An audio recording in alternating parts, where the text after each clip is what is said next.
All right, you guys, this your boy back at y'all with another one, yo. I see Charlie up in the building this morning. Appreciate you for being up in here. The homie from down under.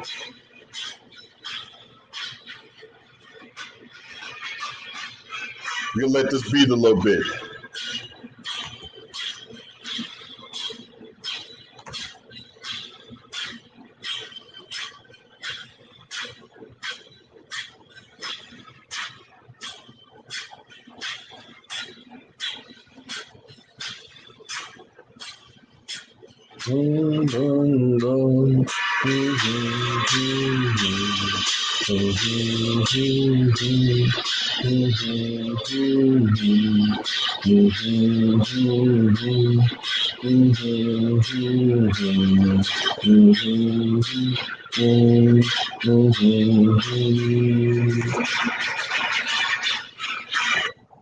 All right, let's get down to business, man, because, you know, in the wake of the incident in Atlanta where you have a white male who went to two different Asian parlors, shot them up, killing 8 people in the process, and 6 of those 8 individuals were Asian. And somehow this dude gets labeled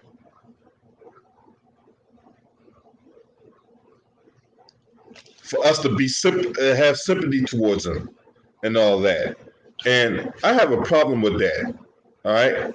He had a bad day, so he decides to go to 2 different spots, open fire, kill 8 people in the process. 6 of those 8 people are Asian, and somehow it's the black community's fault if you leave it up to a woman by the name of Michelle Malkin. Now, this right-wing nut just comes out of nowhere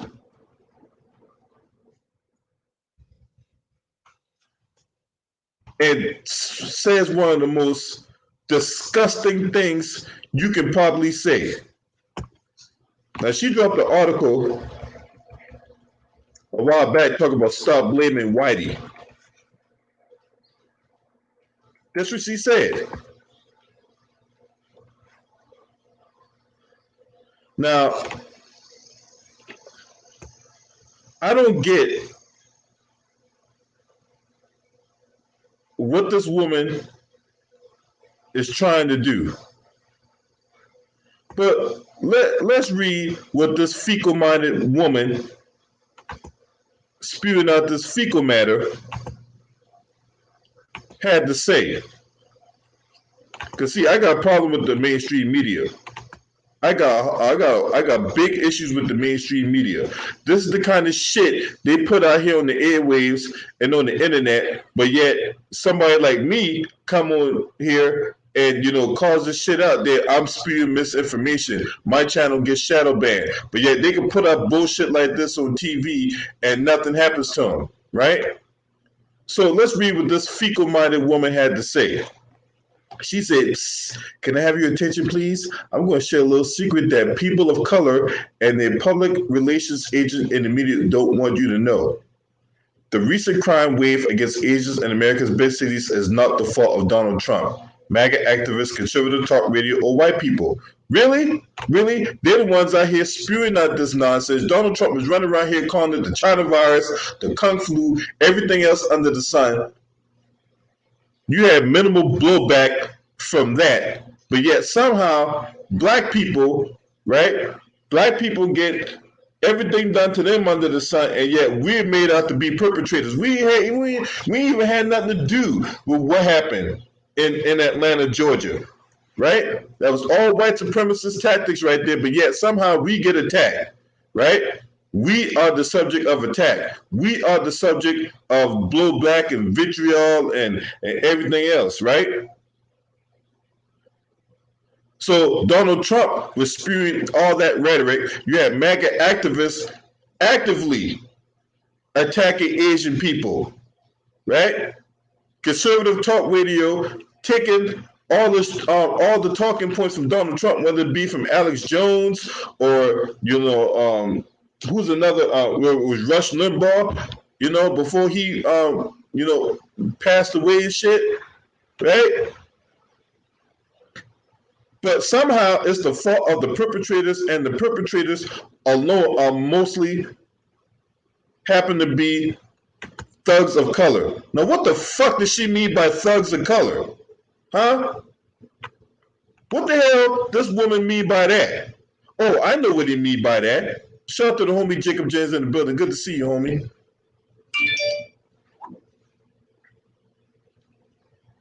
She's talking about black people. Somehow, black people are at the forefront of what happened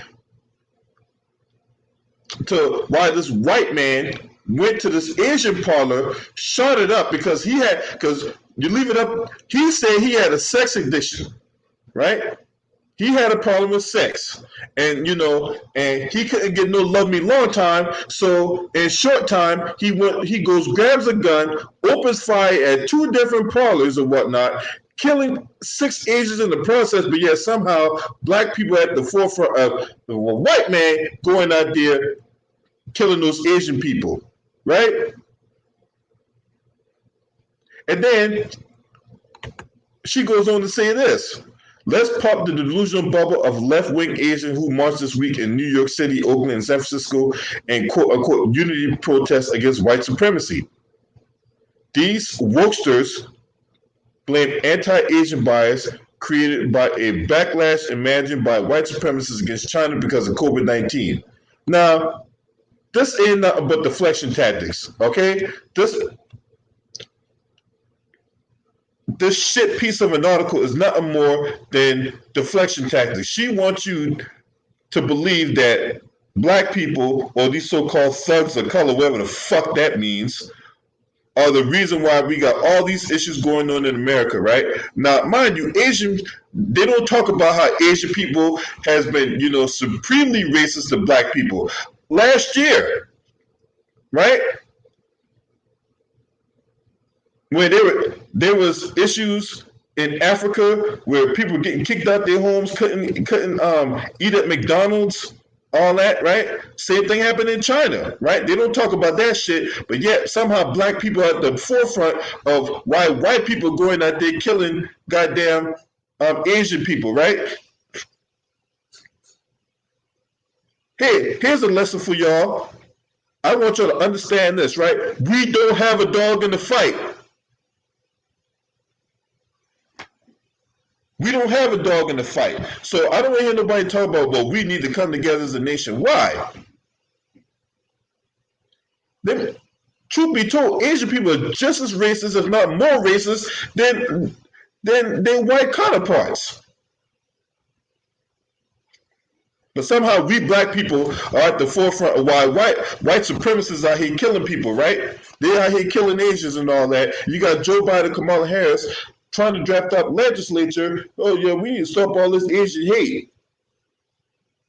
Well, and we stand with you in the midst of adversity of what's going on in the Asian community. Who is we? I got my own issues going on in the black community. I don't look, you call me cold or whatever you want to call me, but I don't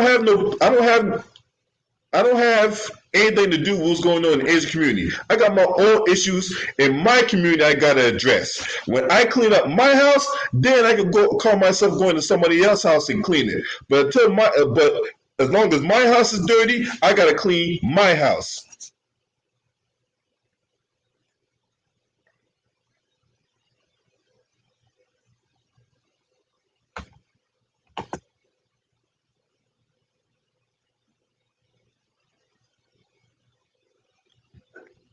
Donning black and Asian unity t-shirts. They embraced the self-defeating attitude of Oakland organizer Eddie Zhang, who, whether supporting our Asian community is not about dividing us, this is about this support is for all us suffering under white supremacy. Oh, so hold on now. So now all of a sudden it's all of us, right? All of us suffering under white supremacy. But y'all align with those jackasses, right? Y'all align with those people when y'all do stuff to us. So where was all that? Where was y'all support for the black community when we got cops killing unarmed black men and women? Huh? Where was that? Right? Now, if you notice in the media, what's going on with all this Asian hate, right? If you notice what's going on, what the mainstream media is doing is they're bringing in every Asian you know under the sun to talk about the Asian hate and racism in the Asian community. Huh? Let's talk about this shit, right? They're bringing in Asian people to talk about what's going on in the Asian community, right? But if you got, but anytime there's issues going on in the black community, then we got jackasses like Tommy Lauren who wants to call herself speaking on shit, and then you got other motherfuckers like Michael Rappaport and all these other jackasses, and then you run out your black bootleg, token Negro Candace Owens, who cut a Supreme J. Look, when it comes to jackasses like Candace Owens, there ain't no level of buffoonery that woman won't stoop to.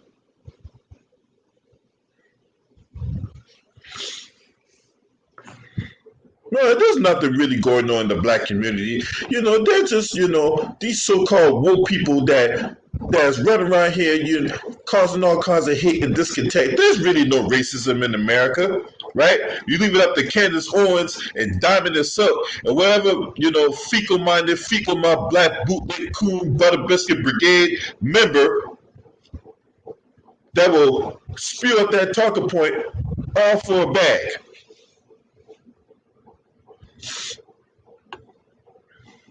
She also goes on to say this.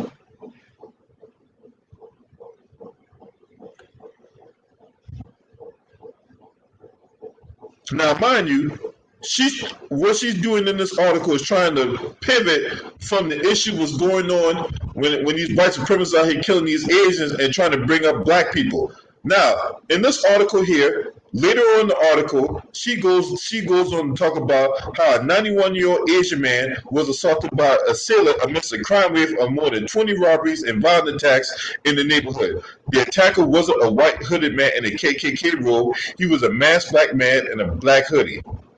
In California, an 84-year-old Thai father died after a brutal attack while on a daytime walk in his neighborhood. His attacker was a teenage black street criminal. Now,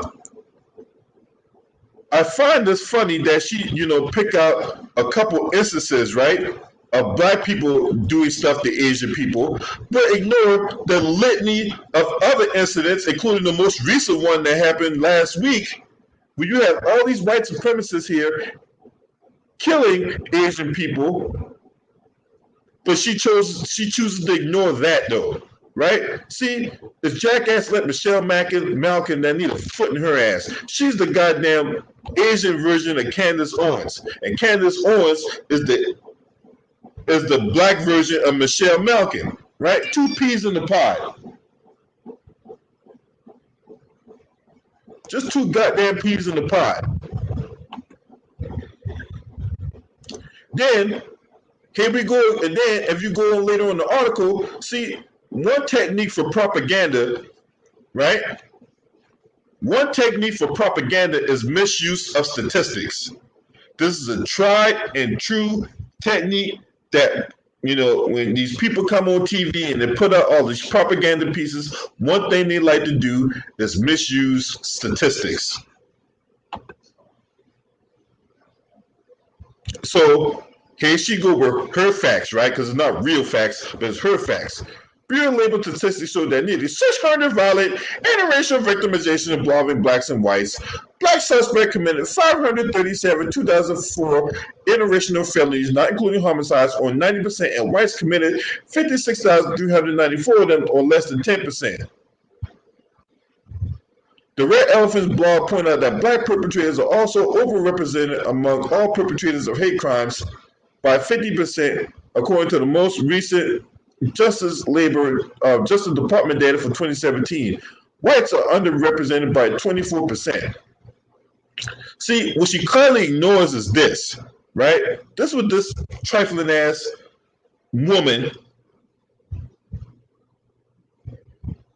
conveniently leaves out. These white supremacists that have committed these crimes are less likely to get charged with hate crimes than black people, because there's this thing called systemic racism in America, right, where a black person gets stopped for speeding and somehow he would get 10 years in jail off a speeding ticket, but yet we can have people go out there and commit blatant cold-blooded murder, right, like Amber Geiger's of the world. She can go kill somebody in their own house and could cook up an excuse. Well, I went to the wrong floor, and I thought he was in my house, so I opened fire. The motherfucker's sitting in his own house eating ice cream, but yet somehow she can open fire, kill a dude, get only 10 years in jail, and not only that, get granted an appeal for a new trial, to where if she wins the appeal, she will get time served and she will go home scot-free. Or Breonna Taylor incident a year and 8 days ago, where cops can take a bullshit ass fraudulent warrant, right? They can take a fraudulent warrant, kick down this girl's door while she's in the room with her boyfriend, right? They claim a shot was fired, right? But the ballistic report came back and said that the bullet didn't come from Kenneth Walker's gun, right? They open fire. She gets leaving a bloody mess. They don't even bother to give her CPR.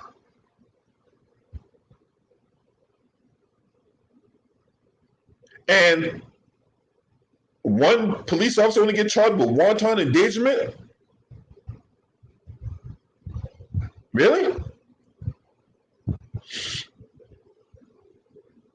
Really? That's how that works? Only cop gets charged with wanton endangerment, right? And it was a pretty obvious cover-up going on there. But yet, this Asian woman wants you to believe that, the big bad black community, right? We're the ones that's out here spewing our hatred towards Asians and all that, right?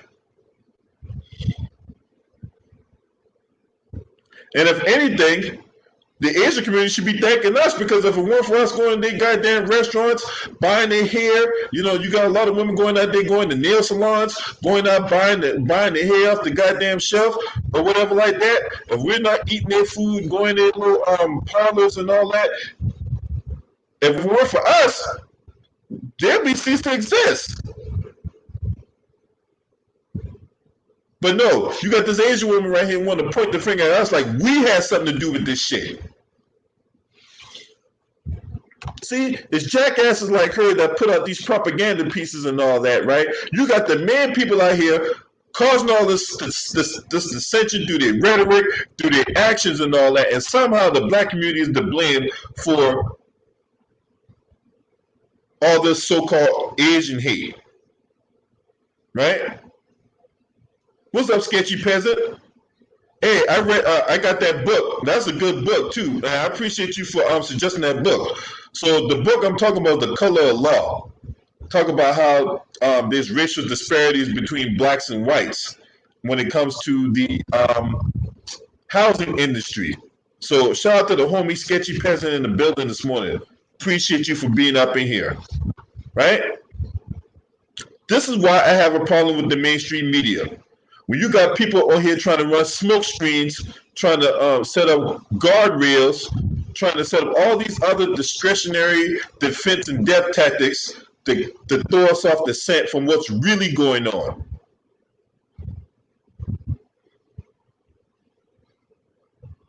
And what's really going on is they run out the token Asian person to run interference from the fact that you got these white supremacists out here taking talking points from ex-President Donald Trump, because only for like the last year he's been calling it the China virus and the Kung flu and all this other shit.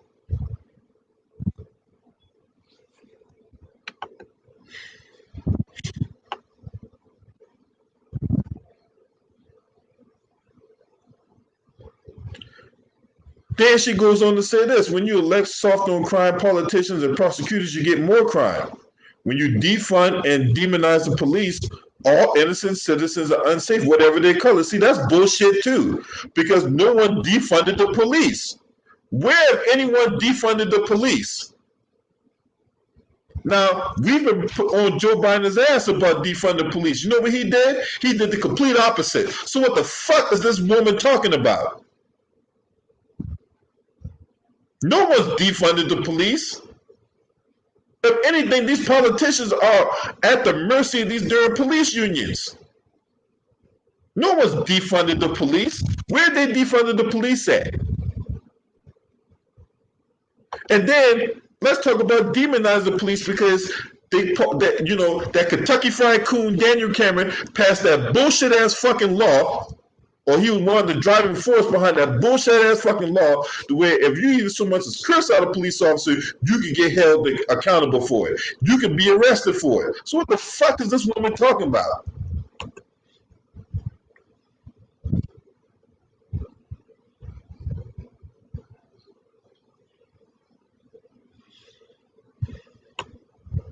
And then she cuts some more bullshit by saying, well, what you permit, you promote. What you allow, you encourage. What you condone, you own. Okay, so let's take a page out of her playbook. So why have you not condoned the incident regarding white supremacists killing your people in your community? Huh? But I thought what you said, would you condone your own? So I guess you condone white supremacy killing your people in your community, so you need to own that.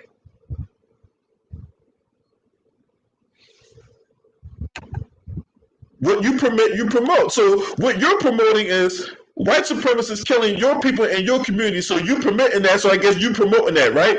You're promoting that by pivoting the people in the black community like we had something to do with this shit, right? What you allow, you encourage. So let me get this straight, Michelle Malkin. She's allowing white supremacists to kill people in her community, but she's promoting that, right? That's what she's promoting. You can't be speaking for the black community. You can't be. You don't know nothing about the black community. At 3,000 Degrees, the name of the book is called The Color of Law. See, I don't understand why you got these people in other communities calling themselves speaking for us. Like, who died and made them some kind of honorary, black community representative? Because you leave it to Vivica A. Fox, she can have some motherfucker by the name of goddamn Prince Harry, or whoever the fuck that ginger is. That motherfucker would be an honorary black man in her eyes, right? Who died and let all these motherfuckers just come infiltrate and shit like that to come call themselves speaking for us? What you permit, you promote. What you allow, you encourage. What you condone, you own. So she's permitting, allowing, and condoning white supremacists going to her community, stomping around their ground, killing her people in her community, right? But somehow black people is at the forefront of what the fuck's going on, right? But if this woman don't get the fuck out of here.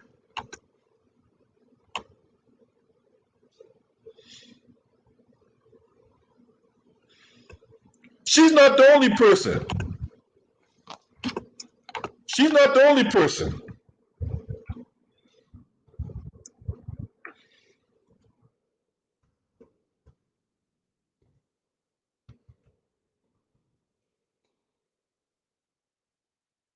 Juju Chang, right? Now,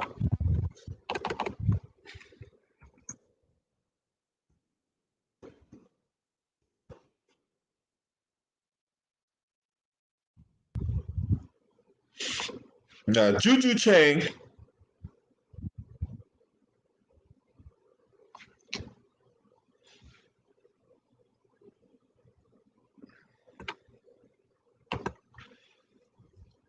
she caused a stir not that long ago, right?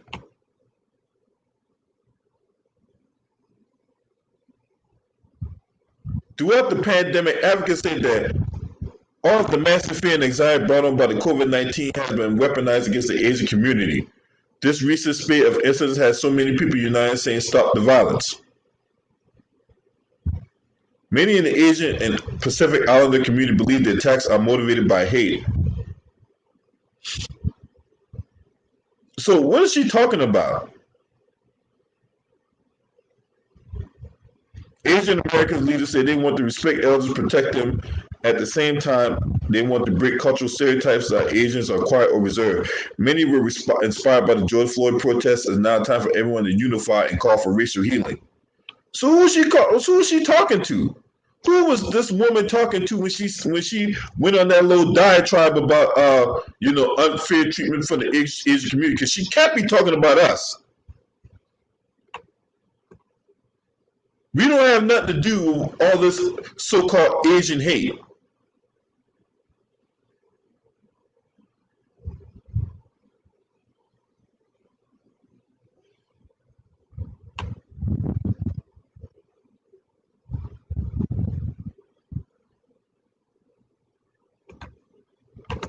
So I don't understand why these people call themselves speaking for us like we had something to do with what the fuck happened.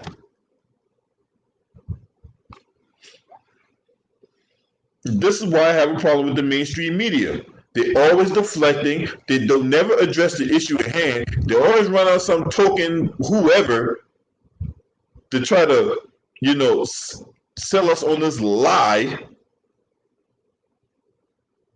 trying to get us to not see what we seen with our own two eyes. Like we're blind all of a sudden. And then the mainstream media don't even, they put on these puff pieces. They want to bring in all kinds of scientists, and they want to bring in all kinds of doctors, and we want to bring up the person's upbringing, and all these things were driving forces behind why this white supremacist went to this goddamn Asian parlor and shot it up. He went to 2 Asian parlors, shot it up, killing 8 people in the process. It seems like they're trying to drum up sympathy for this guy.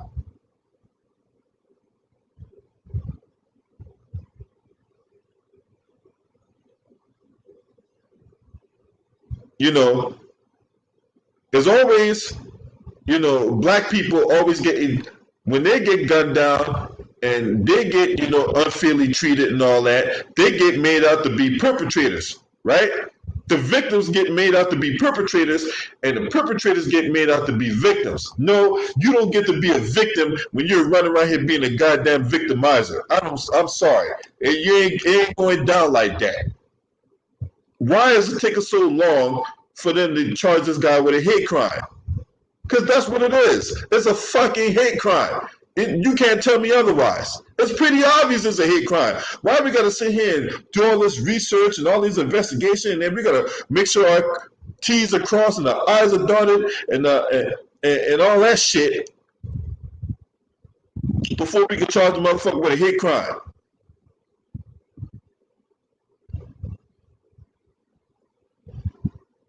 Hell, I'll even go one step further, right?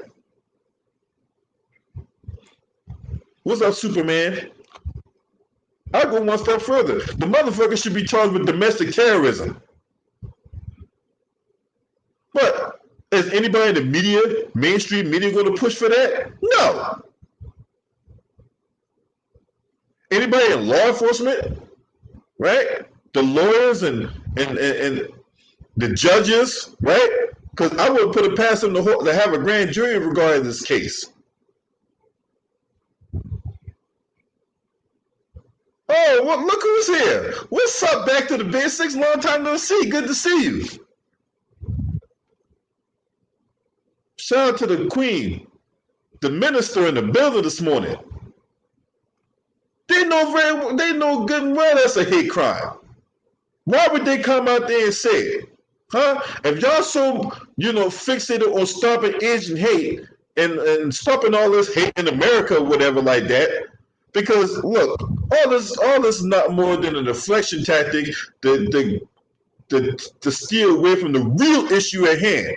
And the real issue at hand is we in the black community want our tangibles. We want our reparations. We want our tangibles.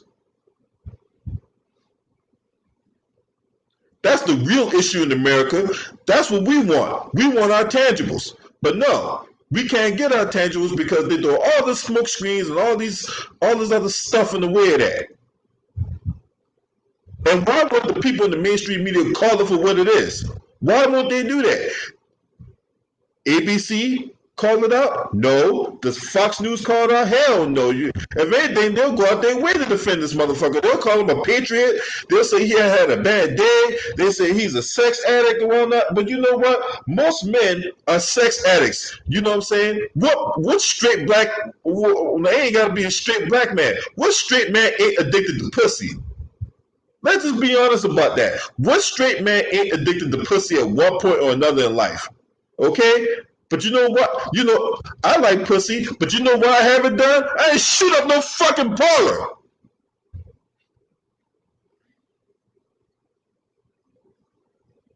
If I get that horny, I rub one out, wash my bed sheets and call it a fucking day. But the one thing I haven't done is go to some parlor, go to some massage parlor just because I can't get my fucking rocks off and shoot it up. So why would they charge this motherfucker with a hate crime? You go to AA. Hey, you mean Alcoholics Anonymous? You mean SA, right? Sexaholics Anonymous?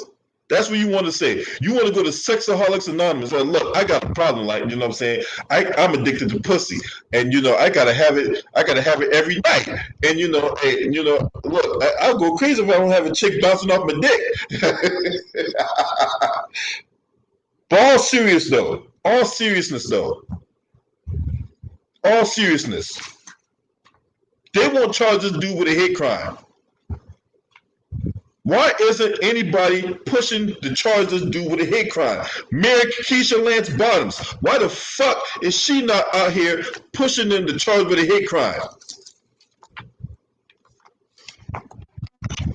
You want to send a message that this kind of activity won't be tolerated, right? You want to send a clear message that this kind of shit won't be tolerated. Charge the motherfucker with a hate crime. Charge him with domestic terrorism. Don't give him this lesser charge and all that. Because I tell you right now, they're not labeling this guy a monster. He's not a menace to society, but somehow a black person can go out there, if a black person go out there and do the same thing, oh my God, he's a menace to society. This guy should be locked under the jail. This guy is an animal. I can't get away with saying that, you know what, I love pussy so much that where I couldn't get no head, so I'm gonna go, hey, if I can't have you, nobody will. Right?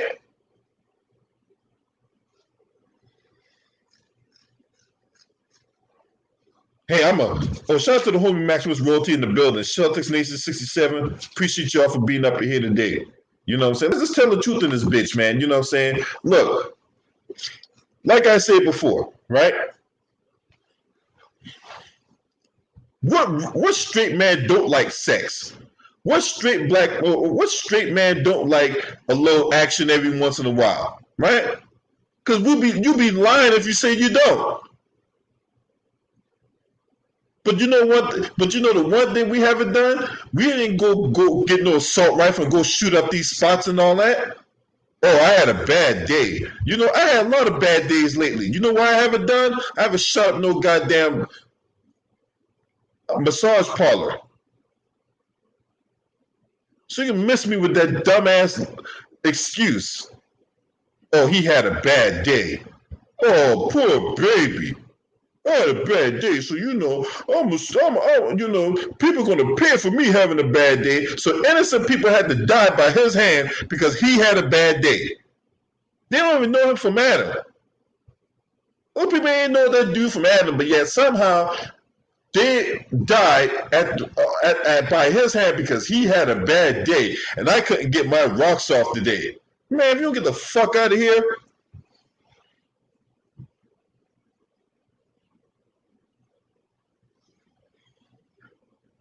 But somehow Michelle Malkin can call herself wagging her finger at black people. I mean, there's so many things that guy could have done. If he was so-called desperate for a little action, right? I'm pretty sure there's some, Playboy magazines at some sex shops that, that a lot of people have taken, went to the bathroom, the page is already sticking, he could already got his little rocks off in there and then put the goddamn machine, put the magazine back on the shelf, right? So many things he could have done, but no, he had to go shoot up the spot because he was so hurt and he was so desperate for a little action, right? But you leave it up to Michelle Malkin, she'll ignore that and pull up some articles that happened like a few years ago. Now that's not for me to condone that attack happened with those black folks and the incident happened with black folks, attacking Asians and all that. No, that don't get the game fucked up. We don't condone nothing like that. All right, we don't condone nothing like that. But what you're not going to do is make sure that these black people out here, the reason why all this Asian hate is going on because we're not the suspect here.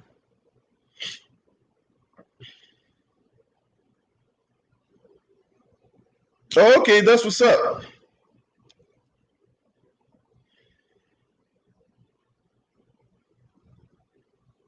So that woman she can kick rocks. Candace Owens, she can kick rocks too.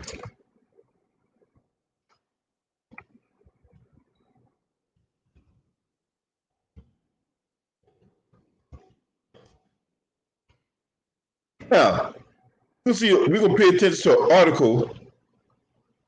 Well, this imbecile Candace Owens, and yes, she's an imbecile. I don't know why she gets put on TV every freaking day.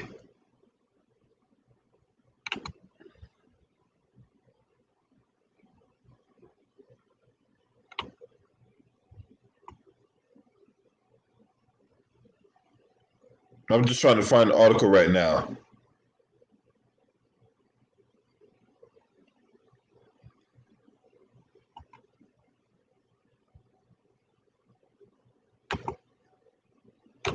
Here we go.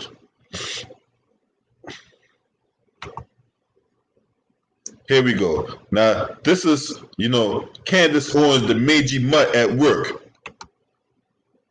DJ, spin that shit. Now you've heard about the mass murder of 8, including 6 Asians in Atlanta earlier this week. It was absolutely horrific. But was it racially motivated? Well, today, neither the authorities nor any investigative body has offered any evidence that they were. But that has not stopped the media from declaring it so. First of all, Lord England, you're part of the media. So what the fuck is she saying, talking about, the media? Bitch, she's part of the media too. This goddamn Desperate Housewives reject. But let's continue going, DJ. It's clear to me that it's targets were no accident. It's the aftermath of a year of Donald Trump calling the... See? Now, before I continue on with this, right? It goes back to the point I talked about earlier, right? So we got violence against Asian people. Look who they got on there. Speaking of what's going on in the Asian community. An Asian, right? Appropriately, they got an Asian person on TV talking about Asian violence, right? Let's keep going. COVID-19, China virus affected more than 6 of the victims were Asian women. He was going into Asian establishments. This terrorist targeted 3 Asian massage parlors and asking the assailant whether this was racially motivated, and taking his word for it just seems like a joke to me. Okay, well, don't take his word for it then. CNN's own reporting says that Long's own family recently kicked him out of the house for spending hours watching internet porn. And 2 of his former roommates say Long was in rehab for sex addiction and frequented Asian-owned massage parlors for sex. Neither roommate ever heard Long use any racist language or disparage people of color. All right. Okay, there's a thing at play here, right? First, she's trying to downplay what this motherfucker did, right? Now, there was also reported, what talked about is the girlfriend actually breaking up with him because he can't control his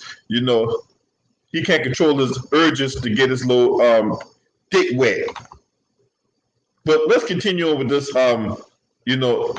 Let's continue on what this Desperate Housewives reject got to say. But none of these pesky facts matter to the liberal press. They live by one motto: when in doubt, like Trump. This is the cloud damage of Trumpism, and it continues. Donald Trump didn't pull the trigger, but Donald Trump certainly was responsible for the anger, the fear, the suspicion that exists in great degree in this country.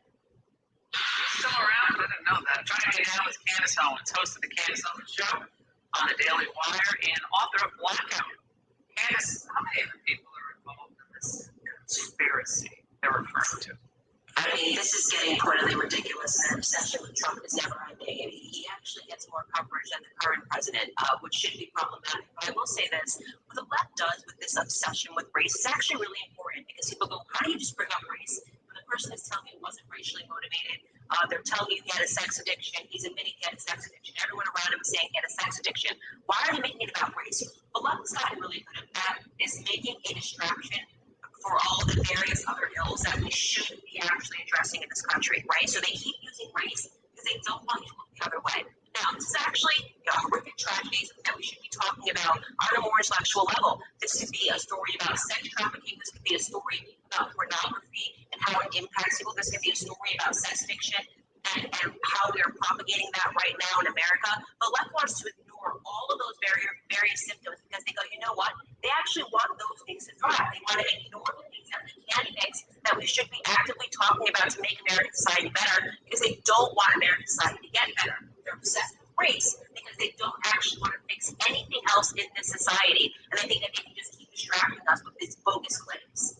Well, Candace, what's it? Did you get all that nonsense that woman was spewing out? Did you get all that bullshit that she was spewing out? Right? Now, at the height of the protest last year, this same woman, right, that same old mangy hyena on the right, next to the Desperate Housewives reject, she was at the forefront making Ahmaud Arbery, Breonna Taylor, George Floyd out to be perpetrators, like these so-called thugs and shit, right? She was quick to bring up their past about, he did this, he did that, he's a monster, he's a menace to society, right?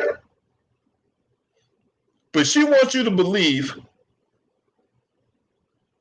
she wants you to not pay attention to the fact that this guy committed a terrorist act, that this guy committed a hate crime.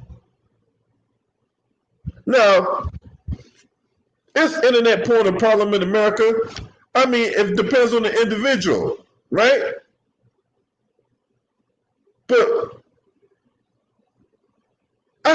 outside of this incident, I have yet to find someone who engages in watching internet porn just go out and shoot up a goddamn massage parlor because he can't get his rocks off that day. But is it a problem? Yeah, it's a problem. But not enough of a problem where we can't hold this guy accountable by charging him with a motherfucking hate crime.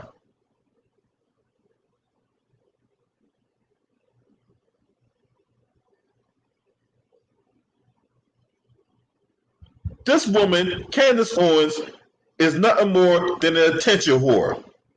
This woman is an attention whore. She's not a truth teller or a truth sayer or what, none of that bullshit. She's a goddamn attention whore spewing out bullshit just to get money. And anything that she can say that get people talk about her trifling ass, she's done her job.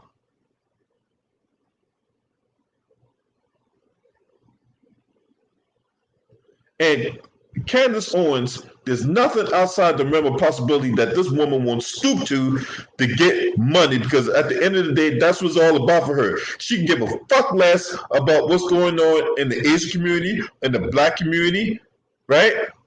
This super coon don't give a fuck about what's going on in the mainstream, in the Asian community, the black community. All she cares about is securing that fucking bag.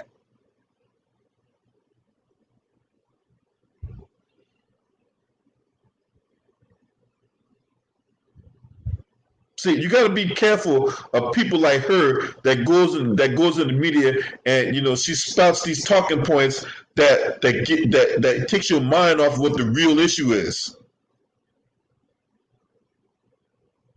Now let's continue on with this bullshit. Amazing is the media, they were just embarrassed, humiliated over the Georgia Secretary of State call by Donald Trump.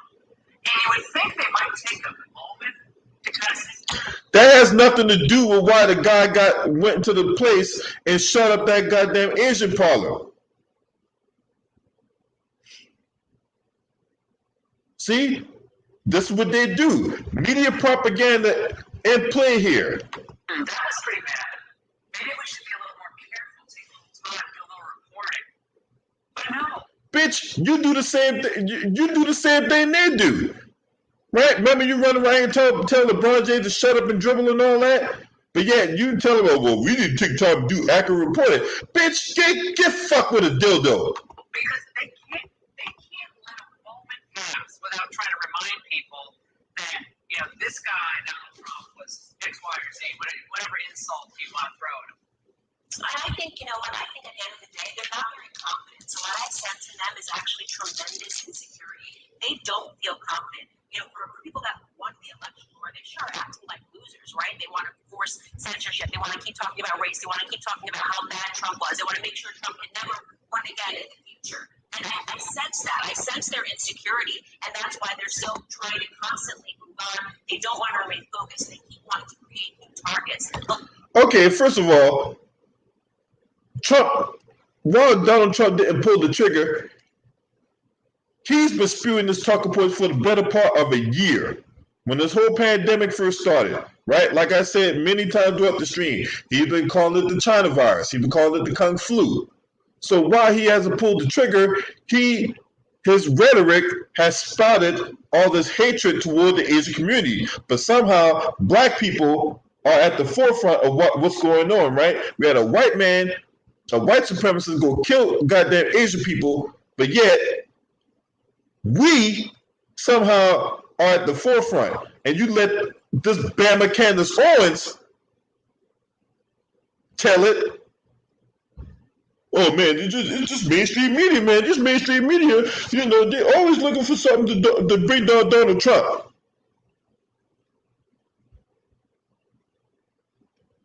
Talina Marie, yeah, I do have a Twitter and IG. Matter of fact, I put it in the chat.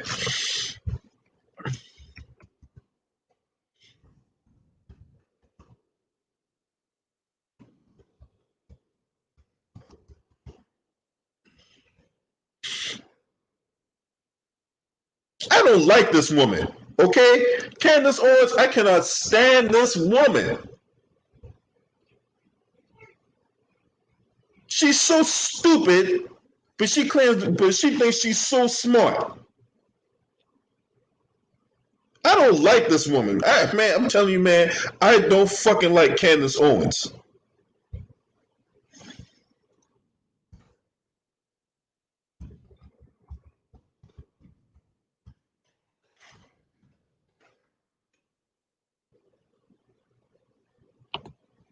And why they continue to bring her on TV is beyond me.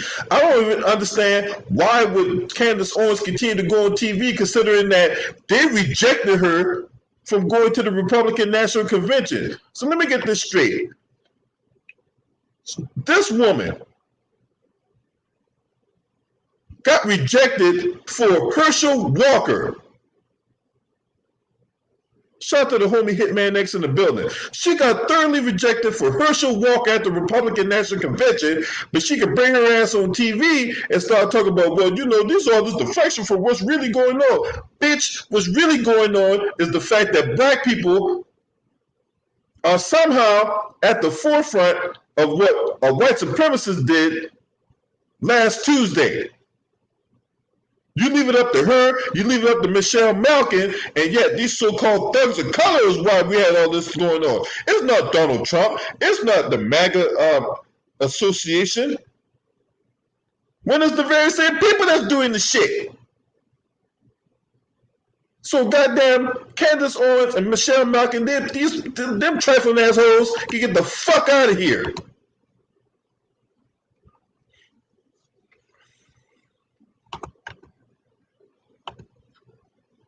What up, T Price? For real.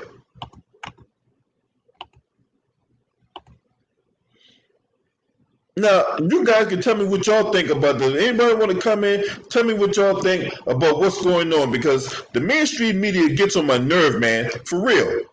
They get on my nerve. They won't call stuff for what it is, and they'll sit up here and put on this propaganda pieces to throw people off the scent.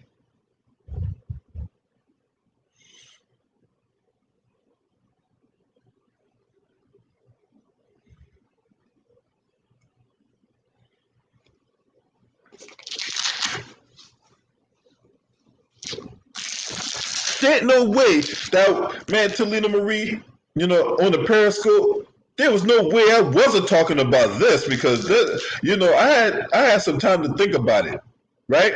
I really had some time to think about it, and it really pissed me off, right? It was just last week when we had Oprah Winfrey put on this propaganda piece with that ankle monitor on her fucking leg, interviewing Meghan Markle, talking about how she's getting all this hatred, you know, towards, you know, how she's getting all this hatred and all this vitriol, and I don't understand, you know, I try to be a beacon of light, and, you know, but she's not black.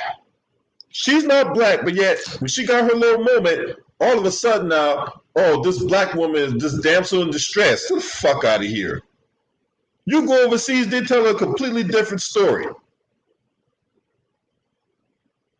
You don't get to play a victim when you're a victimizer. Now, I've pointed out many examples debunking her little damsel in distress and her little victim card that she was trying to pull on people. And she had suicidal thoughts. Now, I'm not gonna sit here and joke about people having suicidal thoughts, right? I'm not gonna sit here and, you know, crack jokes about people who, you know, who really going through it mentally and all that. But for her to be in a situation where she got private chefs, private maids, flying in private jets, right? Living in private housing, she got it so bad. She got it just as bad as a person who's making $8.50 an hour at goddamn Dollar General. Just that woman don't get the fuck out of here. Because not long after that goddamn interview, that 2-hour puff piece interview by that Aunt Jemima Supreme, right? A report came out saying that she's inked deals with Spotify and Netflix. Her and Prince Harry. So as far as I'm concerned, fuck both of them. What's up, Minister? Good to see you this morning. Peace and blessings, everybody. I had to come up on here because as soon as you showed that clip, I said, first of all, you know she lying because her mouth is moving. So I was just like, I know you lying because as soon as you open your mouth, she lying. Man, this supposed to be God's day, and here I am, got the devil about to come out of me because these fucking trifling ass people out here trying to sow seeds of dissension, man. I don't like that shit. Yeah, I noticed someone had said in the chat that she's talking about running for the presidency. I said all that is because she's taking notes from VP Kamala Harris. That's all she's doing. I'm like, yeah, and she'd be one of those people who would sleep her way up to the top. Oh, she married and they got a baby. That don't mean anything. No, she would do that because it seems like with her, it's always about what she's going to do next. I remember an interview she did with somebody, and she was talking about either running for governor of Connecticut or go for senator. And I'm thinking, well, how about you just be a congressman first? Or even better, why don't you just be a mayor? You know what I'm saying? Like, because I'm like, if you look at her political background, like, she really didn't start getting traction until like 2017. Right. You know what I'm saying? Like, it's like you literally been out the gate like maybe 4 years, and now you're talking about running for the presidency. That makes no sense. President of what? Right, exactly. Look, I want to vote for her to be president of the Girl Scout Cookies Association, all right? Let alone president of the United States. But that's what it is. She's taking notes right now. Right now, she's just trying to strategize. And mind you, just you made a good point. Like, they didn't even want her presence at the Republican National Convention, but yet she continues to just be this diehard, ultra right, defending Trump. However, if you look at her when she first came out, she was against Trump. So she Yep. literally flip flop, and that shows you how she's already been compromised.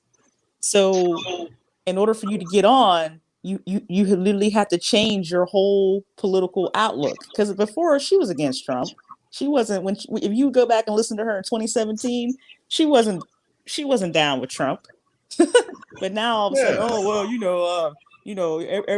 everybody, she always wants to use that same thing. Well, just because you don't like Trump, it's not about somebody not liking Trump. It's about what he's done. Like, he has a reputation in New York. Notice how when former President Trump left the office, he went, where'd he go? He went to Florida. He didn't even go back to New York. So that right there should tell you something. Mm-hmm. I mean, really. Yeah.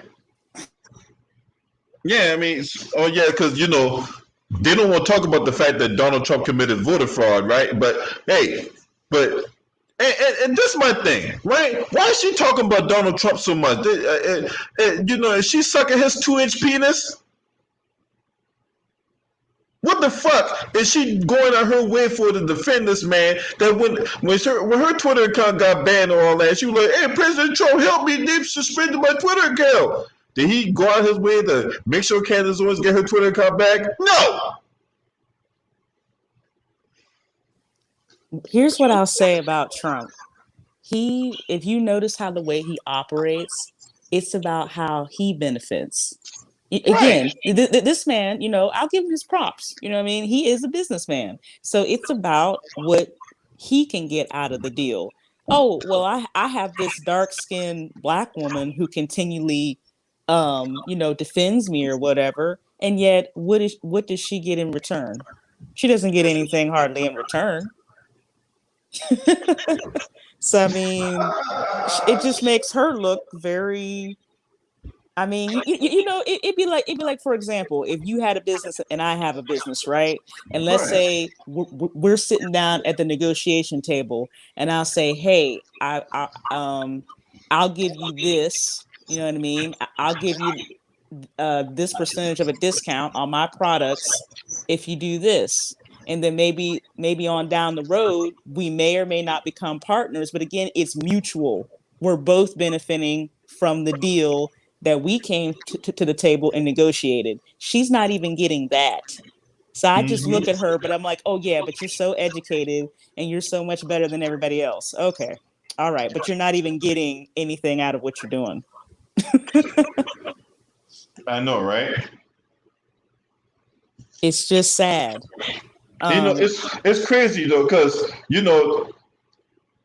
because it's funny. I see that the fact that that these during white supremacists out here, they love to tell us that police and prosecutors and judges are not involved in systemic racism, right?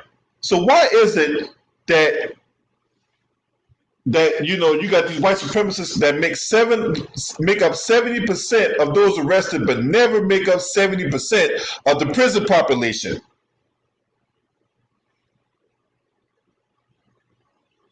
Well, we both know the reason why that, because I mean, I was doing some research, right, about the police.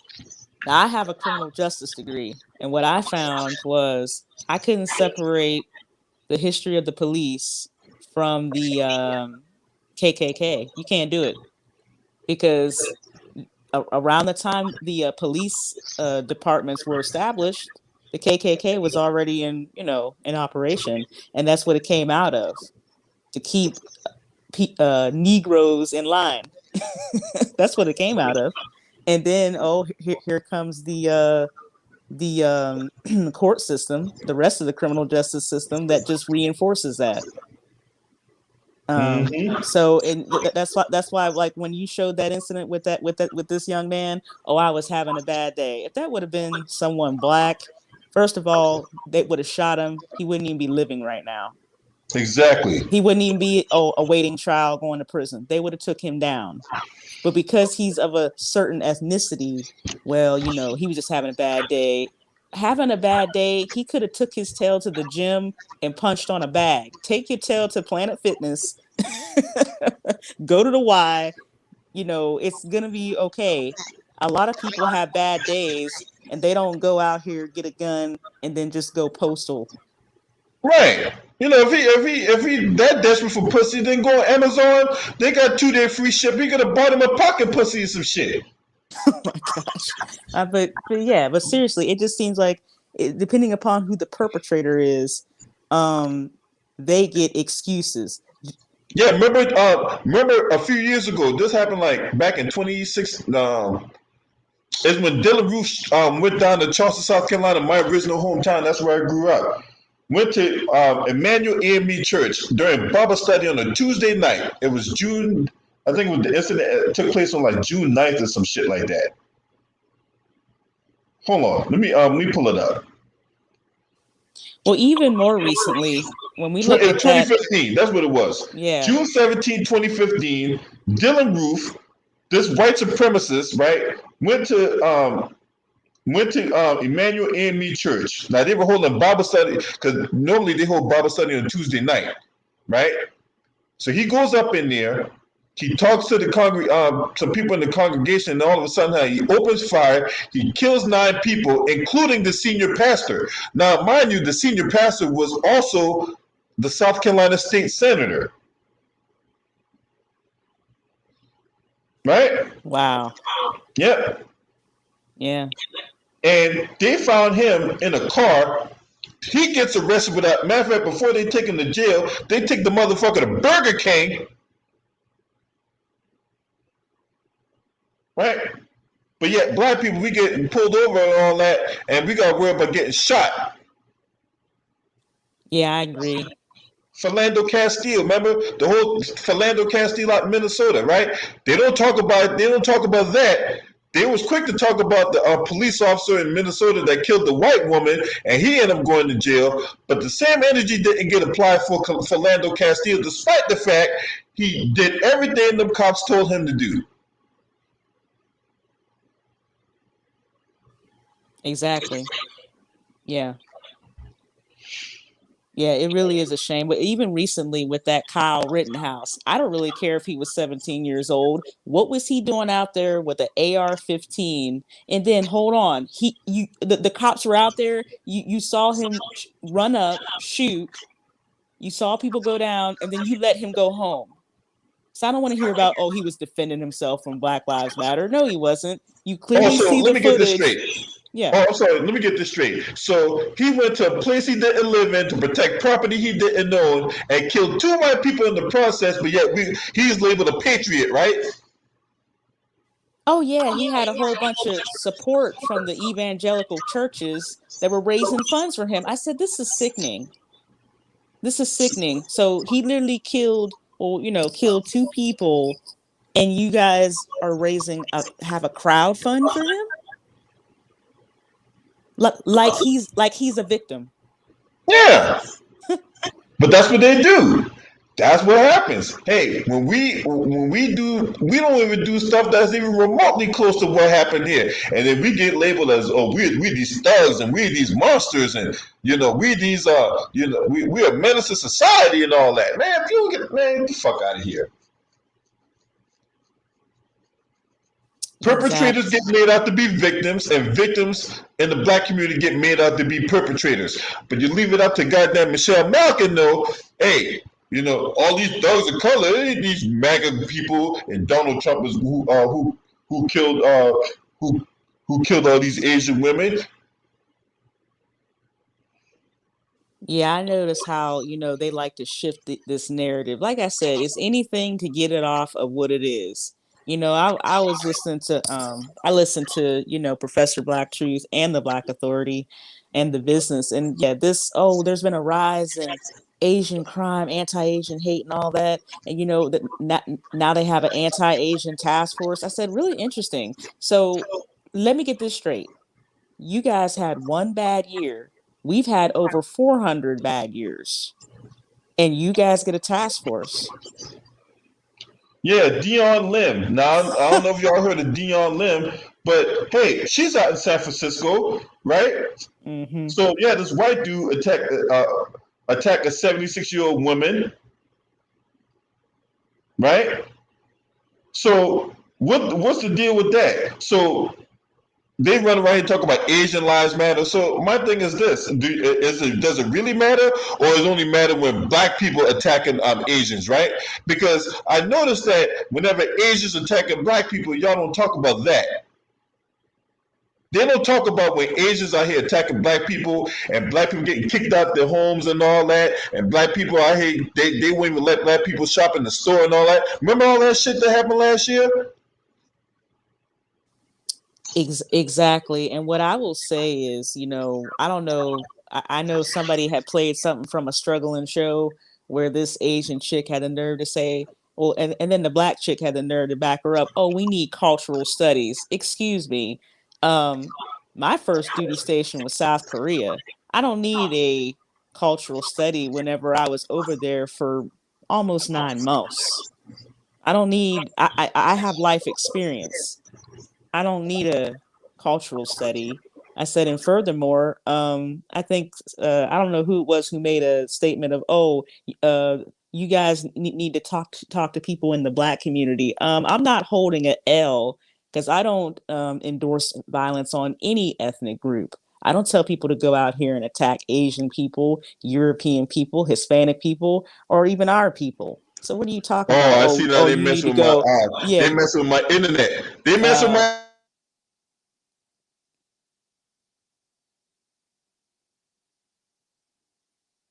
are they messing with your internet?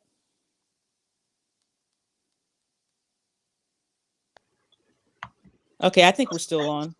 yeah, we still live, Okay, yeah, because again, you see the truth is coming man. out. They messing with my internet, man. The truth's coming out. That's all. Yeah, but this is how I was saying. I'm like they talk about, oh, you need to go over to the talk to your people. It's like but if you look, I said me personally, I can speak for myself. I don't endorse violence against any group of people, any ethnicity of people. So what are you talking about? I'm not holding an L for something that somebody did. That was their own individual choice to attack somebody. That's not right. So yeah, I don't like that. Yeah, I don't like that at all. Like all black people are attacking Asians. No, yeah. we're And not. we got another article, right? Now this article came out yesterday. Man arrested after he allegedly pepper sprayed and hurled racist insult at an Asian gas station owner. And once again, it was a white dude, right? Right on camera. right? But somehow black people is at the forefront of all this Asian hate, right? We have people like Candace Owens calling herself wagging her finger at. First of all, Candace Owens don't need to be wagging her finger at nobody, right? Michelle Malkin, right, and Dion Lim wagging their finger at black people and shit. Like we have something to do with all this shit. It's the same, it's the same narratives that oh, it's black people's fault. It's like, wow, like I I don't see how we get dragged into How the fuck we get dragged in this shit? Exactly. I'm like, it seems like it doesn't matter what it is. If something goes wrong, and there goes those black people over there. That's what it seems like to me. I mean, all right, so look at hey, does this look like a black person? Huh? Hold on. Yeah. Now you see this. We can play this clip right here, right? This dude caught on video. And of course, they're not gonna play. Look at this shit.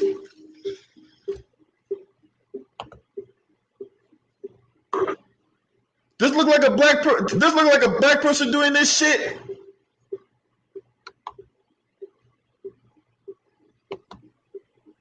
My man, too raw for TV.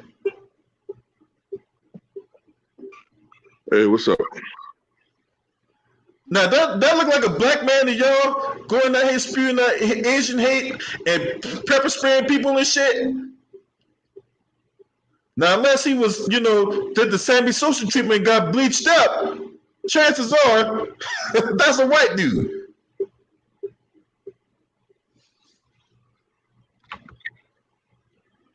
After 40, we need anti-aging care that works. No, we don't care about you, Eva Longoria. You're yesterday's news. Anyway, a man has been arrested after he allegedly hurled racist insults and pepper sprayed the Asian gas station owner in Oakland, California. On Thursday morning, the suspect was caught on surveillance footage at a gas station, apparently to pepper spray a substance and a stretcher on his face. The gas station owner, Quayle, who did not release his last name, told local San Francisco ABC station KGO that the incident started when the suspect got into a disagreement with the cashier because he wanted to pay his gas in all coins. When Quayle stepped into the future situation, the man launched his racist harangue, he said. He just started mouthing off, you should go back to China like that. We burst out laughing because it was so unbelievable. First of all, why would you laugh about some shit like that? Anyway, so we saw in the video how that guy just went in and started pepper spraying him and all that other type of shit. But yet somehow black people was at the forefront of all this Asian hate, right? Too raw, what you got on this, man? Well, I mean, pretty much what is always the script with this country is that, they love to portray black people as the villain. They love to do that. And they have a hard time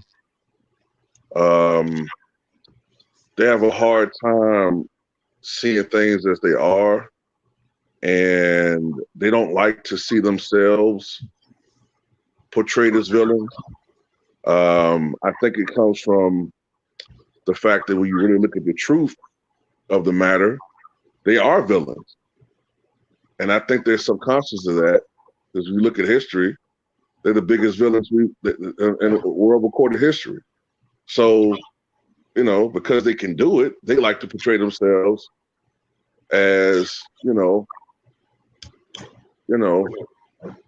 trying to show the word I want to say. They like to portray, whenever they do something that's considered bad, they like to give themselves some type of leeway, some type of excuse. Whether it's like the young dude, he's having a bad day, or, he's bipolar, his medication wasn't correct, or they were a product of their times, like slave owners. Whenever we do something that's even if we don't do anything bad, somehow we had it coming, or, we're the problem. So it just goes with the territory of how this country rolls. Yeah. But you leave it up to these jackasses that run interference for these motherfuckers. Oh man, ain't no systemic racism in America. Really? Oh yeah, it's all in our head. Or when black people get gunned down and all that, it's like, this ain't about race. You got Tommy Lauren, right? She'll fuck a black dude, right? She'll run her mouth talk about how this ain't about race and you guys need to pipe down and all this other bullshit. First of all, who died and made that woman a spokesperson of the black community? Right? Just because you fuck black men don't mean you get to run your mouth about what's going on in the black community, right? Or just like Michael Rappaport, right? And Gary Owen, right? Just because you got black wives don't mean you get to run your mouth about issues in the black community. It ain't going, no.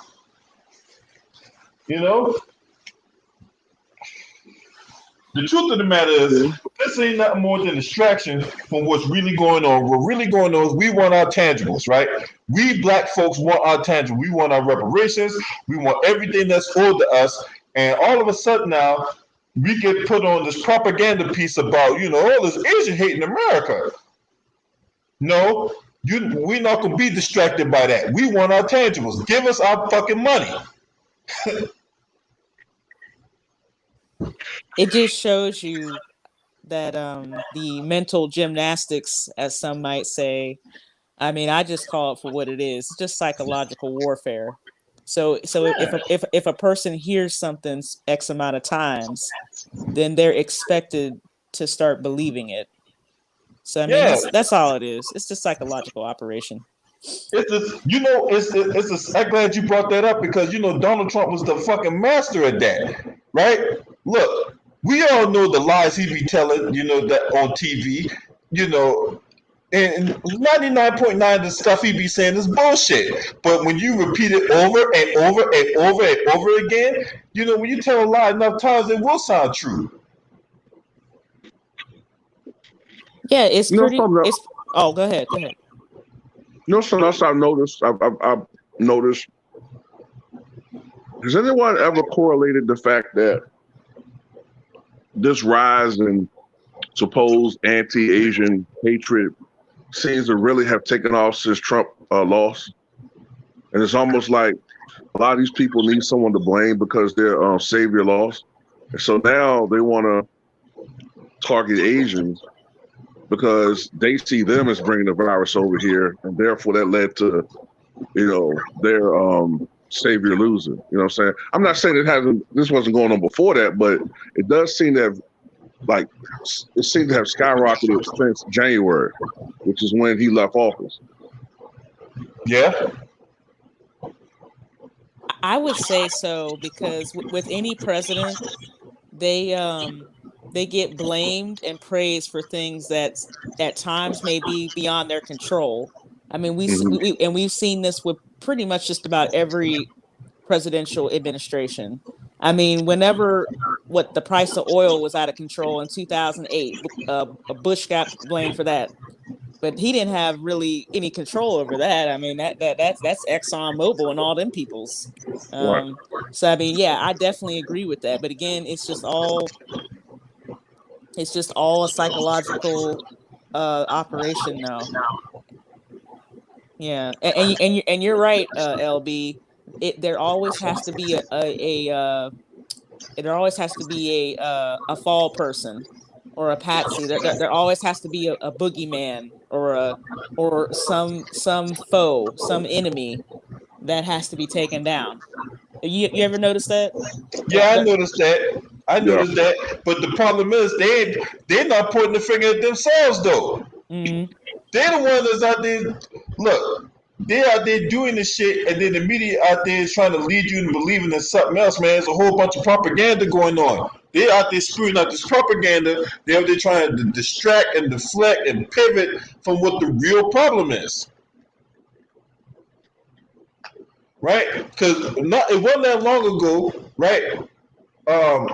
Who was out there spewing out anti-Semitism? somebody was spewing that anti-Semitic rhetoric. Who was that? Oh, it was Myers Leonard, right? So Myers Leonard, was on a Twitch live stream, and he called somebody the word that rhymes with bike, and yeah, there was some outrage by the NBA Association, but were they protesting the street? No. Was all this called the legislature to make sure people not saying that word and all that? No. But what I noticed about LB was, I think there was initial outrage, but with that name, they initially assumed he was black. Then I think when a lot of them saw that he was white, their whole tone changed. Like even some members of the Jewish Anti-Defamation League was saying things like, well, he made a mistake, but I don't think he understood what that word meant. I don't think he meant malice in his heart, and this is a teaching experience for all of them. I'm like, what? Good and well, that'd be different if they found out that Miles Leonard looked like Shaq or LeBron or somebody. You know what I'm saying?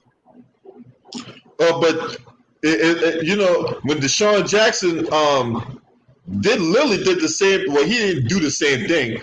He did something from a different angle that they called was anti-Semitic and all that, and he need to be kicked out the league and he don't need to be playing football no more and all this other type of shit. Remember when LeBron quoted a rap lyric?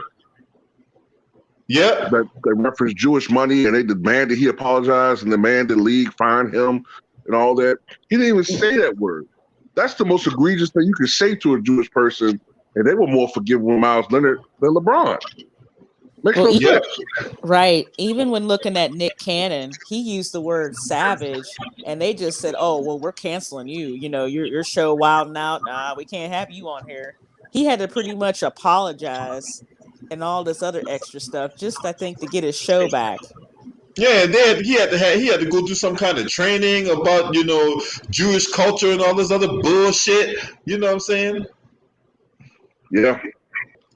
But Myers Leonard, he could come up with some half-baked, empty apology and all that. Well, I didn't know that word was such a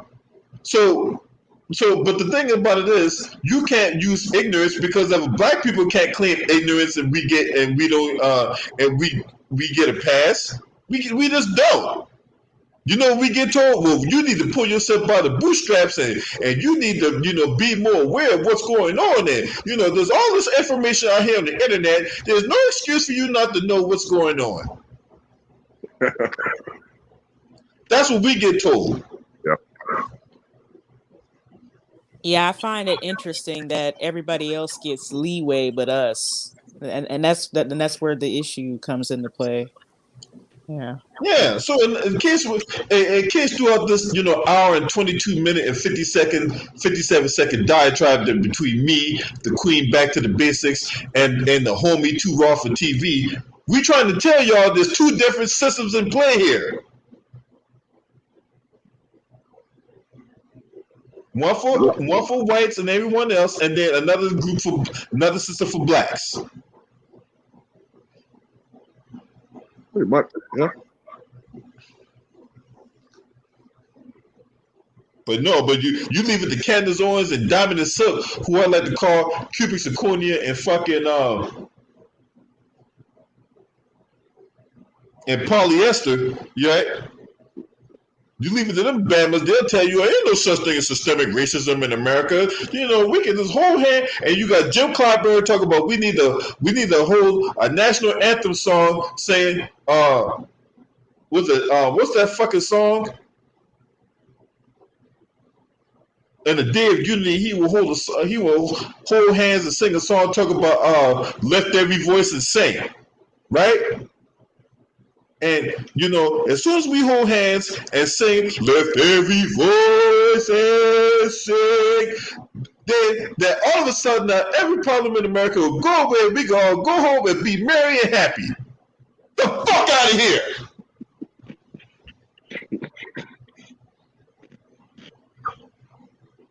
That shit pissed me off. I still think it's 1963, man. That Kumbaya stuff, man. We're back. Most of us Well, a lot of us are getting past that now. You know what I'm saying?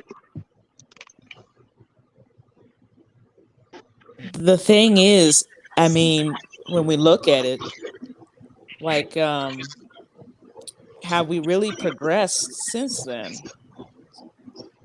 I mean, how much have Not we? really. I That's what, mean, and that, you know, and it's no disrespect to our ancestors or anyone who marched, but we really haven't progressed.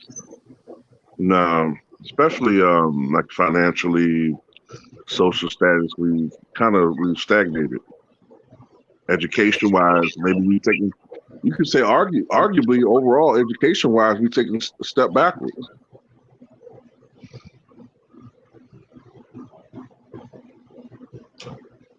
Yeah.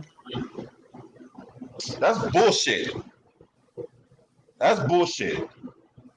We supposed like when we out here giving our outrage and our opposition what the fuck's going on, then we supposed to be out here forgiving, and we supposed to have an open heart and an open mind, and you know we gotta be, you know, forgiving and accepting and kind and generous, and why don't you can stab me in the fucking back, kiss my ass.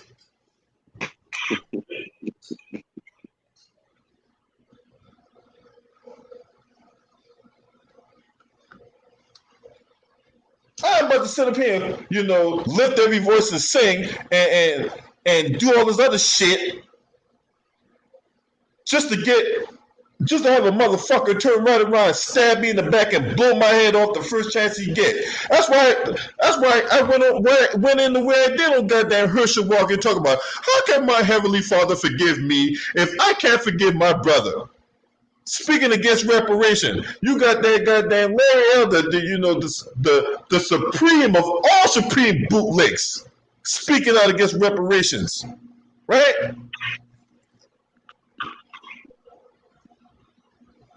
You know, they always ask so-called black people that they already know what their answers are going to be. Yeah. To you know, to support their argument or viewpoint. Hey, get this back to the basics, right? Everybody that's watching on Periscope and on YouTube, right? When they had that reparations meeting, did you know about it too, Raw? Beforehand, no. Okay, yeah, beforehand. Back to the basics. Did you know about a reparations meeting that went down on January? No. No, I don't believe so. No. Exactly, and that's by design. We find out after the fact. They're like Two Raw said, and like I said before, they already know who is going to come out and speak out against reparations. It's all about control opposition. Herschel Walker, Larry Elder, Jonathan Capehart, goddamn, what's the other motherfucker name? Ta-Nehisi Coates, Danny Glover, all these jackasses, come on this and engage in this political theater, right? Man, PBS need to do a documentary. They need to bring back Masterpiece Theater so that way they can go ahead and air the political theater that goes on a daily basis. So they hold this goddamn HR 40 meeting, right?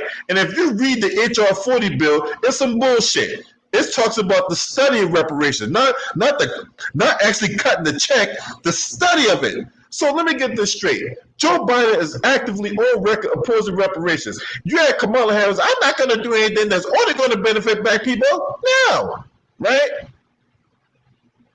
Nancy Pelosi, the president pro tem Tim Leahy, all these jackasses, that's an opposition of reparation, but yet somehow they're on the HR 40 bill and they're going to appoint the people that's going to study reparations. No, like I said before, I don't need no studying reparations, right? Like I also said before, when I do a sleep study, I toss and turn and they see how many times I wake up and maybe how many times I beat off to a fucking porno.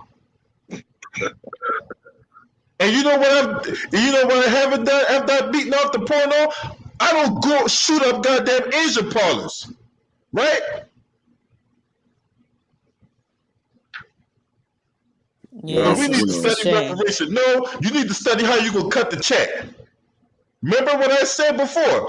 Should I use this black pen or should I use this blue pen? Should I use this off-white paper right here or should I use this really symmetrical 8x5 and 11 lineless white paper right here, right? Should I write cursive? Should I write manuscript? Should I send the check to Capital One or should I send the check to Navy Federal? That's why you need to study reparations. It always killed me when they used to say that it's just, you know, they didn't have the money. It's unrealistic. Who will you determine who is eligible for this or that? But, you know, the United States helped to give Holocaust victims money, and we had nothing to do with that. And they didn't have any problems giving Wall Street the what was it, $2 trillion before the stimulus packages. See, give them, right. And you they giving money to Bangladesh and shit. Bangladesh and all these other fucking countries that, you know, when the 9/11 attacks happened, their countries was fucking cheering and fucking clapping and dancing in the street. And you brought up a good point, because even in 2008, you remember when Main Street bailed out Wall Street? This is what people need to not forget at all. We, the people, these elitists, this top 1%, they need us. You can't have an upper class without an underclass. You can't. Because in order for them to be an upper class, they got to have somebody beneath them. Main Street bailed them out. What happened on September 29th, 2008? The whole stock market, the whole bottom fell out of that thing. Yeah, get this, right? So these companies can, on a daily basis, can mismanage their portfolio, right? Get involved in all kinds of scandals, whether it be sexual scandals, insider trading, all that shit, right? But they can get bailouts. They can get billions of dollars of bailouts, right? You get the average American who's probably like $100,000, $200,000 in debt, but you got to pull yourself up by the bootstrap and you got to figure out a way to make it here in America. But this is supposed to be the richest country in the history of the world, and yet we're borrowing money from China. Yeah, I think that's the first time I heard, I think back in 2008, that's the first time I heard that phrase, too big to fail. Exactly. Yeah. Too big to fail. So we have to help them out. And those people at Goldman Sachs, they still got their little golden parachutes as far as their retirement and everything. Yeah, those executives. That was our money. They was getting themselves involved in stock buybacks and enriching themselves, and you know, they was going on private trips and shit. Meanwhile, back in the motherfucking ranch, the common American here struggling, and somehow we get the fucking, well, you get the role fuck put to you, but someone who's engaging in insider trading and getting involved in sex scandals and all that, they can take their bonus money and take their ass to the Cayman Islands, right? Holding $1 million parties and shit. Spending more money on spilt liquor than what the people working below them make. And then people below them is the backbone of why they even got that kind of lifestyle. That's why I was saying, man, that's why I'm like, look, why are we fawning over these entertainers and these athletes and shit? That's why I keep saying, like, when motherfuckers out here, you know, dick licking and shaft grabbing and lip smacking for LeBron James and shit, I'm like, why are y'all doing this shit? That motherfucker, the only reason that motherfucker is where we is because of us. We watching his games, we're buying tickets to go to the games to see him play, right? The people out here, you know, you got people out here dancing for Beyonce, and you know, people out here, you know, want to, you know, oh my God, I met Rihanna, and oh my God, she kissed me on the cheek, and she signed my autograph, and you know, this executive from Goldman Sachs shook my hand. I'm never washing my hand again.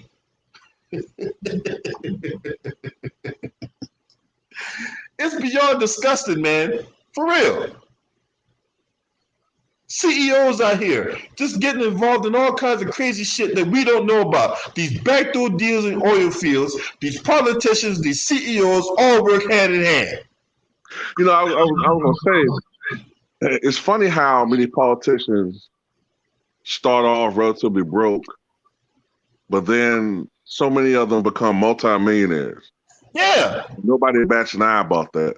Hey, Sketchy All- Peasant brought up a really good point, man. Hey, man, Sketchy Peasant, I've been seeing that he be dropping in the chat. He says that in 1970, a CEO made 30 times the average worker's wage. Today, 300 times the average worker's wage. The rich get richer while the poor gets poor. Trickle-down economics has failed. Yep. Just like you said before, just distractions. I'm going to get off of here. My phone's dying, but I thank you for always letting me to speak on your platform. I do need to put my phone on the charger though. Okay, back to the basics. You always welcome on this channel. Always welcome on this channel. All right. And then, the next time you grace us with your presence, always please stop by and say hello. And I appreciate you, Minister, and I appreciate all the hard work you're doing in your community. Like I said, whenever my contract ends, I do plan on doing more. It's just difficult, you know what I mean, right now. But like I said, my contract is ending. Okay. And old Massa, he ain't really happy about that. But it is what it is. It's over. Yeah. All right, y'all. Just stay up and peace and blessings. Peace and blessings you too, Queen. Holla.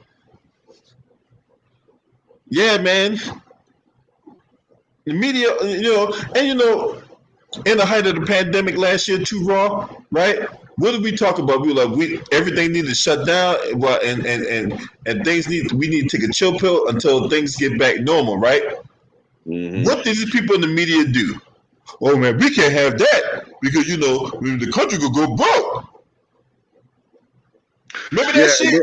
And then you had leaders, politicians and leaders say things like Trump. We have to still be Americans. We can't let this thing stop us from living the American way. They always say that when they really mean we depend on you worker bees to work so we can get rich. We're losing money here. We're lazy. We're not gonna do anything.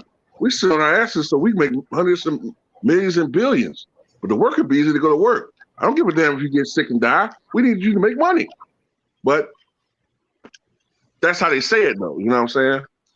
You had the governor of Texas basically like, the lieutenant governor, can't remember his name. I think it's Dan Patrick.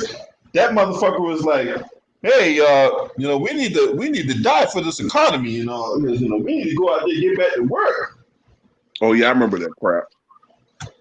Probably we need to die for this economy, bitch.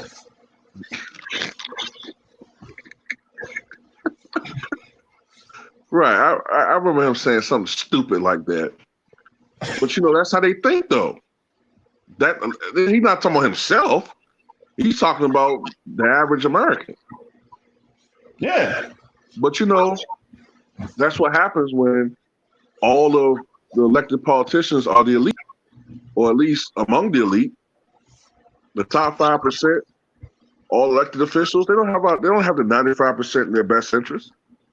And even if they do come to Washington like that, they all become corrupted.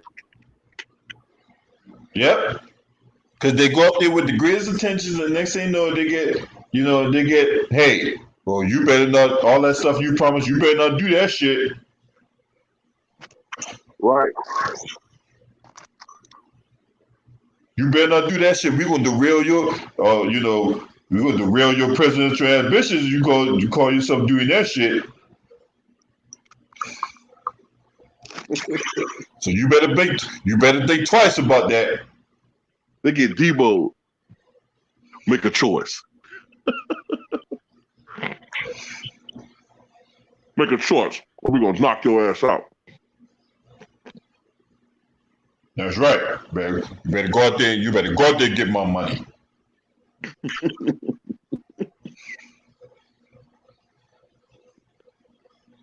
For real, all these dudes that were heavily armed, right? So the Dylan Roofs and the Kyle Rittenhouse and all these other jackasses, right? They were heavily armed. They didn't get shot, But our people get shot, like got murdered by like George Floyd and the Breonna Taylors of the world and the Ahmaud Arbery's, right?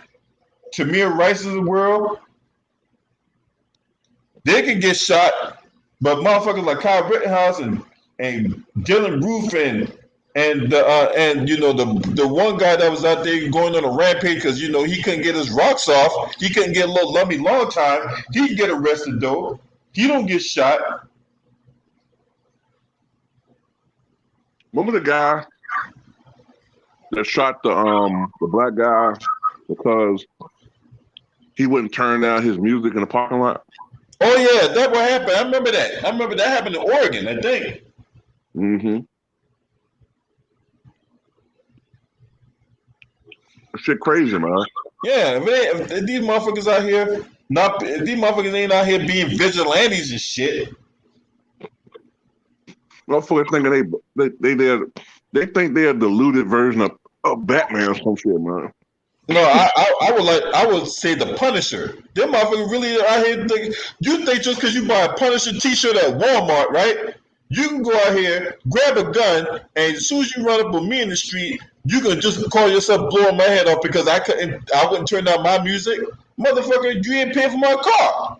So until you pay my car note, pay my goddamn car insurance, at that point you can tell me what I can do with the car. As far as I'm concerned, shut the fuck up, get a dick in your ass, and carry on. Yeah.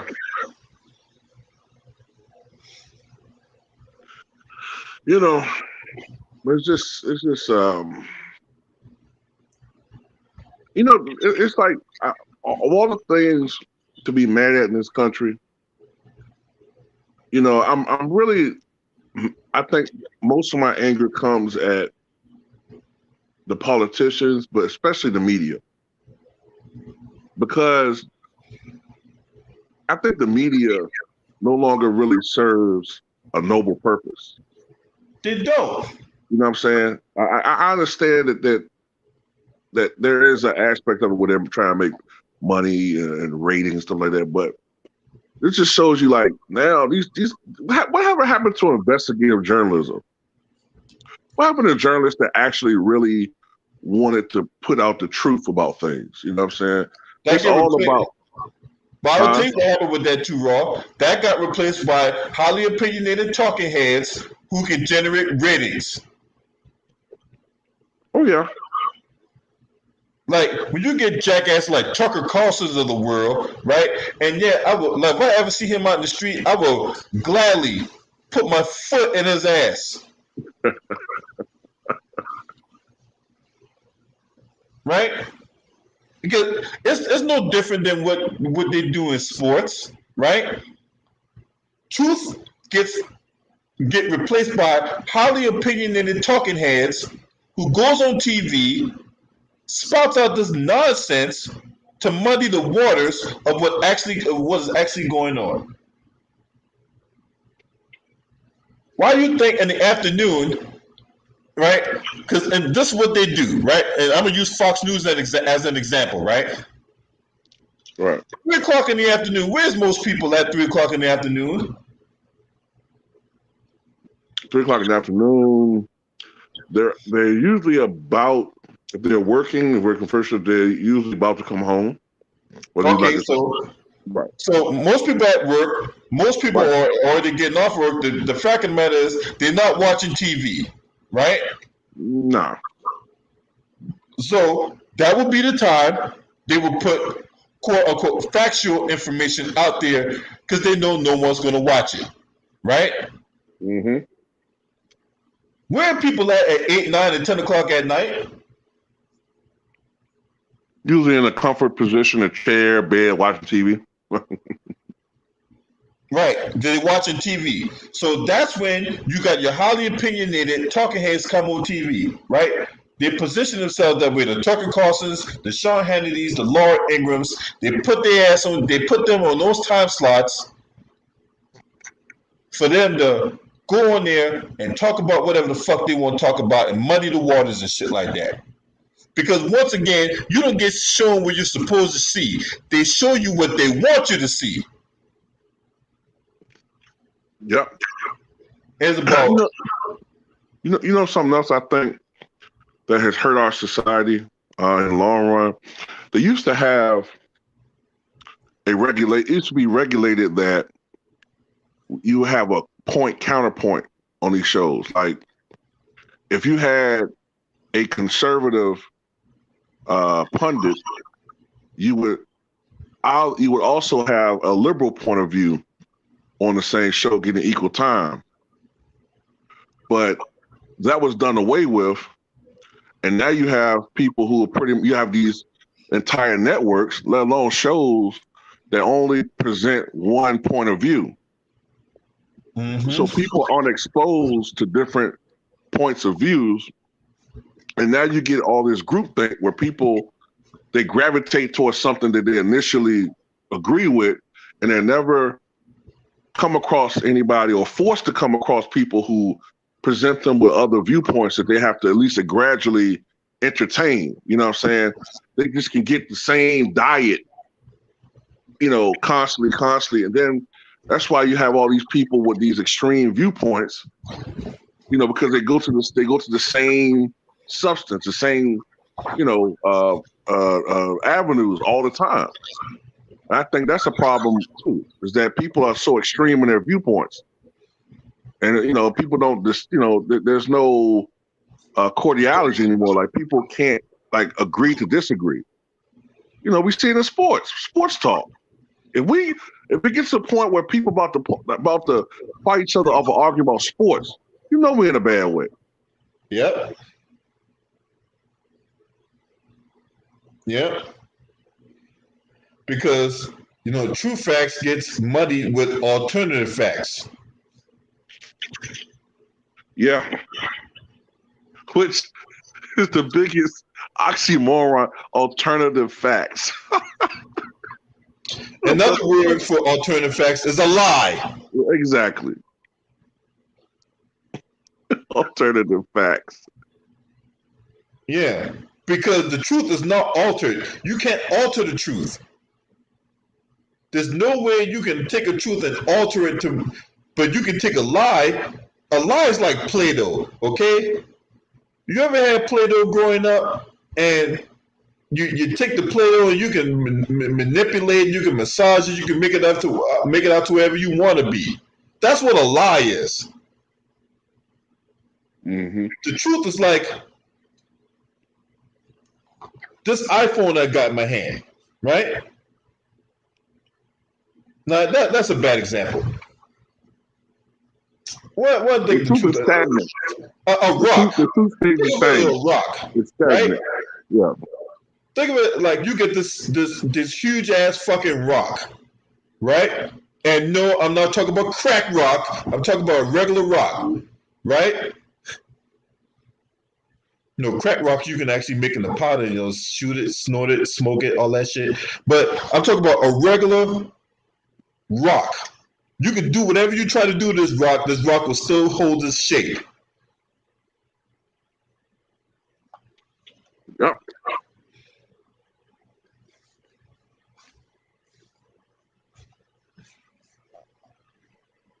And then that's what goes on in the media, whether it be in political media, sports media, it's all the same thing, right?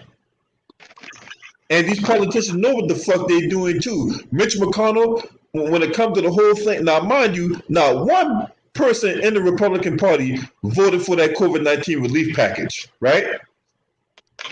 Yep. Another thing, but the thing I really want to talk about is the January 6th incident. Yeah, we're gonna go back to January 6th, right? So we can go back further than that because Trump was spewing out the talking point for months about if he loses, the election's rigged, right? He was starting that talking point for months, and then when he did lose, he doubled and tripled down on that bullshit to the point you had the insurrection on January 6th, despite the fact that he said he was going to be there with them, and he wasn't there with them, right? Right. Now, Mitch McConnell, right, with that burnt up jack-off hand, goes on and cuts a deal because, at the time he was the Senate Majority Leader, right? Mm-hmm. He pushes the goddamn impeachment to after Donald Trump leaves office, right? February 9th. And I don't know why the Democrats even agreed to that bullshit, but whatever, right? So you can't go out here and say that, well, and make the decision to move the goddamn election to February 9th, and then come back later on and say, well, all that's, all that stuff, happened after, we couldn't convict them because the president is no longer in power. The fucking shit happened while he was in power. That's why you have the impeachment. But see, Yeah. But see, this is what they do. They do this shit. They say this shit, playing on the notion that a lot of the general public are stupid.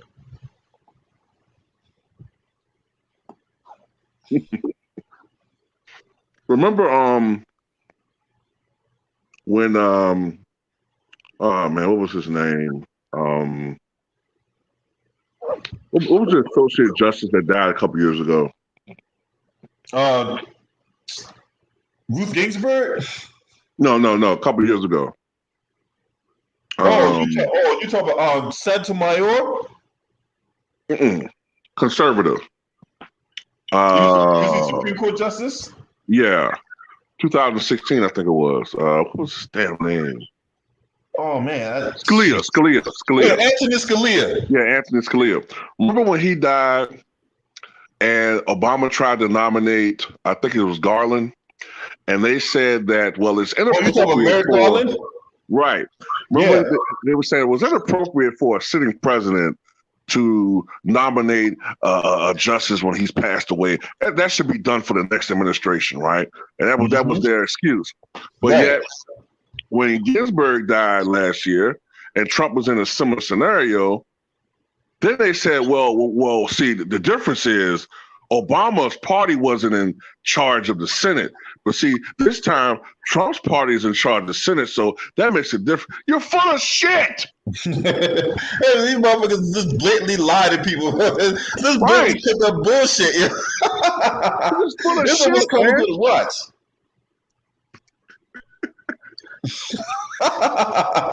They sit up here lie, mislead people, and bullshit people on a daily basis, man. See, when bandits like Ted Cruz can take his ass to Cancun, Mexico, in the middle of a storm that's killing his constituents and shit, and leaving his constituents power and all that, and he can come right back to Texas and nothing can happen to him, like nobody got outraged behind the shit. That's why bandits like Ted Cruz can do the bullshit he does. You know what? We talked about this behind the scenes. I don't mean any harm toward anybody that didn't vote for him. Okay? I'm sorry. For those, the 48% or 49%, the 48% that didn't vote for Ted Cruz, I'm sorry what happened. 100%. But for the people that voted for Ted Cruz, that's what the fuck you get. I'm sorry. That's what the fuck you get for voting for such a piece of shit, a charlatan, a scam artist like him. Yeah, and what's up, Will the Thrill? Salute to the homie Will the Thrill, man. Hey, man, the Knicks is back. So yeah, Ted Cruz can't do bullshit like that, right? And he was like, well, my kids had a tough weekend. They wanted to go to Cancun, Mexico, and like the good dad I am, I was going to take them down to Cancun, Mexico. As soon as they got safe and sound, I was going to come right back to Texas and help out the constituents. Get the fuck out of here. His wife text messages pretty much show what it was. They were fucking freezing. His itinerary saying something different too. Huh? The itinerary saying something different too. Exactly.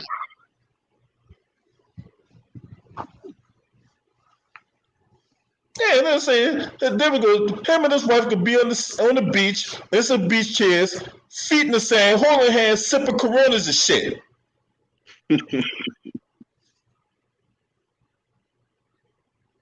That motherfucker had no intentions of coming back. But did the media call this out? No, people on social media called this out. And then they want to sit there and play these posture games like, well, we got to confirm that was Ted Cruz. Motherfucker, people on social media know what Ted Cruz looked like. We don't need your fucking confirmation. Or, well, we tried to call Ted Cruz and we tried to call the representatives and we couldn't get nobody to answer to confirm whether or not Ted Cruz. That's that motherfucker on the plane. All you gotta do is go on Instagram. That motherfucker sitting right there in first class with his seat back, eyes closed. Raindrops keep falling on my head. All he was thinking about was being in 80-degree weather from 30-degree weather, and all of a sudden now, oh shit, I gotta get back to Texas. There's people out there dying. There's people out there starving. But the mainstream media called us out? No. What was he thinking going to Texas, trying to be, now you want to put on your investigative report? Get the fuck out of here. Remember that Republican mayor that told people to pull themselves up by the bootstraps? Oh yeah. Our old friend, what's that guy's name? Oh, what the fuck is his name? Tim Boyd, that's right. Yeah, the strong shall survive and the weak shall perish. Quit looking for a handoff, get off your ass and help your ass.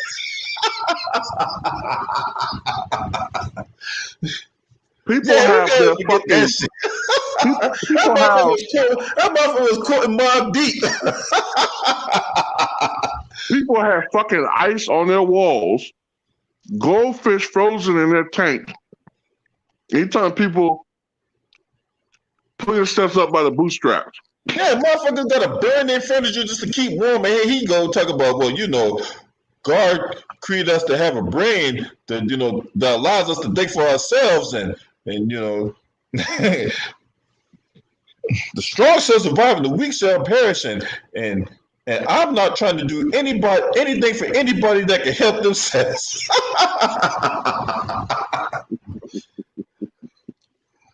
You gotta forget that shit right there. But see, that's what the media does. See, the media don't call out that bullshit right there, right? They want to sit here and distract and deflect and put on propaganda pieces and let black bootlegs like goddamn Candace Owens and Diamond and Silk and Larry Elder and Herschel Walker, the same motherfucker that can't read, but yet somehow he wanted to, quote Bible scriptures and shit like that, talking like how a man robbing God. Motherfucker, get fucked, get tackled, and get that CTE fix in your fucking head. He was by his son, too. He want to run around here looking like Donald Trump, get to speak at the Republican National Convention. Hell, Candace Owens on coon ass ain't get to speak at the Republican National Convention, but yeah, he get to speak at the Republican National Convention, right? All these people out here talking to black people, yet somehow we at the forefront of Asian hate. Like we did something to them. All we've been doing is going to their goddamn restaurants, buying up their food, eating their fucking cat and dog and fucking fried baboons and shit. Women going to the goddamn nail salon, getting their nails done, getting their hair done, buying fake hair, buying goddamn Mr. Ed products and shit. But yet somehow we at the forefront of the so-called Asian hate. Right? These Asian news reporters are picking and choosing who the fuck they want to go after. Right? Because the same Asian people, reporters that was talking about all these black people out here being victimized in Asian neighborhoods and shit. Well, you got these white supremacists out here victimizing Asian neighborhoods, and you can hear a rat fart. Matter of fact, you can hear two rats fucking in a church pulpit louder than them speaking out about that.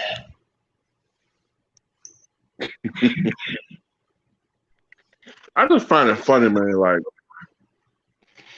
these motherfuckers got a nerve to sit there and talk about or insinuate that it's black people that's the problem with Asian Americans or anti-Asian American sentiment.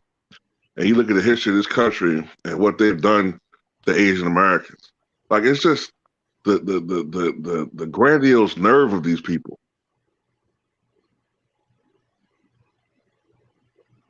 You know what I'm saying? What are you talking about?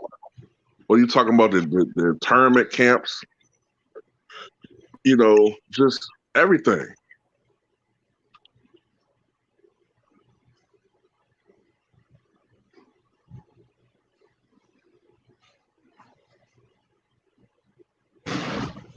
Like I said, man, they just love having us as villains, man. It's just it fits their narrative. They love having black people as the villains. And if y'all can hit that like button, man, I appreciate it, man. You know what I'm saying? Hit the like. If you don't like me, hit the dislike button. I know because there will be that one person always come in hitting the dislike button. I think I have an idea who it is. But you know, to that one motherfucker always hitting the dislike button, fuck you. Anyway, what was going on again? Oh yeah. But the media don't call this bullshit out. The mainstream media don't call this out. But you know, somebody like me call it out, and then my channel gets shadow banned, and you know, YouTube will unsubscribe my channel, and you know, YouTube want to give me strikes and shit. You know, but they don't want me to talk about how these black people getting treated in China by these same Asian people that you know getting all this vitriol towards them, right? Exactly. Why didn't the media talk about that? About how black people you want to talk about discrimination. They treat black people in China literally like second-class citizens. Literally. But the media don't talk about that. They can't even eat at McDonald's for crying out loud. But there's all this Asian hate, right? We got Asian news reporters here in America picking and choosing who they want to go after, but yet there's all this Asian hate, right? The fuck out of here.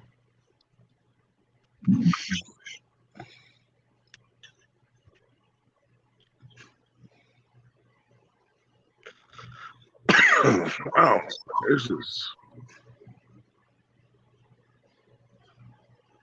just ridiculous.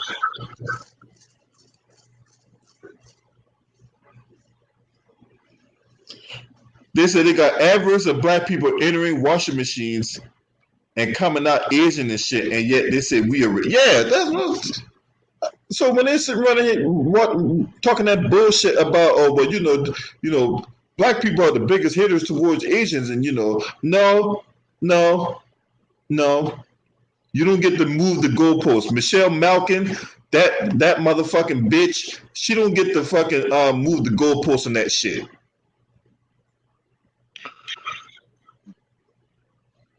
And I'm not gonna let her fucking move the goalpost. Juju Chang, another motherfucker. Now, this woman went on that goddamn diatribe about black people and all this shit, right? Meanwhile, 3 days after she went on that fucking rant about black people, this dude, because he had a bad day, he couldn't get his rocks off, and he couldn't get a little lummy long time. He shoots up the fucking Asia parlor, killing 6 Asians in the process. Now, where was the same energy from Juju Chang? Oh, it's not going to be. Hell, they ain't even so much as retracted the fucking article. Because he looked like the people that are her bosses. So she not going to come at them like that. Shout out to Kevin Wedderburn and Eric Johnson in the building. What's up, homie? Wilts, I see you. Yeah. You know all this Asian hate, right? Get the fuck out of here. As much money as we put into their pockets, they should love us. That's what I'm saying. This is absolutely disgusting. Just like the homie Will said. You know what I'm saying? We stay going in restaurants eating all that cat and dog and fried baboons and shit. Hair products, nail salons, spas. You know, we stay giving them money. Yeah, we stay supporting their businesses and all that, but yet we at the forefront of Asian hate, right? Somehow we are why, you know, all these white people, all these white supremacists out here killing Asians and shit.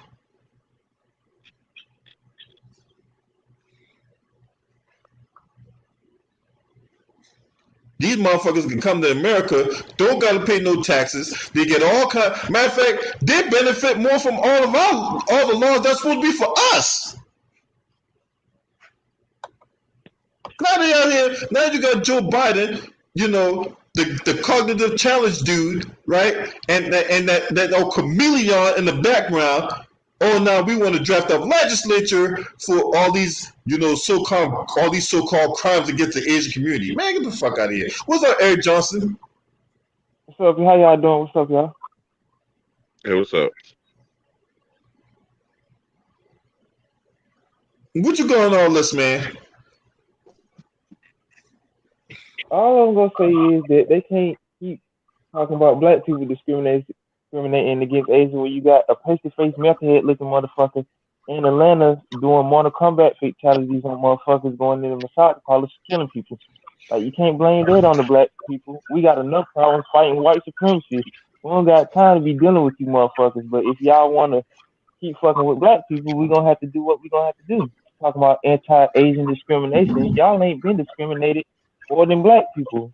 Y'all get more resources than probably any other race of people in America, along with like the Mexican people and probably like other races and stuff. But black people at the bottom of the totem pole. But y'all want to keep talking this bullshit about anti-Asian discrimination. Yeah, y'all might be licking the white man's balls, but y'all gotta realize that the white dude to turn on your ass with the quickness too, because they definitely do more anti-Asian discrimination than black people, because black people got enough fucking problems dealing with these white motherfuckers out here, let alone some fucking Asians.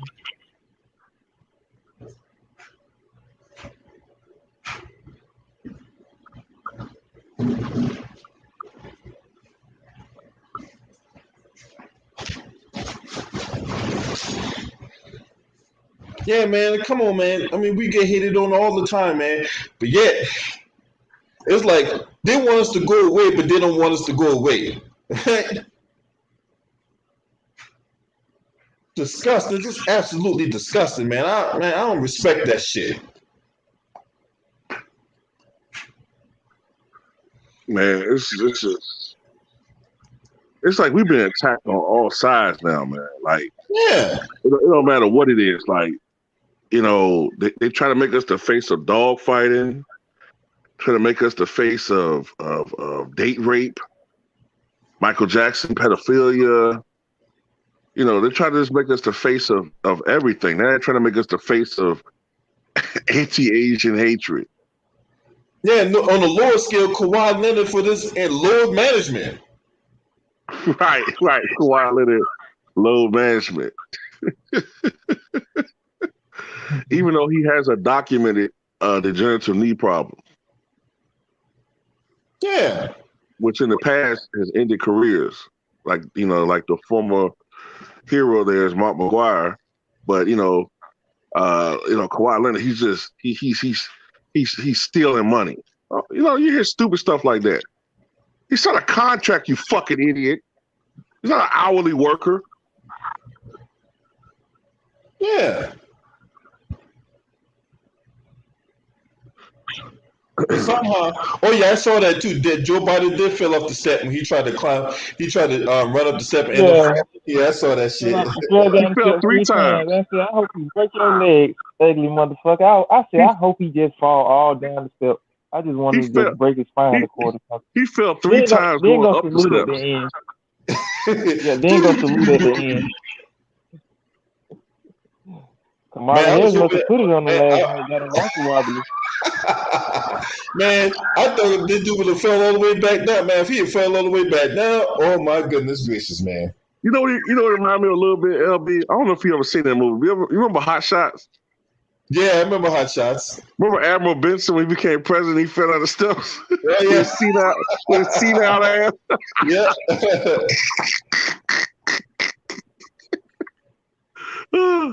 That was more funny when George Bush got them shoes thrown at her at their press conference. I'm like, damn. Oh yeah, that shit was funny as hell, man.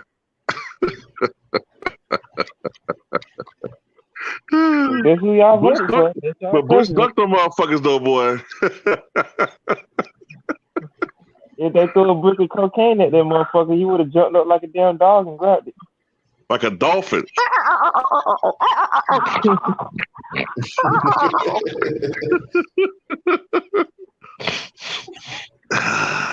That's the craziest shit I done ever seen.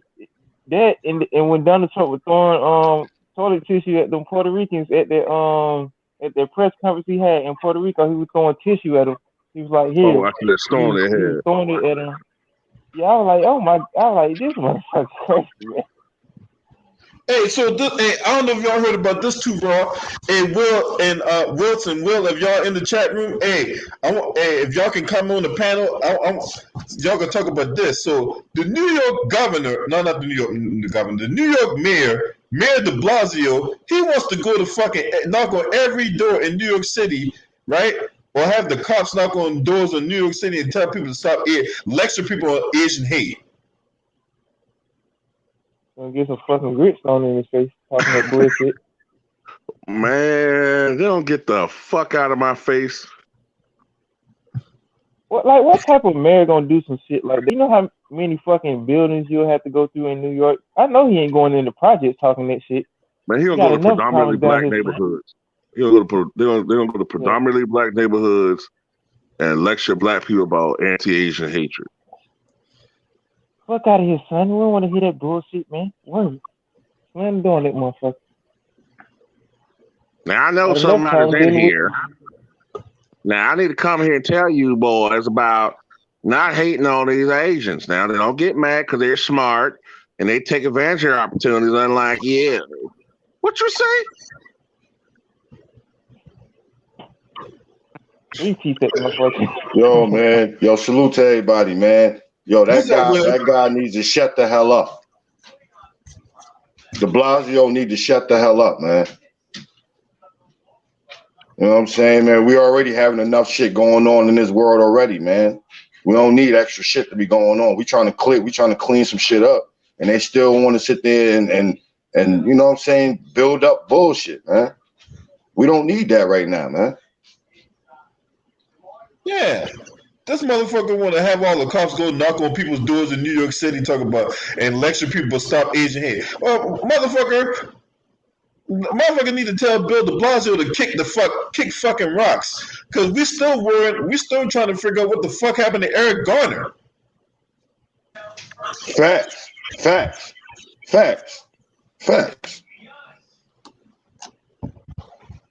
Need to be more worried about that than be worrying about this other bullshit, man. Worry about what happened to Eric Gardner, all these other type of people that we lost in this world, bro.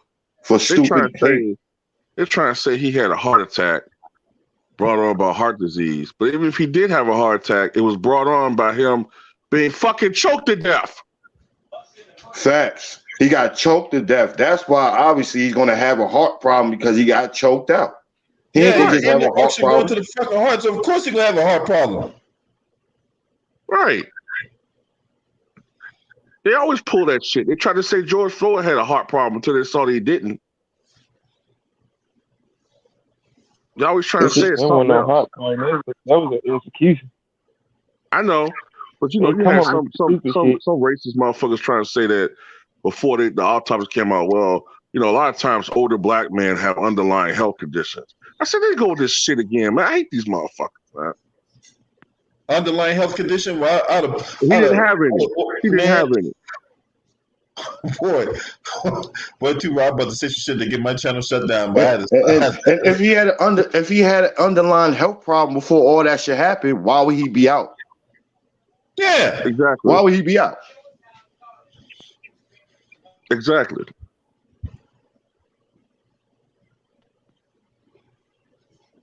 That's what they do. They push that weak narrative to make it seem like it was something else other than what the hell they did wrong. They try to change the whole narrative, man, because they did some fucked up shit. So they try to make it feel like somebody else had the problem already, man. Nah, man. Nah. Get out of here, man. They straight bammers, man. Don't respect them guys. And what get me is, you know, you could on the tape that they showed, you could see Derek Chauvin kneeling on this man's neck for almost 9 minutes. But you know, if you look at the other angle, the other cops are holding him down, so that he can't move at all. Right? They him, man. And they get this right there. They don't talk about the Asian dude that was playing standby that didn't do nothing about it. Right. Good point, LB. That's a good point. He was sitting right there in the middle of all that stuff that was going on. He didn't try to help. He wasn't trying to tell them to stop. He was right there. He was in it. He's guilty, associated. He's guilty. Honorary white supremacy, right there. He wasn't gonna defy his white master. He wasn't gonna do that. Cause you know them Asians, they scared of white people and shit. They want to be white. They want to get that real American dream. That's why the white man be giving them so many fucking resources and think black people don't deserve nothing. When black people built this damn country, but when you got motherfuckers like that, and you got people in our community not like sticking up for us, we gotta come together and do our own shit. Cause you gonna have bitches like Lonnie Love and I don't know who the other slant out bitch is on the real. The chick that go with Young Jesus, you gonna have them two bitches talking about anti-Asian discrimination. Well, black people been getting discriminated more than them motherfuckers a long time, more than they came in America, because we've been here longer than them. No, I ain't gonna lie. You come over here and do I discriminate against her. I'm like, look, the fucking Jenny Craig is down the street, okay? She won't go to Rob Buffett away from a heart attack. I don't think she'll be able to lose no weight. For you, Lonnie Love is a 2-plate limit.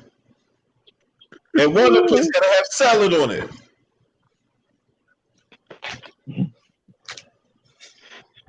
Two-plate limit. I think she'll go in the shop if she eat a piece of salad. You gotta give that bitch a piece of chicken. She might just power up like a Super Saiyan, you know. Yeah.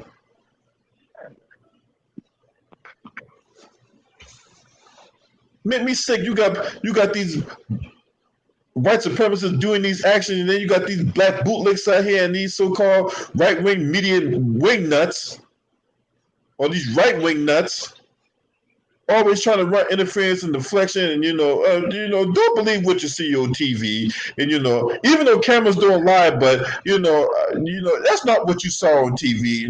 All this was at the forefront of the black community. Really? So we're the driving force behind white people going out here killing Asians, right? It's just amazing to me, man. Like, just think about all this shit. Just think about all this shit we done been through the last year, right? You trying to tell me that on top of our list is fucking with Asians? I mean, it don't even make sense. Like, man, I'm trying to be careful how I'm saying this, but like, hey, hold on, too, Raw. Hey, one more thing. So get this, right? So we had Jeremy Lin made that bullshit allegation about someone called him the coronavirus, right? Right. Never came out that apparently all of a sudden now a report comes out is like, oh, well, we know who did it. Okay, tell us who did it. Well, we don't want to say. Okay, that's some bullshit. All right, that's some fucking bullshit. Don't say nothing about it then. Don't say nothing about it if you ain't gonna explain yourself. You might as well just shut the fuck up and be quiet. It don't make no sense. Ain't he the same dude that said that? Okay, people always talk about us playing a race card, right? But is this the same dude that said that one of the reasons why he's not in the NBA because of anti-Asian racism or like because he's Asian or because he's Chinese or whatever? Yeah, he tried something like that. Yeah, he tried to say that. No, the truth of the matter is the reason why you're not in the NBA because you're not good. Exactly. Hell yeah, man. You're not good. And then have nothing to do with the fact that you're Asian. Y'all mean Asian? Just like they try to play that whole they try to play that card with you remember Michael Sam, right? Michael Sam he played college ball in Missouri and but he liked dick, right? That dude. Right, I remember. Shit is disgusting, man. That shit nasty as hell, man. Yeah, when he got drafted in the NFL, you know what I'm saying? He kissed his boyfriend on TV. Right there on live TV, he kissed his boyfriend in the mouth, and all of a sudden now, well, he didn't make the team because he just look. Truth of the matter, she don't want no fucking dick in the booty ass motherfucker in the same locker room as them, okay? And he wasn't good. If you watch the tape of him, they try to play the fucking gay. They try to play the gay card of why he didn't make the team. No, he didn't make the team because he wasn't good. Facts. And that whole thing, kissing on TV, that was a publicity stunt, man. Real talk. They know what they was doing. Hell yeah. For real. Yeah, that shit was disgusting, man. Try to push that narrative, man. And you know what I'm saying? For us to see that shit, man. That's all that was. You know, this is my thing, man. Like, okay, like, do I wish death upon people like that? Absolutely not. You know what I'm saying? But at the same time, look, I know as a black man, not everybody is going to accept me in this country. There's always going to be people who going to hate my guts because of the color of my skin. Gay people got to get in their minds that not everybody's going to accept their lifestyle. That's just point blank period. Not everybody's going to accept that that's natural. Some people believe in science. Some people believe, you know, that, you know, in biblical scripture, and the biblical scripture says something about that. Even if you believe in science, it's sort of well, I don't want to go too deep into it. You know what I'm saying? But let's play this. Everybody not going to agree with their lifestyle. Yeah. You know what I'm saying? Yeah, just because I remember one time. So I remember I got a personal story. So back in 2007, right? I met this dude, right? Because I you know, and we looked like we gonna hit it off because I had some because I had a business opportunity for him, right? Because I was trying to get some networking stuff down, right? So we get to conversating about, you know, the network and the business opportunity and all that shit, right? This motherfucker said, "Oh, I look good." This motherfucker tried to reach for my dick. I was like, "No, look, I'm about to get out of here because I was gonna bash that motherfucker upside his head with a fucking chair." I don't flip that like the car, man. These motherfuckers, man. Yeah. This motherfucker literally tried to reach for my fucking meat stick. I'm like, my shit ain't look. Oh, fuck that, man. There's only 2 times my meat stick come out. Is when I'm peeing or when I'm about to have sex with a girl. Not another dude. But the dude about to see my motherfucking meat stick. Yeah, fuck that, man. Ain't nobody blessing the booty in here. This ain't no Andrew Gillum. Yeah. No, I'm not Andrew Gillum. You're not gonna find me bucket naked in a hotel with drugs and fucking vomit and gay dudes. Oh man. You know what the grossest shit about that photo, man? You know the grossest shit about that photo is if you look at that photo on the bed, man, I don't even want to say this shit, man. On the bed, it's like shit stains. You say dookie stains? Yeah, it's dookie stains on the bed. Oh man. Damn, man. What the fuck is going on, man? What's wrong with these niggas today, man? It's crazy, man. Yo, man, in the cloth, man. I don't know what the hell wrong with them, man. Shit, what kind of fruity cloth is that, man? That shit is crazy. Yeah, all them damn drugs in that room. Then he do no damn meth. You was in there smoking meth and getting your butt blown out. And I don't know what the hell his wife was thinking about. I'm like, why you ain't leave this nigga? You must have known that he was like that. I think she did. I think she did too. How the fuck you gonna explain that to the son, though? That's like it's like a terrible thing to do, man. But you know, in hindsight, when I read about like before that happened and he was running for governor, and I read that this nigga like to look at what's it, Alexander Hamilton plays and shit. I should have known then, man.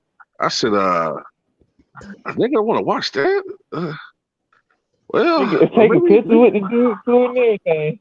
They were taking naked pictures with each other and shit on fucking boats and stuff with dudes and stuff. I'm like, where the women at? You don't got no girls on here? Like, there was some major signs to be like, yeah, he getting his ass out. So. Yeah, I ignored it at first, man. I just like, well, maybe he just one of these nerdy dudes. I was thinking like that. Well, he's probably just a nerd. I had no idea, man. This nigga, They get motherfuckers like that. They get a nigga like that. He's a goddamn Fruit Loop. Fruit cake. Or 2K and Sam. Then they try to come to damn goddamn hot pocket. Hot pocket. Oh man. Fucking Hot Pockets. And Lee, remember that commercial? Hot Pockets and Lean Pockets too. I'm like, what? Lean Pockets. I'm like, what? The lean pocket. Oh shit. Just disgusting. Straight up disgusting. Sure. Then they tried to blur the nigga picture out like we didn't know who it was. I'm like, we know who that nigga was. We see the throat right there. Oh man, that shit gross, man. Nigga vomited all over the fucking floor, and man, That motherfucker was that eating shit. government baby food and stuff. I'm like, he not ate some government baby food or something. oh man. Yeah, that's disgusting, man. Yeah, for real.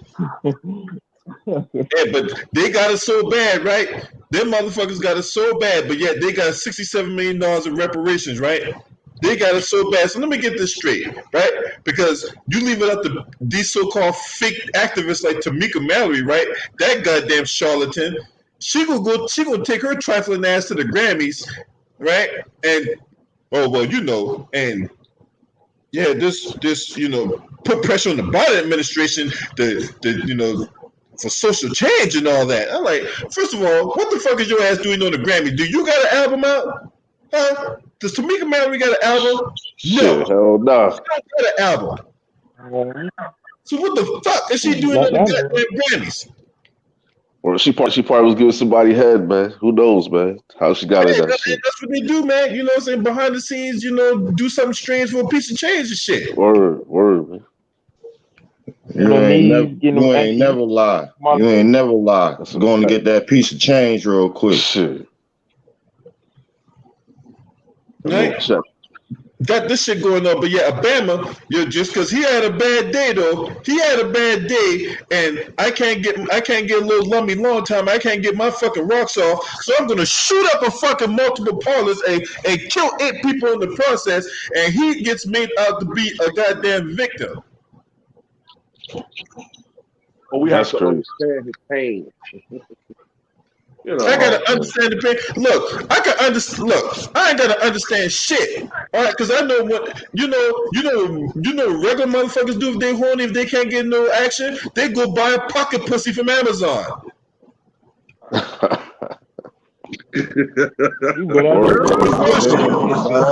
He said they go buy some pussy from Amazon. Then you get free shipping. Yo, I'm about to say, like, yo, you really desperate, man. Like, yo, man, let's fuck with them type of precious type girls, man. You know what I'm saying? Hey, if it's that bad, my nigga, like, it will. Yeah. Bestiality is illegal in most states. Oh, you said bestiality? Oh man. So somebody at least, not precious weight, but yeah, that's too much. No, that's crossing the line right now. Yeah, that's too much, man. Man. Oh man, man. What y'all talking about? I'll look at the comments. Talking about precious. Oh, well, what about this? What about Lizzo then, man? Lizzo? I gotta fuck Lizzo. That girl Lizzo. I got standards. Lizzo got this. No. Nah, I'm not talking about me. I'm talking about that nigga that went crazy that day. You know what I'm saying? Nah, you gotta have them standards set up. You know what I'm saying? Everybody's standards are different. You know what I'm saying? But that right there, precious, man, that's too much right there, man. I don't got nothing. Nah, man, but that nigga, that nigga needed something, man. But that's too much, man.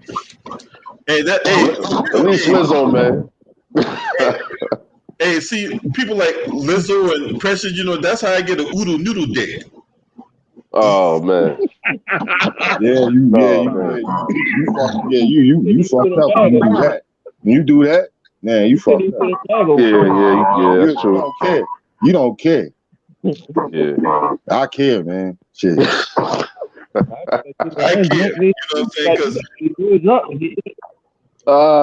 that could be traumatizing, man. You know what I'm saying? You go out there, disrespect your dick like that, having sex with, you know, these flying wombats and albatrosses and Komodo dragons and shit. Fucking Walrus and all them niggas. Komodo dragons. Damn. Shit. Nah, plus I ain't gonna lie. Plus you can't breathe that good. You know what I'm saying? You trying to do that shit, you ain't gonna be able to breathe good, man. Who this is? Oh, Kid Trump. Yeah, for real, man. That's crazy shit. You know what I'm saying? But hey, but that's what the media does, right? Media always on this bullshit, making black people out to be the goddamn, oh, dude, we the boogeyman and all that. No, we ain't no fucking boogeyman. Shit. Yeah. Mm-hmm. All right, Kid Trunks, what's up? What you got on mainstream media out here? You know, putting on these puff pieces for propaganda, puff pieces for white supremacists, but yet black people out here get made out to be the goddamn boogeyman. Some slithery ass snake in the grass ass motherfuckers, bro. I swear to God, man. They always trying to put this type of image that the black man is aggressive, the beast, the animal. They just want to go out here and strike motherfuckers down and shit. Like, that shit ain't fucking true. You feel what I'm saying? And the media, probably because like a rap music a little bit, which is not true. Because that's all shit. All that shit is a fucking fantasy, my nigga. You feel what I'm saying? Yep. But that's what the media do. You leave it up to jackasses like Candace Owens. Yeah, you can say it, yeah. You know what get me, man? We've been oppressed more than any other group, you know, in world history. We've been oppressed over here for 400 years. We got to deal with constant racism, even to this day, right? And when you think about it, we're really the most good-natured people, because even though a lot of us might be a little, you know, we're perturbed by racism. It pisses us off. But these motherfuckers, they lost an election. Just losing an election made these motherfuckers charge their federal body of representatives and smear feces and urine everywhere and bash police officers in the head with a flag. They lost over a fucking election. Yep. So we're the savages? We're the savages. Yep. We're the reason why all this shit's going on in the country, right? Them motherfuckers literally stormed the Capitol, but yet we're the reason why these white supremacists out here stormed the Capitol, right? Word. That's not the first time they did that. Won't be the last time they do it. in Oregon too. Nope. They did it in what town was it, man? They did it in North Carolina back in 1898. Can't think of the damn, was it Charleston? No, not Charleston, that's South Carolina. They did it in North Carolina. I can't think of the town right now. Wilmington? Yeah, Wilmington. Wow. It was the most progressive city in the South at the time. And they had a mixed government with black people and white people. And they had a lot of successful black people in that town, a lot of registered voters in the 1890s. And the racist white motherfuckers literally stormed the capital of Wilmington, made all of the elected officials resign, took over the government, enforced white supremacy and Jim Crow, made 100,000 black people leave the city, their registered voters, and totally remade the demographics of that city. Ain't not one of them motherfuckers got in trouble. And they killed about 100-something black people. Burnt down businesses, everything. Burnt down the progressive newspaper and everything. Mm-hmm. They've done this before, and this is just one. We all know about Black Wall Street. They've done this shit all the time. This is in that nature, but they erased their shit.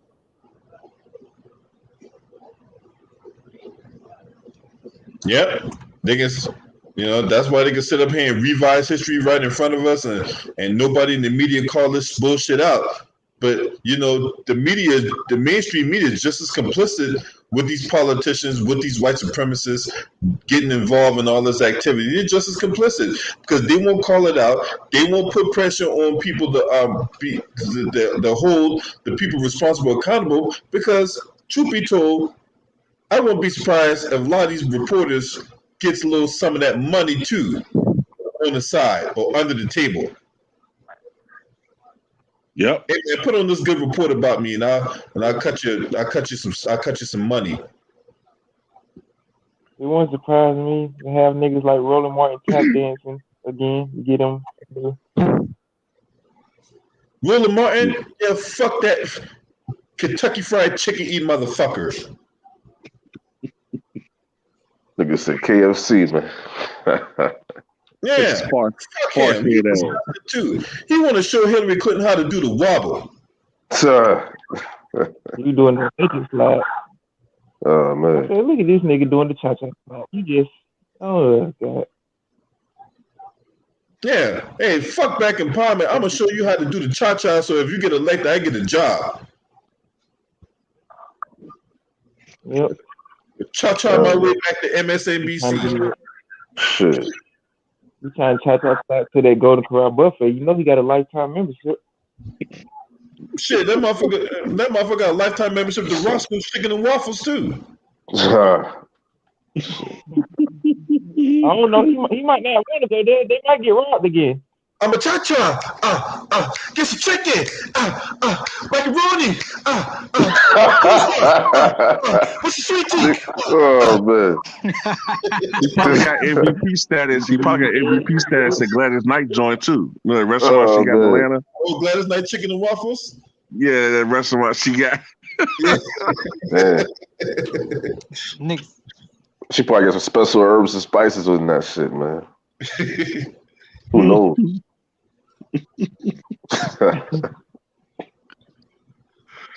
Speaking of that, a while back they had these white people selling Popeye's chicken in their restaurant. Then they was talking about it was their chicken. I forgot that they'll I know exactly what you're it talking happened about. a while back, and I'm like, but she admitted to it though. She admitted to it though. Yeah. I think she charged like $15 worth of chicken. I was like, damn, bitch, you better I'm going to Popeyes. Then she talked to people too. I'm like, damn. She's snitched on herself, nigga. $15 for a piece of chicken. Mom's house, nigga. Hell no. Absolutely. Hell no. That shit is absolutely insane, man. Insane. Word, man. I ain't paying that much for no damn chicken. Oh, in the world, man. Own chicken. That motherfucker the size of my back. I can go to a store get for a big chicken breast, nigga. Make a good motherfucking chicken strips, nigga. What you talking about? Shit. Fried chicken, man. Nigga. She was charging people $15 for chicken. That is just crazy. And she put a little design to it too. She put some lettuce on the side and shit, man. Fucking strawberries and shit, nigga. Man, fuck that. I go to the grocery store. I go to the grocery store, put some lettuce on that shit.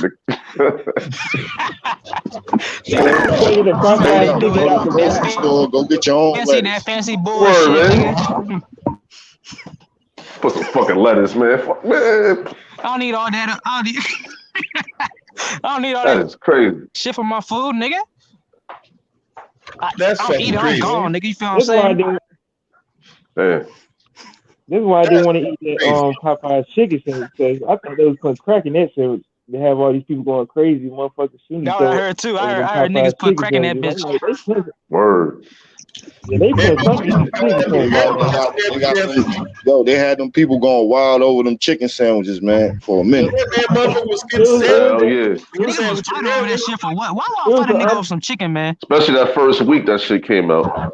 Word. That shit was crazy. Exactly. That first week was crazy, man. People fighting each other online to get that chicken sandwich. That's crazy. What's they was selling $1,000, man?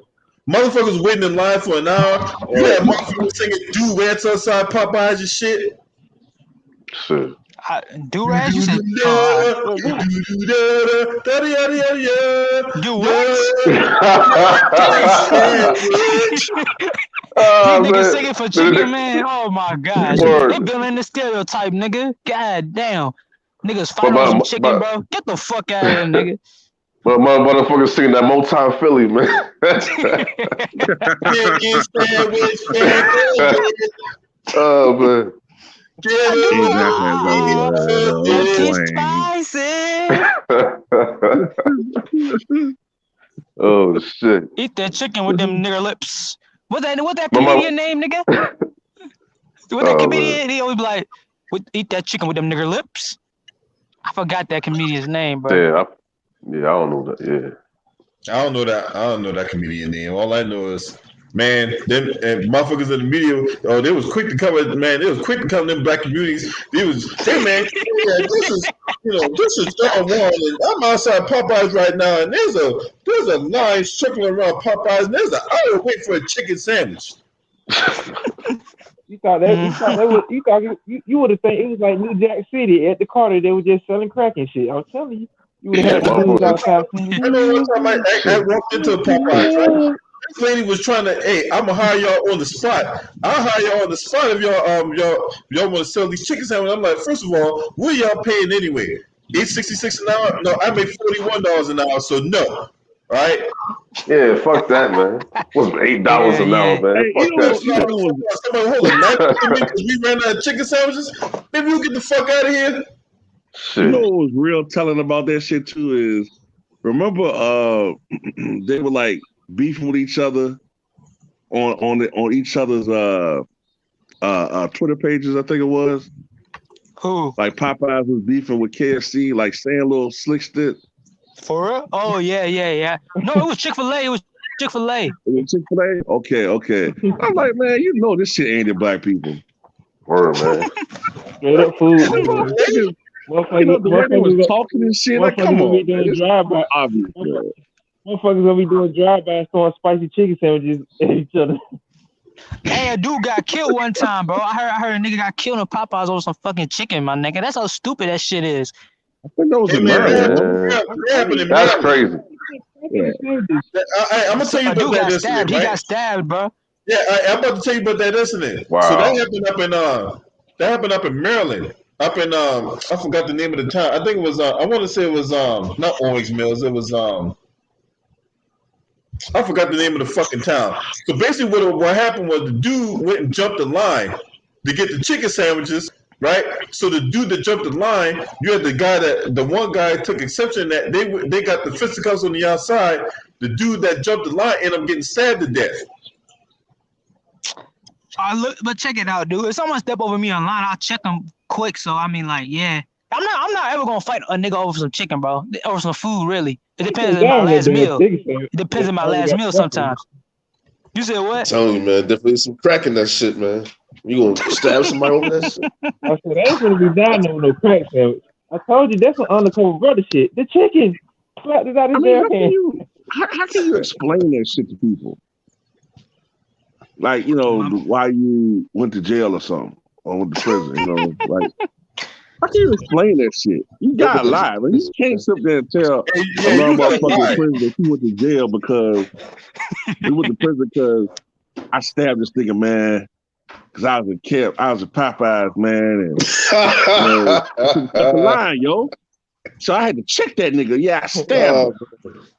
What? Yeah. Nigga, you a dumbass. And let's beat the fuck out this nigga right here. Oh, stupid motherfucker.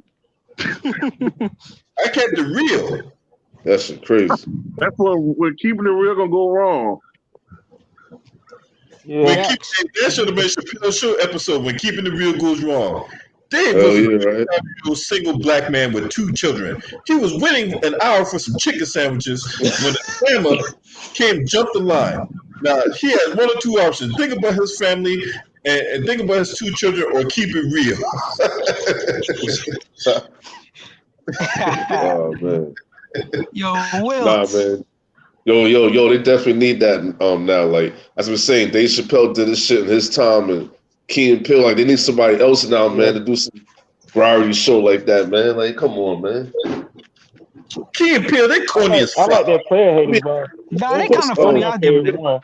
They corny. I ain't gonna lie, but yeah, man. Yeah, Just need somebody new right now. Like they feel though. They kind of corny, but they kind of funny too a little bit sometimes. Yeah, they I just don't like right. them dressing up like bitches though. I don't like all that. Oh man, We dressing up like girls and shit. Shit. You know, some of that shit funny though. I like that skit they did, man. When they had the racist zombies. Oh yeah. Oh yeah, I know what you're talking about. One of the zombies gonna put the kids in black people. They gonna come in handy if we ever have zombies. They'll be killing everybody else except us. We can just be killing. No, know what it is? Because the Me, not the Me Too movement, but like all these LGBT motherfuckers and shit got people don't scared to do it, man. You know what I'm saying? Scared to like word, man. You can't do it like how you used to do, like how they used to do Living Color and shit like that. You can't say them type of jokes now. Everybody get offended about every fucking thing, man. Yeah. I'm outraged. Shit crazy, man. I was looking at the Men on skit on Living Color the other day, man.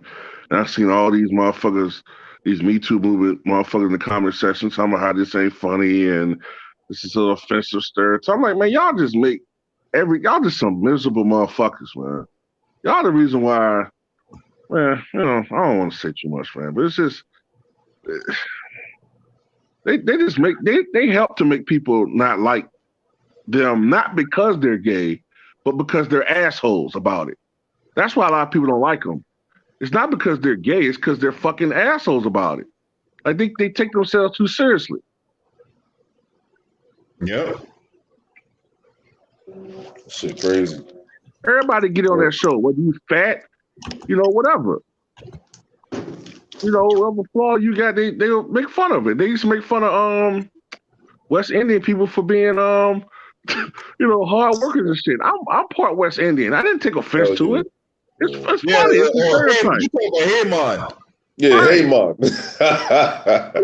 One job.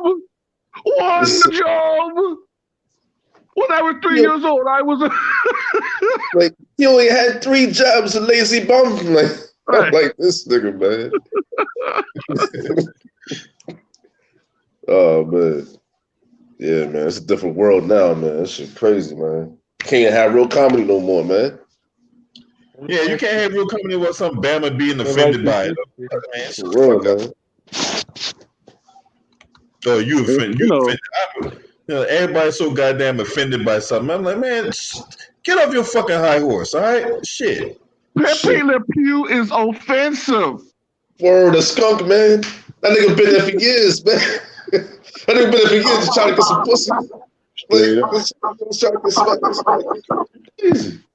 The thing that they don't understand though is that the girl, Cat or whatever it was, she liked Pepe, but he stink. That's why she didn't like him. Remember the episode when he got sprayed with he got drenched in perfumes, and all of a sudden she started raping his ass. She turned the tables on his ass. She liked him, but he just stunk. Yeah. I don't know, man. It's just I don't know, man. Motherfuckers just care about stupid shit too much, man. Now they got excuses to my he got that rapey vibe and stuff like that. Like whatever, man.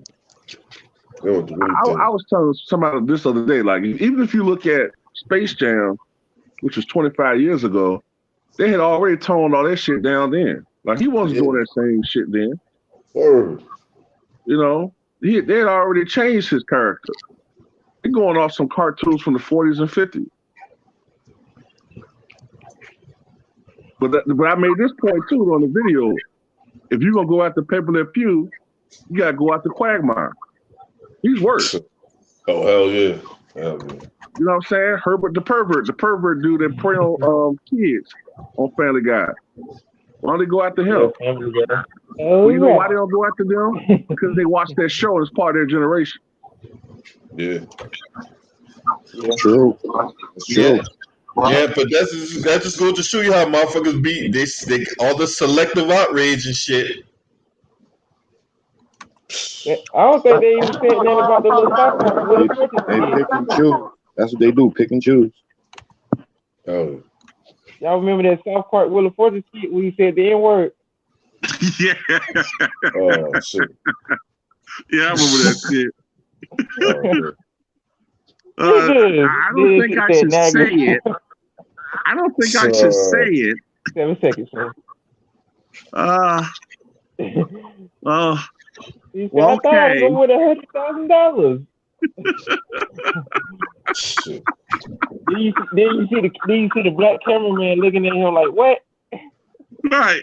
What's the word, beggars? They cut to something like that. break, right? I hate beggars. It was naggers. Naggers, that's what it was. Naggers.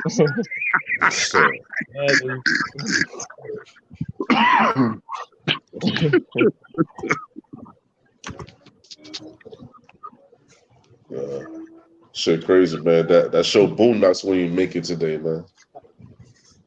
Nope. That won't even make it today. We need Boondocks right about now. Word, man. The homies over hoes music video. Yeah, they'll tell the truth, man. How that shit came to life, though, man. What they was talking about, man. You know what really wouldn't make it today? The Popeye shit. The Popeye shit came true. Word with the chicken. You know what really wouldn't make it today, and it'll come from the other side. Tom and Tom, the Tom brothers. Oh man, you can't call them. You can't call them that no more, or the C word. That shit's crazy. Yeah, man, that's all that shit crazy, man. This goes back to show you motherfuckers in the media who they pick and choose who they want to go after and shit. You know what I'm saying? Hey, LB. Yeah. If a police officers pull you over and give you a smack, it's because you are guilty. It's not because you're black. Yeah. They used to play the instrument, shit, the guitar, whatever they had. It's funny in the midst, man. That shit was Tom, crazy, you're so man. funny, Tom. You are too, Tom. They was singing just like white people, man. That shit was crazy, man.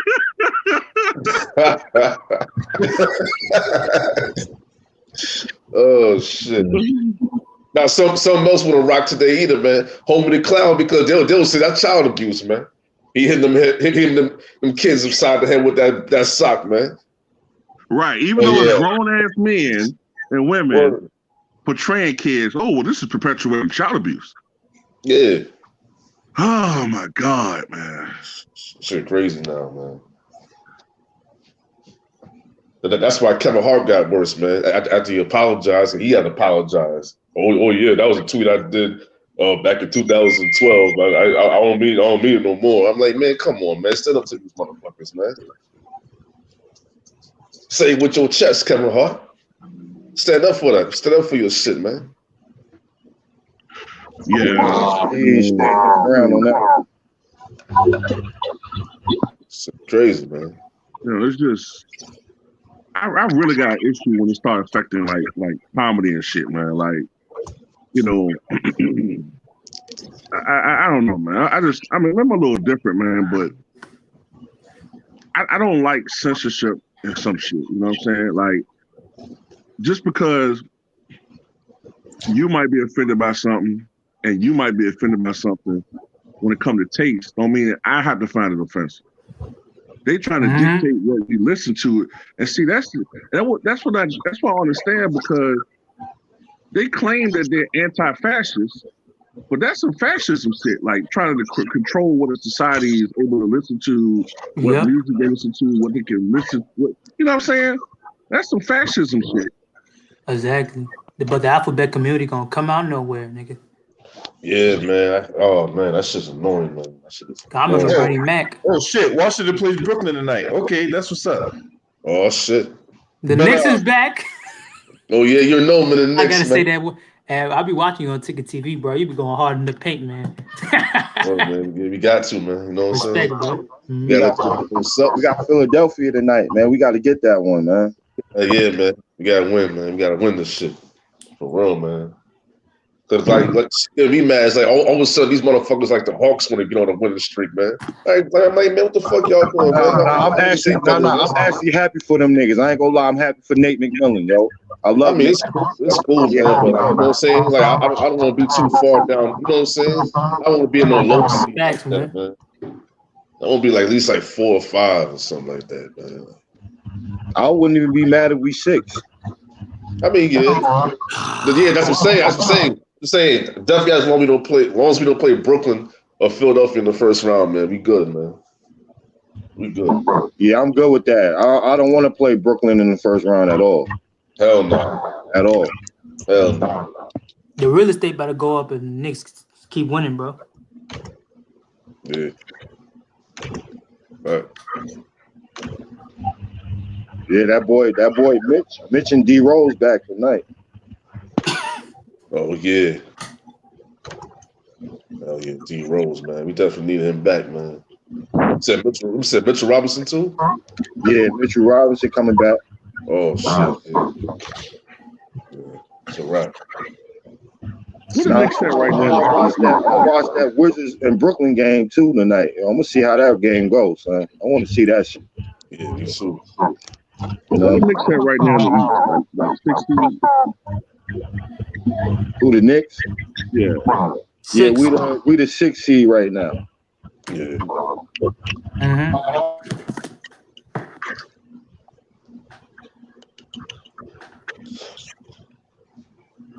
I don't know what's going on with the Celtics, man. Them niggas is, I don't know what's going on with the Celtics, man. There's something going on in the locker room, man.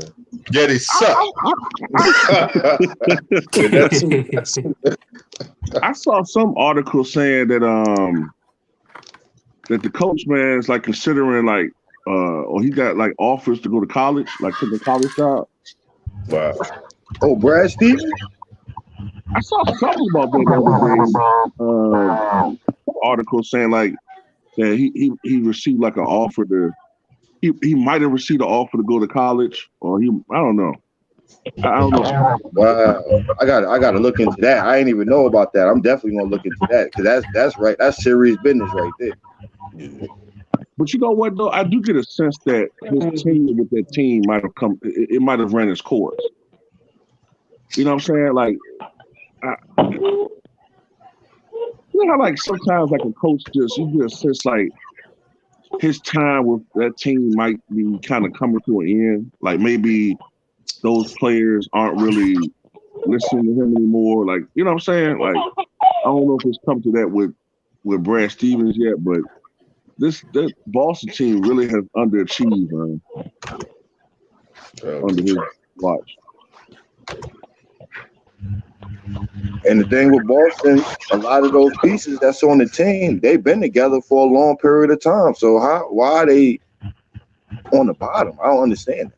Yeah, it's crazy. You know, I understand you add a couple of pieces here and there, but you basically got the same core players. You know, Daniel Tice and Smart, all them guys, man, they've been there a long time.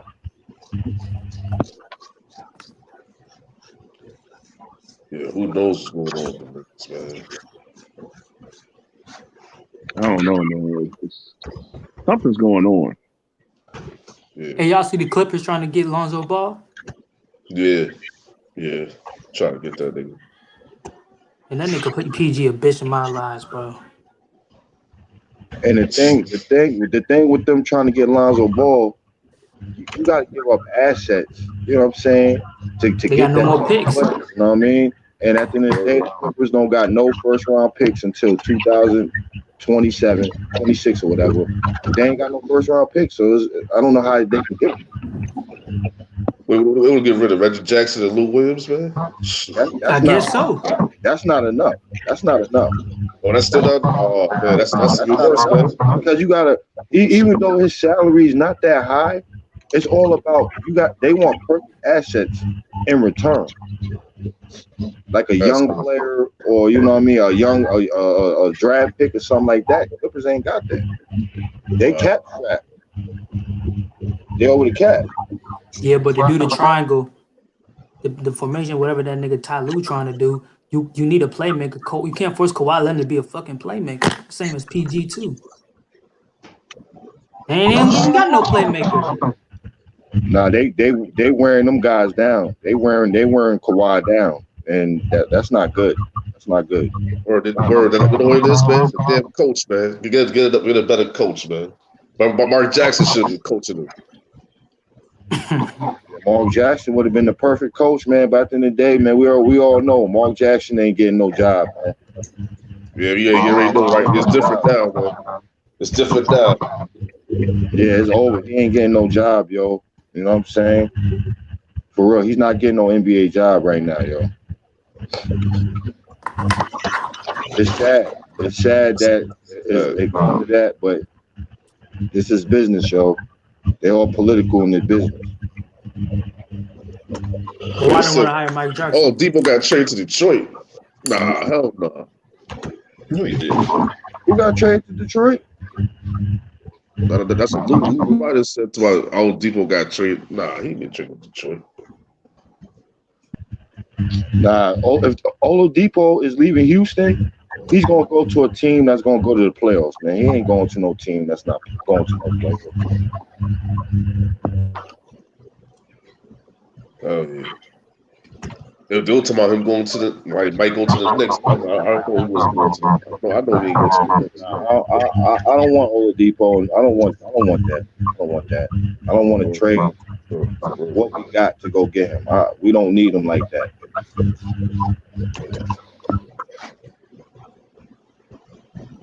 Plus, we already know he's injury prone to shit. Nigga might get hurt. Right, you know what I'm saying? We don't need an injury prone player on the team like that. We don't need that.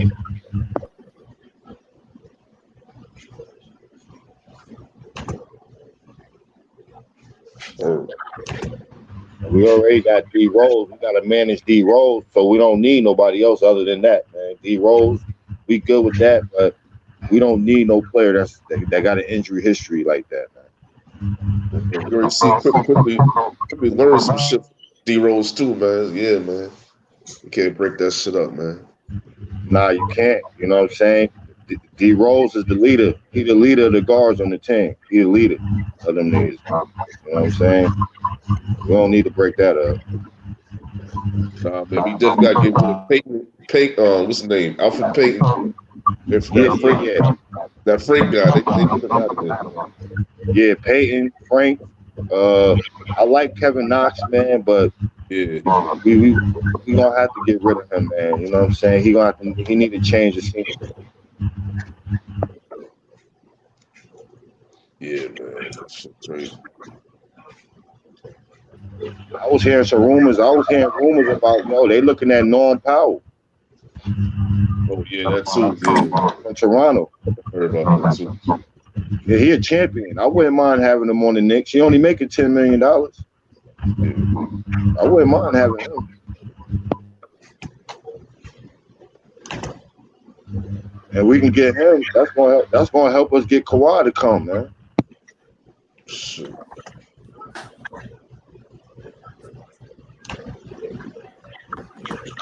Niggas gonna be mad after that shit. Oh yeah, they're gonna be real mad. If Kawhi come to New York, man, they're gonna be real mad. They're gonna be real mad, son.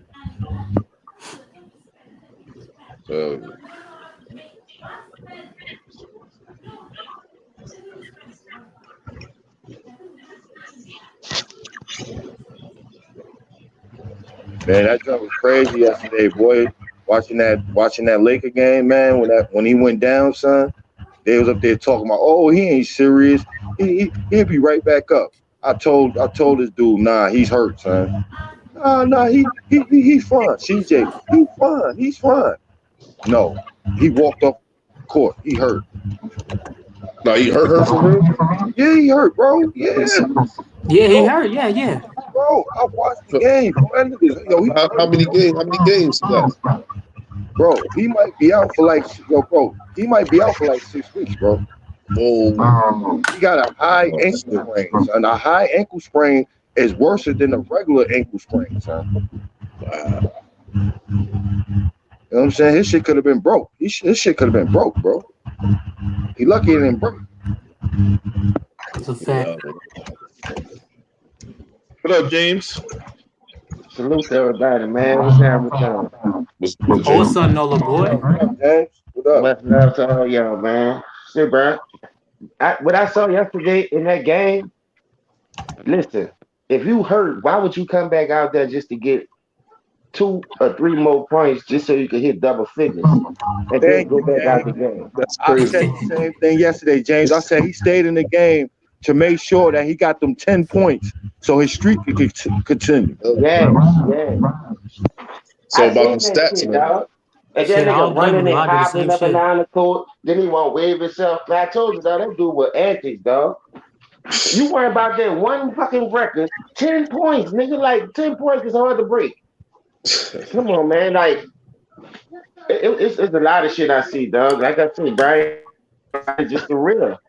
That's the truth, dog. That shit is in plain sight, man. You went out there to score 2 more points just to make sure you keep that record alive. Then you want to check yourself out. If you could go out there and score them 2 more points to keep that record alive, you could have finished that game to help that team win. I seen Isaiah hobble up and down the court on a damn near broke ankle and score 48 trying to help his team win if it wasn't for a bad call to go on a first repeat. So listen, man, you got to keep this shit 100, man. Keep the same energy, dog. I don't like what he did. Me, if you hurt, bitch. Records are made to be broken, but that let me know what kind of nigga you really is. Yeah. You worry about keeping your record alive than helping the team win.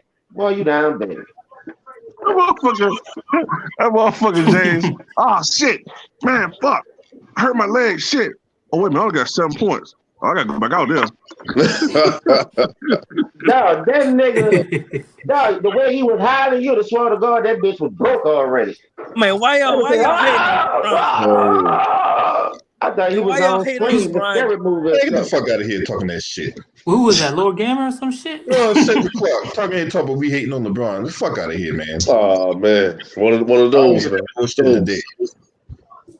Dog, man, that's what I be saying, bro. If you go out the game because you hurt, hey, bring him back in here, bro. I'm gonna cook this nigga, man. Hey, you saw how that nigga hit that chair? Man, that was the weakest chair hit I ever seen. I sat there and rewind that shit 9 times yesterday. Hold on. Talk your shit, little nigga. I'll get in your ass. Man, why y'all hating on him, man? Wow. He hurt, man. Hey. Okay, he hurt. True that, man. So I'm just, That's why he hurt, man. Hurt, y'all. Isaiah Thomas got hurt, man. Okay, man. All I'm just saying, the man hurt. Y'all trying to cook the man hurt. Come on now. Man, we cook the man because of what he is, nigga. He hurt.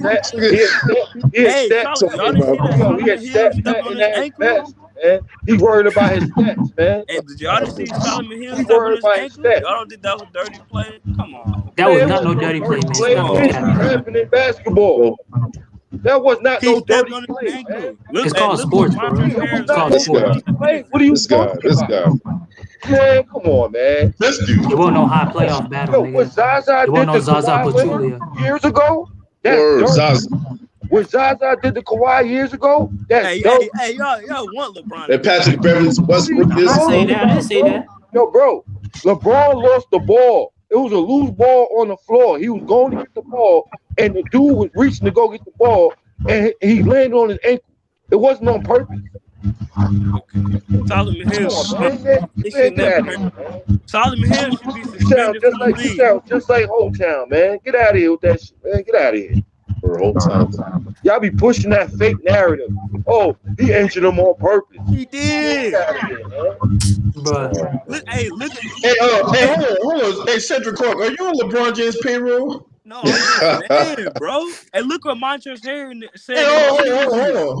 So what we not gonna do? When you're on my channel, we answer questions on my channel. We don't pivot and we don't do politics over here. I get straight questions. I want straight answers. I actually can. Are you on LeBron James' payroll? Why the hell are you out here? Why the hell are you out here lip smacking for him then? Because I'm just saying, y'all just hate the man just to hate. Y'all don't know facts. We just Hold on. Come on, man. Yeah, we all black men. Why we hate on another hold on. I'm not hating on it. I'm not hating on it. Now you use the black card now. Now you use the black sheep. We hate the man. Come on, man.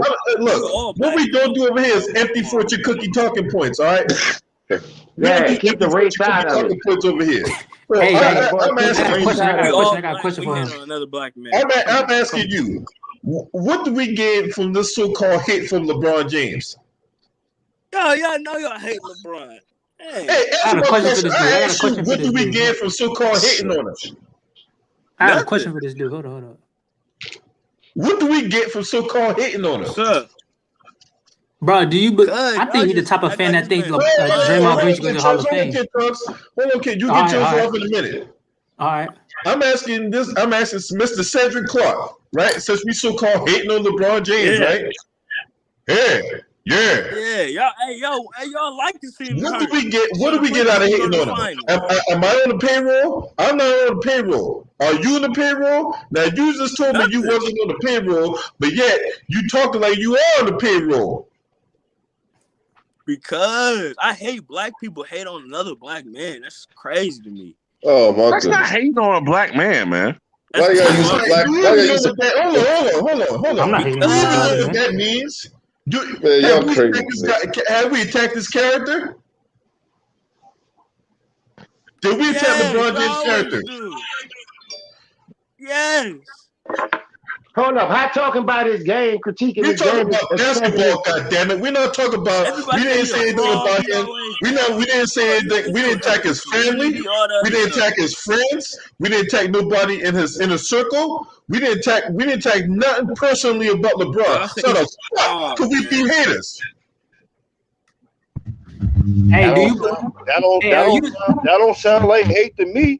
If you're talking about basketball, it's strictly basketball. Nothing else. He the type of fan that thinks Draymond Green should go to Hall of Fame, man. That's you right there, my nigga. That's you. No, I don't know. That's you. That's you, man. That's him. That's him. Disgusting with this guy, man.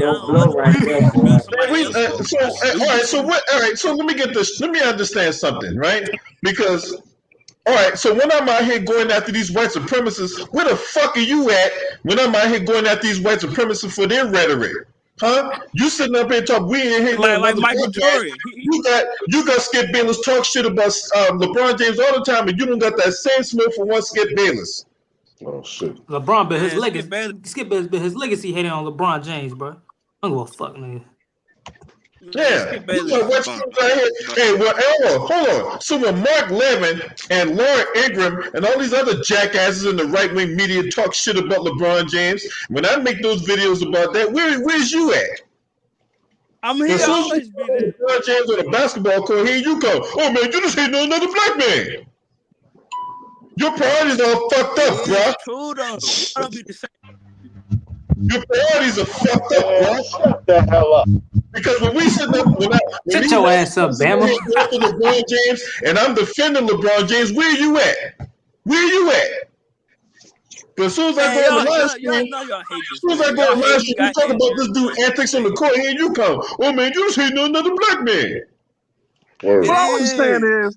You probably got a white woman with you right now, nigga. What I understand about you is you probably got a white woman right now beside you. Is the only black dude in the NBA. Right now. Shut up,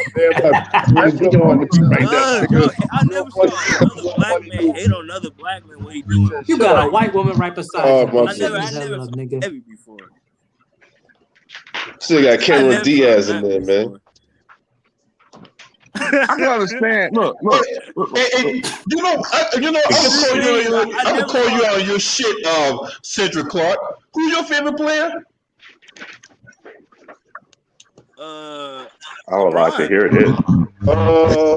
He don't even know. He don't even know. You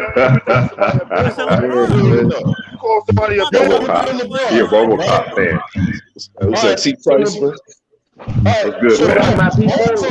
This is the thing, because we gonna call Cedric Clark on his shit. Odds are, if you get on KD, for doing the same thing LeBron did, which in essence KD did the same thing LeBron did. Here you come, man. KD, man, yeah, KD did that same old, yeah, man. You know, I got all the energy for KD, yeah, man. KD, yeah, he did do that, yeah, he did do all that shit.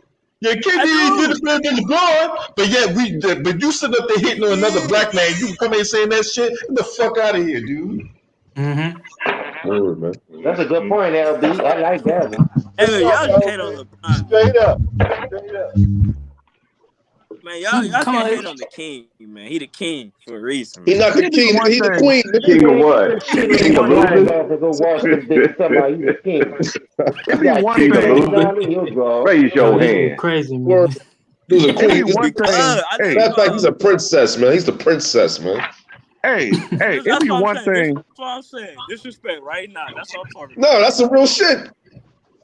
It'd be one thing. You will not say that. Yeah, well. You will not say that in face. Why did you? I bet y'all would. I bet y'all would say that nigga's face. No, you would not. Yes, I would. And you get an autograph for I don't give a fuck. You take a picture with him. Go join that way, nigga. I'll take that shit first, nigga. The first time. Why he? Why he go first give up? This one. Y'all talking about old stuff. Why did he the king? Why did he go play with another outfit? Man, that's what I'm saying. It's hate, man. Always. You need another apple to win the championship, though. This ain't no hate. Listen, it's 18 years. He still got to prove more and more to y'all. What do you mean? You saw me super teams he formed? So T. He ain't improved. He ain't improved nothing in his game. Don't get caught, T. Price. He got to prove more to you. I watched that bitch, dog. That's who he remind me of. Your boy played on that. I'm fucking dead. See, we can talk shit about LeBron James, but we ain't gonna sit up here and let no white supremacists talk shit about LeBron James. Hey, let me ask you a question, Cedric, whatever your name is. So why you call another man a king? That's some weird shit anyway. Word, right? Yeah, listen. When you watch all day, James, he the king of the NBA. Something. He ain't king of shit. I'm not just saying. I'm telling you the princess, you the king right now. That nigga the king of picking cans. Listen, hey, that's what I'm saying. Let me ask you a question. Man, if you saw LeBron right now, you would take a picture with him. Stop capping. I would take a picture with his nutsack on your head too, huh? Hey, bro, I'll take a picture with him. I like killers. I don't like role players. Nothing against them. But if you're impersonating a killer, you know you're a role player. I ain't running up to you taking no picture, man. And he's the biggest snitch in the NBA. But you want to take a picture with that nigga? You watch, sound like you watch sports. I really hate this black man. No, hold up. Let me ask you a question, Cedric. Cedric, sound like you like the shit that be on TV a lot. Like, long as they're not bashing him, not criticizing his game, even when he fuck up, you like that type of shit, huh? You don't like to get criticized, I see. You want everybody to lie to you and feed you them cookies. Oh, I'm just saying, y'all go a little overboard. Y'all go look overboard. Man. We ain't on no boat. How we going overboard? Nigga, we on the ground walking.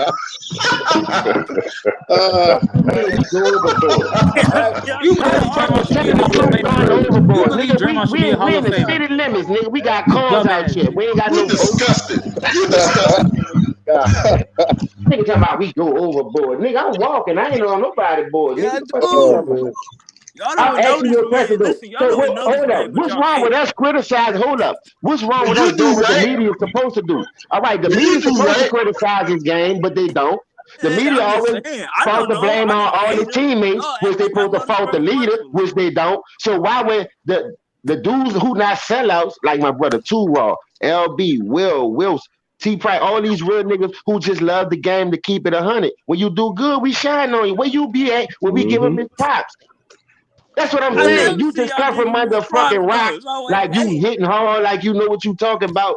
But dog, you got a peanut brain. And you calling another man king. Man, get the fuck up out of here. Who's man is this, man? I mean, Sheriff grabbing and lip smacking. Hey, his name Corey, right? Hey, Corey, can I ask you a question? My name's Cedric. Oh, yeah. Cedric. Okay, my bad. Cedric, let me ask you a question. How you feel about Barack Obama? Oh, no, I don't like him. What? You don't like him? Or you don't like him? Or you mad at us coming at LeBron? But that's a black man though, right? Yeah, you Nah, see he this? biracial. He Oh biracial. my Be God! No, but wait. ain't no black man. But Cole doing that. That's the president of the United States. That's black. Why you not rooting for him? Oh, man. Thank you, Tuval hit him with the low blow. See how that Tuval works? got that boy. See how that Tuval works? got that boy. See how that works? You don't like him because of his policy, but you look beyond the fact that he's black. But you go check a white person that do it because you suspect that they got other inclinations behind why they don't like him. We black, bro. It'd be one thing if LeBron James was in Jackie Robinson of the NBA and everybody else was white. I wouldn't be openly criticizing him because of the implications. He's not, bro. Hey, don't stop that, bro. Yo. Okay, no. You're not gonna do that. I'm done with that nigga, dog. I'm done with that. You're not gonna let LeBron out of here. Bye. You're not gonna disrespect. You're not gonna disrespect Sweetwater Clifton, all these old dudes from the past that couldn't go out there and play because they were black. You done. He done. You're not gonna disrespect him like that, bro. That nigga's a dumb fuck. I bet that nigga think he LeBron James the modern day Muhammad Ali with his punk ass nigga. This motherfucker said he's the modern day Jack. Oh my fucking God. That sounds so crazy, man. You heard that from Ghost. You heard that from Ghost Town. Word. That's what some shit Max Kellerman will say. Max Kellerman will say some shit like that. Oh, damn, man. that nigga really said that, y'all. I can't believe it, man. I can't believe it. As much as you try to teach these youngsters, these niggas just don't want to learn. I see. Man, I'm young myself. I'm young myself. Shit. Reading is fundamental, bro. Please pick up a book and be willing to learn from each other and grow with each other. As long as we could do that, we'll be all right. But when you come in here like homie just came in, don't know shit, dumb as a doorknob, dog, it's sad, bro. It's real sad, man. And I ain't lying. Facts, James. Yeah, man. What's going on in this world today, man?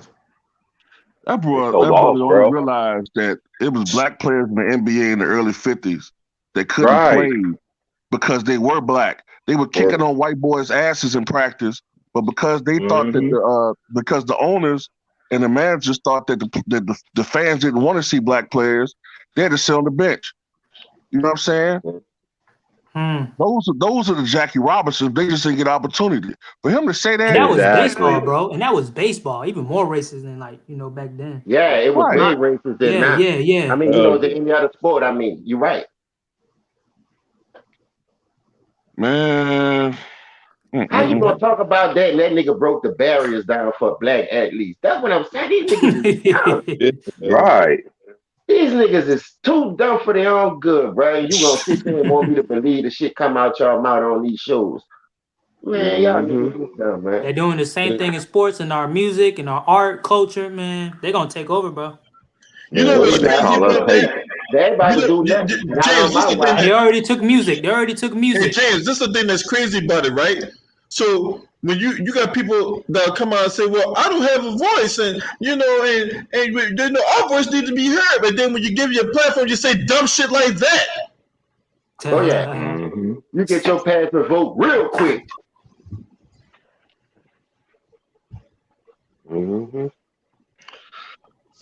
Shit sad, yo. Real sad. Sad and it's embarrassing, man. Knowledge is power, man. Please tell. tell. A lot of people don't understand, but a lot of people don't understand the real true meaning of knowledge is power. Niggas don't understand the real true meanings of knowledge because they're afraid to learn because they feel like if I teach you something, shit, you ain't my daddy. Especially if you ain't had nothing in your life. Everybody want to be on their own for some reason, man. Ain't nothing wrong with help. Ain't nothing wrong with helping the person. Ain't nothing wrong with willing to upgrade and elevate your game to the next level if somebody willing to do that for you, but you have to ask questions. Kobe Bryant asked questions. Jordan ain't just gave him that shit. You have to ask questions. A closed mouth don't get fed. And a lot of these niggas walk around with pride like they already got all the answers, and you get dumb motherfuckers like him come spitting that blasphemy shit out like a nigga supposed to believe what he say. Come on, man. You probably 15 years old anyway. I'm supposed to supposed to be in church with your mama, but you're shooting hooking from church trying to be down. Mm-hmm. Why we talk about LeBron James the king? That motherfucker ain't no goddamn king. Yeah, how King the of fuck what? he the king? King of fools? The king of losing in the finals. Being a liar. King of being a liar. He could be the Being king a of a lot of other perpetrator. things, but not the king of that. But hey, to each his own, man. I fuck with y'all, man. Much love to all y'all, man. These niggas is crazy, bro. Shit. This dude literally said out of his mouth that this dude was a king. And this dude ain't no goddamn king. You call another man a king for. And but yet, when I'm out here calling out these white supremacists for going at him, where the fuck they be at? There ain't nowhere to be found. I'm out here doing this shit. Me and Two Raw and James, we doing this shit, Bob. We doing this shit, calling these motherfuckers out for what they are. And then we get called haters. And we get called all kinds of shit on this. So, man, fuck that. Fuck that shit. You know what I'm saying? I got smoke for any motherfucker that calls themselves trying to call me a hater when I calling out bullshit. Yeah, man, he keeping it real though, man. And like I say, the truth hurt. I don't give a fuck about it. They kiss my ass. They bleed just like me. You know, like I said, I ain't even trying to get that with you, dog, because I'm telling the truth. You won't get mad and hurt me. I got to defend myself now, so it is what it is. So, like I say, I try to look at shit totally different. This is the second half of my life. I got saved by doing a lot of shit, fucking with a lot of knuckleheads and snakes out here. I'm just trying to get back like we supposed to do and help people as we go. Now, if something wrong with that, man, just stay fucking around me. That's why I roll solo dolo like Fox a Mill, nigga. You can catch me riding solo, blowing dolo. Nigga, never get up under me and slide and be no informant. These bitch ass niggas out here knowing these know. I'm a John Doe. I work, sir. You call me a bitch all you want. I don't give a fuck.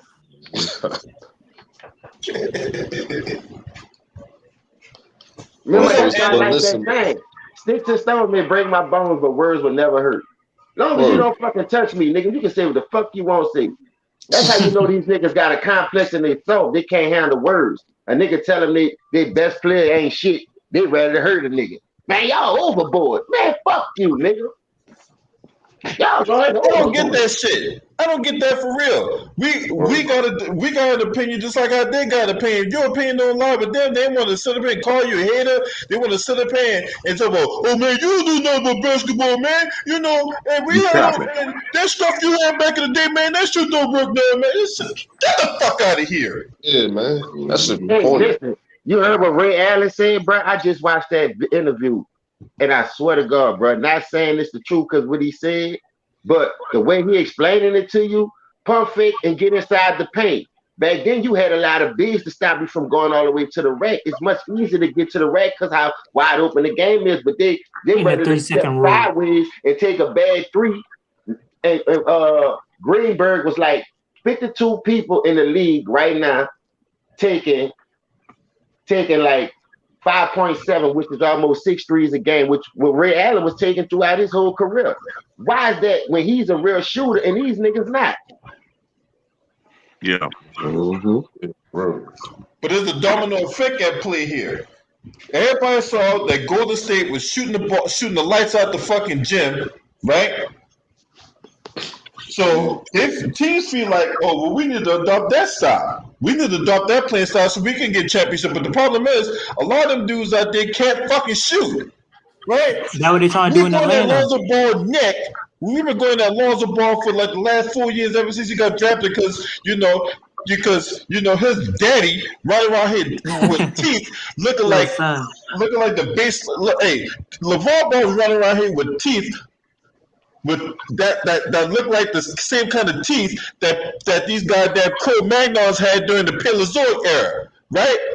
This motherfucker was running around here telling everybody and their daddy who was willing to listen about how his son bad than this person, how his son bad than that person, and that oatmeal faced bastard was talking about how he don't listen to Nas no more. Yeah, he out here stinking up the joint, shooting 47% from the goddamn free throw line. I heard off for a goddamn point guard. All right, but you want me to need to give him time. Word. Should call a nigga oatmeal face, man. Yeah, no, he did. Yeah, he did respect Nas, man. I'm like, what the fuck's wrong with What this the young fuck, man? But they want to listen to them coon ass niggas like Lil Pump and shit, man. Word. Bum ass niggas. Now you know I still listen to old school rap. Taylor, MJG. Hell yeah, me too, bro. You already know. I still listen to NWA, MC Ren. Easy. I don't bump that new shit like now the beats. They got some nice ass beats now. I ain't gonna lie, like Lil Baby. Every time I put a song on, that nigga got a crazy beat on that motherfucker. So the beat is to have you watching that bitch. Word. You know what I I'm mean? listening to your New Orleans boy right now, Fendi P. Yeah, man, but for some people out here distorting facts, talk about how LeBron James the best player ever, and he should win the MVP because this is year 18 at age 36, and he putting up the best points at age 30. Man, get the fuck out of here! I don't hear that. I don't hear that fecal matter talking point. All right, he ain't the best player on the best team. Period. They showed a bracket yesterday after I watched that highlights of the game, and they said, out of people that went up to year 18, only 3 people played 33 plus minutes. LeBron number 3, Kobe Bryant number 2, and Kareem number 1. It was Kareem number 2 and Kobe number 1. That's how it was. They was the top 3 players at 30 something, and LeBron was at 33. But what they were saying is, as far as the point wise, now they keep talking about this the best they'd have seen in year 18. Kareem and Kobe had good numbers in year 18. That's what we keep saying. That's what me and T-Raw keep saying, James. Is like, when they running right here with that bullshit ass talking point, shout out to Barack Obama in the building. Hey, when they running around here saying, well, LeBron James at year 18 put up the best statistics ever, I'm like, that's a fucking lie. When you got Toucan Sam and Nick Wright and, Goat James, goddamn Shannon Sharp, and any other jackass that's in the media that's right here putting on their fucking scrappy do cape for this motherfucker, right? Yeah. They're going to say shit like that. They're going to say shit like that, but it's up to me, you, T-Raw, my brother Ticket, you know what I'm saying? Shouts out to him. That's when we come back and say, that's bullshit. That's a fact. Yeah, I'm glad I joined y'all, dog, because I ain't thought the nigga was telling the truth no more. I thought nigga just was on this train. I'm like, God damn, all these niggas like this nigga. I'm like, you know what they leave out too? You know what fact they leave out? Is that LeBron came to the league when he was 18. Kareem was 22. Because he went to college. Exactly. Yeah. LeBron didn't go to college. Kareem did. Kareem did all 4 years of goddamn UCLA. Yeah. He still got the best, longest record, right? Besides the girls' UConn team breaking that bitch. As far as the boys, they still got the longest record, 80-some games.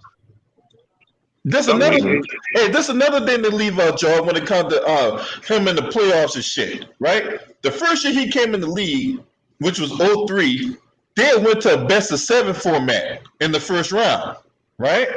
Because remember, back in the day, first round was a best-of-5. Yeah, right. When you play all these games in the best-of-7 and all that for years and years on end, and then you get Nick Wright come on TV talk about, well, LeBron James is the all-time playoff games holder with X amount of games, but he leaves out the fact that the first round was the best-of-7 when he first came in the league.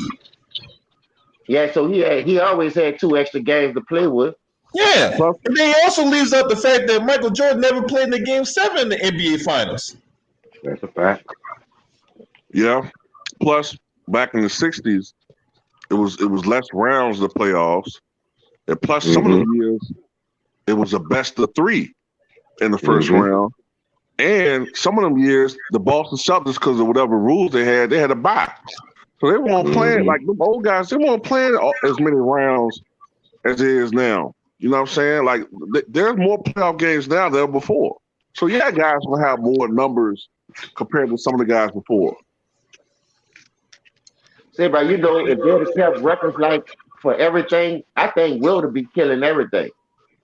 And for all we know, James, Will Chamberlain probably is the goddamn all-time leading scorer and all-time assist leader, assist player, blocks, steals, and all that shit. But since they didn't put up the stat till 73, who knows what numbers he really had? Dog, I know they cheated them out buku numbers by them not having stats to everything. Mm-hmm.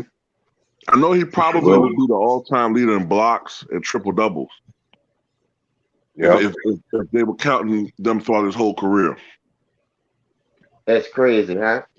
Yeah. And they talking about we wasn't great. Everybody that paved the That way man for is great. y'all was great, nigga.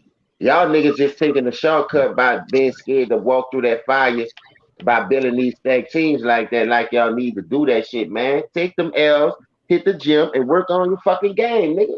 You niggas don't even want to work on your fucking game no more because you quick to stack the deck when you feel. Shit, come on over here, man. I got you. I get you signed a clutch. I get you your bag.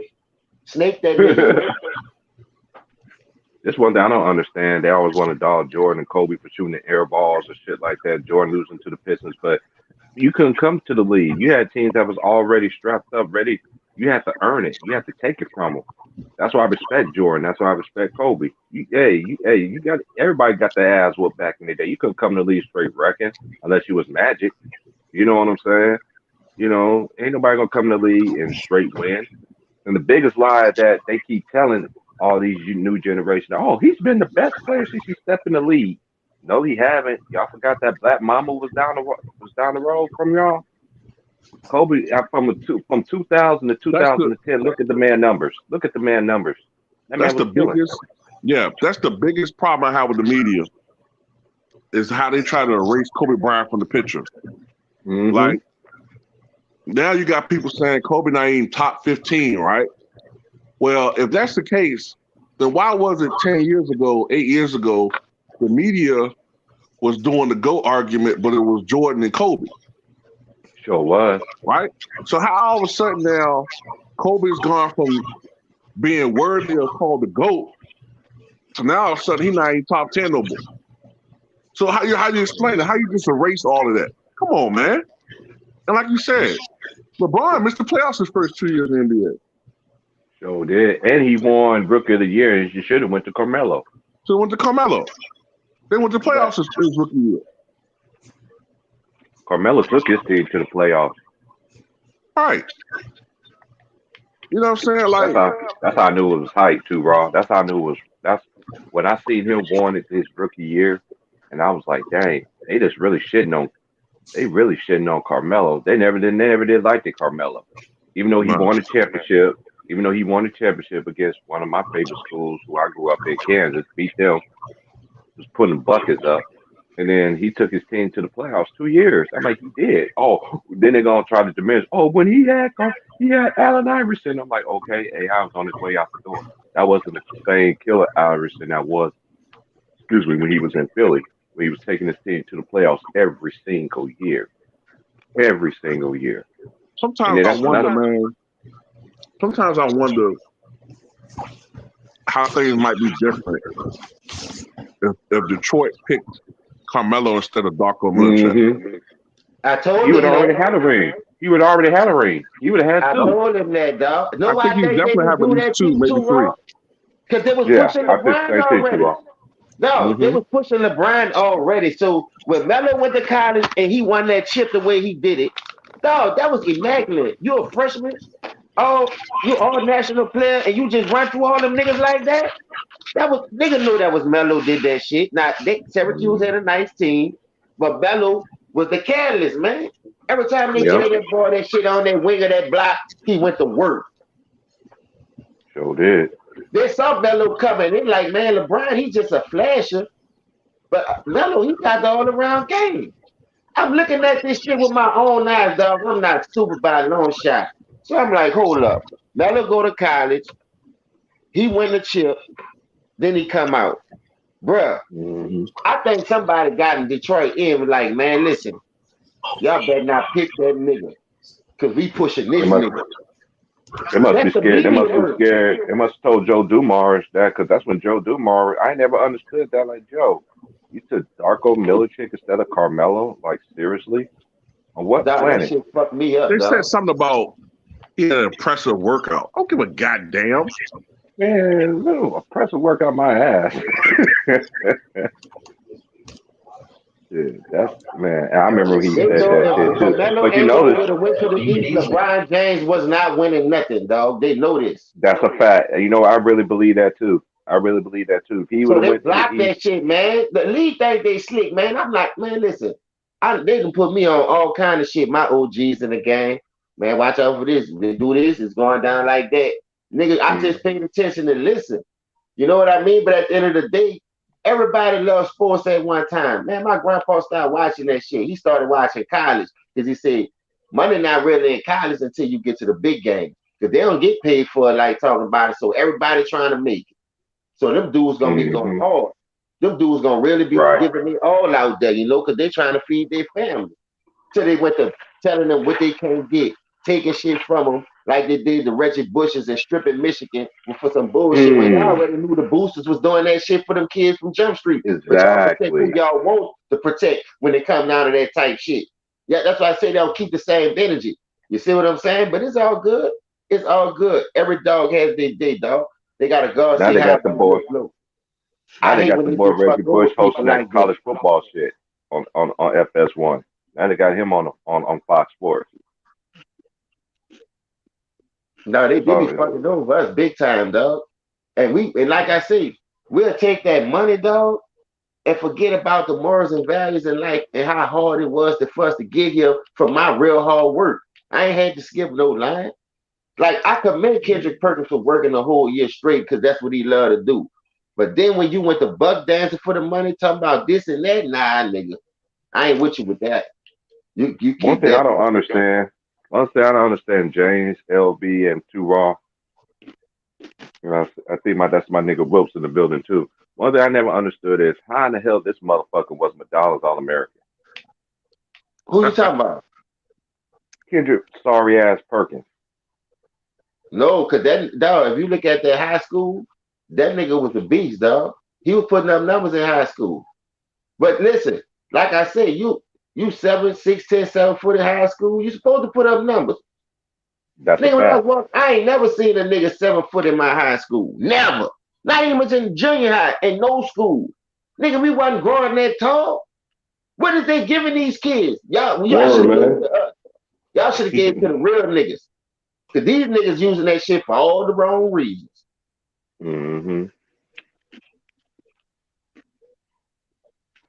Yeah, I'm getting into this That is college true. basketball. Wasn't he averaging like 6 blocks in high school or some shit like that? Man, that nigga's like 27, 15. Yeah, and like, dog, nigga damn near averaging a triple double. But the blocks, yeah, he was like 5, 6 blocks. I looked that nigga up, and Steve Jack, you know, he ain't gonna lie bullshit because he from out here. Yeah, That nigga was on what you call him show. He solidified that shit. All the smoke. Because they went to the same school. The coach who they played for, you know, they had the same coach somewhat. I'm like, man, when I read that shit, I said, this is the Kendrick Perkins I like. That nigga said, man, I'm so happy to be off their TV with their suit and tie because I can't talk like I talk on here. He went to straight cussing out the gate. Go look at that whole interview. You look at Kendrick Perkins totally different from the shit he be saying on TV. You'll be like, man, I know this Kendrick Perkins ain't. Why they ain't put this Kendrick Perkins on TV? That nigga I used to buck like dancing him for that fucking money. when he first became an analyst, before he started doing his shucking and jiving for LeBron, man. I used to like him at first. That's what I'm saying. He was doing it for free. T-Rock, that nigga had the love for it. And he was like, man, I was just trying to. He was doing better than Rollin. He was doing better than Ryan Hollins. Sorry ass. Yeah, he was. He was killing the game. I give him his props like T-Rock did. Listen, he was good doing that. Hey. Right. It's just like what you say, Jays. You know, we come from an era where the nigga be like, okay, I don't know how that transpired, how it came across. I begin to see the change in Kenneth Perkins and shit like that. I was like, hey, there's one thing about TV. They always act one way, and then they always end up changing. The ones that end up changing, you can tell they're the ones that sold out for the bag. Cause they don't keep the same energy no more. You know what I mean? That should be plain as day though, T Price. That's why I tell niggas when I first came on the show, that's the first thing I said, man, niggas be selling out for that bag. Niggas selling out for that bag. How the niggas out? Now you see what I'm talking about. The more and more you see that shit, dog, the more and more it hurts you as a culture because You got a lot of buck dancers out here. That's why I say we don't have nobody that's gonna go over there and come back and tell us, look, man, this is what they doing, man. We could get 2 steps ahead of them sometime, just so we can block some of the shit they're trying to do. Get our paper right and fight the shit the legal way. You know what I mean? They got a lot of people out here that can stand their own ground that's legal like me, man. They don't want us in numbers. They don't want to see strengthening is in numbers, so they'll use that shit as a gang RICO act. That's what they put that shit in there for since the Black Panthers, nigga. That shit ain't been started. So them dudes are doing it illegal way and all that. So at the end of the day, if black people come together like that, oh, we're a gang. We in it for the wrong reason. We killing. We selling drugs. Man, I ain't no motherfucking dope dealer, nigga. Why we can't come together and try to buy some of this land up? Look at that black couple that was in Atlanta a couple of months ago that was trying to buy some of that property, gave them that fucking hard time, them ladies and shit. Bro, that's not right. But I bet you there was them foreigners you got coming over here for free. They don't even pay no tax, riding up but Lexus and Lex. The same treatment we Yankees is a nation of blacks. These bitches are stupid, dog. I'm telling you. I hate this, man. I hate this country, dog. And I ain't put you to hate nobody, but we just don't get a fair shake. Yeah, facts, man. Yeah. We never will get a free shake, man. We never will. But one thing I know for sure, 2 things and 3 things. I know who I am. I know where my people came from. I know who my people really are. They just want to continue to dumb down black people like we ain't got no sense. And then the old ones that's trying to teach these new ones, some of these new ones they rejected. Hey, I know some old heads don't act like some of the mugs that we be on the panel and stuff. They got sense, they got knowledge, they got understanding. You know why they got knowledge and understanding? Because it was willing to learn, it was willing to listen, and it was willing to take advice, take true criticism. Period. Listen, if you can do all that, man, you can do anything in your life, man. I tell people that every day. I'm at work. I can't do this. I can't. Yes, you can. As long as you believe in yourself and have somebody strong behind you, it's not going to shake you. It's not going to leave you left or right. I guarantee you can do anything in your life, man. Look at me. I did it. You see what I'm saying? People have no faith in themselves, man. People have no faith in themselves these days, man. Gotta have that faith, man. You know what I'm saying? Let me ask you a question. Go ahead, why is the laws only to stop us from getting ahead? Look at every law. Look how every law they done put in the book now for us is to stop the blacks. The same shit we go to jail for is life, but when they go to jail for it, it's inactive probation. Hey, it's white supremacy. Yes, that's what I was going to say. Supreme right. Exactly. It's that white supremacy shit too. But see, I'm gonna take it even deeper than that. That and also the reason my grandma told me this when I was younger. I was like 5 or 6 years old. She was like, "Son, let me tell you something. You know, white people. You know why you got some racist white people in this world, but you got some white people that honestly do care about black people. But I know. But then she was like, you know why the racist white people hate y'all so much, hate us so much, hate us as a culture?" I was like, "No, ma'am." She was like, "Cause we was the first created, and they can't stand that. Why you think they want to be like y'all? They're gonna take y'all ideas." My grandma was basically at that time I was 5, about to turn 6, and I'm about to be 43 in the summer. That's years ago, bro. And I understand everything that she was telling me then. She said, "Watch when you grow up how life is going to change so much. By the time you get 40, you're gonna be like." And I see everything that she's saying. Man, they protect these. They do this shit. You know why they do that shit? First of all, Jay, just to piss the black race off. You know what I'm saying? They do that shit because they know they got the rules, they got the power, and everything like that to do that. Yeah, they make the rules, man. And they make the rules and they can break them. We can't break shit. We got the black people in the office. That's what I'm saying. They buck dancing. They don't want to put us on game. But then, what really opened my eyes, bro, I'm telling you, dog. Like, remember when right before Jay-Z blew up and got big? Mm-hmm. Bro. And when they tried to start that distribution, bro, and niggas thought a nigga was tripping. Man, they had people all from my city on that deal on that distribution, bro. And our city's so small, bro. People was really talking about that shit. That's why Master P just disappeared off the face of the earth like he did. for out of nowhere.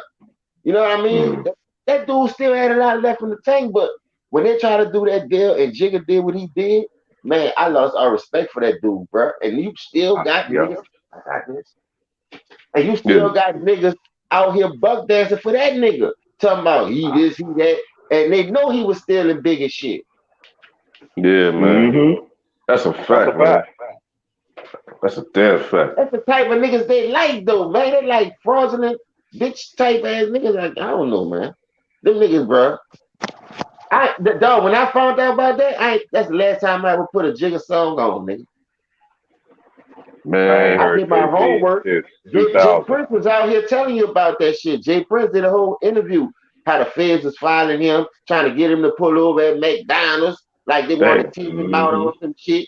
That man man, this shit is publicized already. So nigga ain't saying nothing ain't supposed to be said, ain't supposed to be looking at, man. This shit is real. But y'all niggas still go buy that nigga shit and wear Rockets apparel. How he did Dame Dash, bro, that's a bitch move. Oh yeah, definitely. Talking about Dame Dash fucked over himself. Boy, kill yourself. Or Jazzo, man. Jazzo was there with day one, man. And then how you remember Benny Siegel, nigga?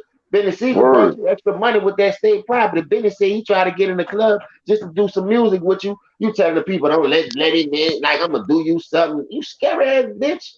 Joe Campbell looking motherfucker. Boy, that nigga. I remember Round Town was telling us a story about Jay, how Jay really is. Trying to tell the homie Spiffy about him. You know what I mean? And that is just crazy how he has a brother and he lives a normal life. You feel what I'm saying? Word, I was telling Spiffy too about that too. Word. Hey, let me ask y'all a question. Live a normal life. He has a brother. They don't even fuck with him. That's a shame. Crazy. Remember when he said don't buy the football team to Jermaine Dupri, and what the fuck he go do? Sit right down with the people. This shit, man. Talk about bitch shit. Now you could have got with that brother since he brought the idea to you. You snaked that man and went and sat down with him like that's your shit. That's what I'm talking about, man. You bitch shit, man. Boy, if you was in the streets, nigga, that shit'd get you killed. And niggas be talking about no, but these niggas out here perpetrating like they gangsters, they bosses, and they doing this fucking fugazi ass shit. That's why they hiding around white people. They can't come back around us like that no more. I got a question. Whatever happened to R. Kelly? Remember R. Kelly was suing Jay-Z when they did that album together? Whatever happened to the end of all that?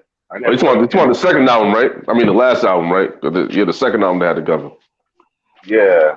I ain't even know they made no album together, bro. Cause like I said, I don't fuck with the nigga since he did Jay Prince, Irv Gotti, Suge Knight, Master P, all them niggas like that, man. I ain't fucking with that nigga, man. All them niggas got indicted. All them niggas had the feds on their ass because of that bitch ass nigga. Man, fuck Jay-Z like Nas said. Glad Nas hit that bitch with that ether. Yeah, I'm glad he got that ether on that nigga, man. Won that battle, you know you're wrong. You know you're wrong. Nas will eat that nigga alive in lyricism. Tell me a time when Jay-Z rapped a song backwards. What was the name of that album? Wasn't supposed to be called Best of Both Worlds or something like that? No, yeah, that was the first one. The second one is supposed to be the second one is Unfinished Business. That was one I think. Yeah, when he rapped that song from without the alphabet backwards to front, I was like, this nigga cold. Yeah. Ain't nobody killing Nas on that shit. No, I was happy, man. I was happy when Nas did that shit. Yeah, Jay-Z crying on Hot 97. Hey, when Pac went at his head, I knew he was gonna be through. So guess what? I gotta go up here. I gotta say something about that. This nigga coming, man. And then he going at everybody. He going at Nas. He going at everybody at New York.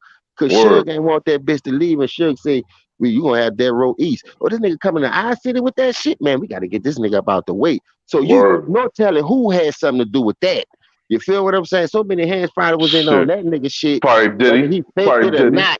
You know what I mean? But I hope he did, bro. But listen, so many people hands was in on that shit right there. Bro, it's a crying shame. I'm telling you. Knowing what I know, knowing the game that we played out here, man, you can see that shit. You could be way on the other side of the street and be like, man, I see what they doing. That's fucked up. But hey, shit, it's a good look. But then again, like I said, you can see everybody who hand was in on that. Because look at all the police officers that was either going to testify or was coming out with a book about that shit. Them niggas dead. Yeah, exactly. The nigga Nah, Crow man, who was but walking around sniffing niggas like he was motherfucking Steven Spielberg trying to write that book, he gone. The for other real, two man. death row police officers, he dead. Reggie, I don't know how Reggie still living. Cause see, Reggie, I ain't gonna say he no bitch ass nigga, but Yeah. he a snitch ass nigga. I can tell you that. Yeah, Yeah, he tell is. you true. Tell you And true. if you snitching, Probably why he's still they gonna alive. save your life because you giving them information. Believe that. If you ain't no Mm-hmm. good to the Yep, feds and the that's what it people, is.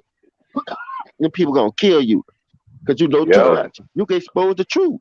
But Reggie, he playing Yeah. ball. That's why he got that 7 months, them 6 months. That's a slap Yeah. on the wrist, man. I don't know no nigga in my section, nigga, that went to the feds and got 7 months. I ain't never known none Nobody. either. And the ones Not I on no know, first James, offense or nothing, nigga. You tripping. You ain't right. getting no fucking 7 months, nigga. Word. And the ones I know, they still ain't seen daylight out. And it's 2021. Man, Yeah. these niggas tripping bad. They can't play this game with me. I really survived that shit, dog, and I'm bad because I ain't got nobody to fucking share this moment with. That's why this is my fucking testimony. The second half of my life, I made a promise to God and my grandpa when he left last year. This is me all day, every day. This is what you made me. This is what you want me to do, and this I'm here to do it. And I bet, man, nigga better not fucking play with me. I'm emptying everything. Because a nigga ain't fighting no more anyway. I could take ass with a little fight another day, but you better not walk your ass back up the street because I'm going to sneak your ass till I get a win. I promise to Shit. God, that's where I come from. I'm going to fight your ass till I get a win. Mm-hmm.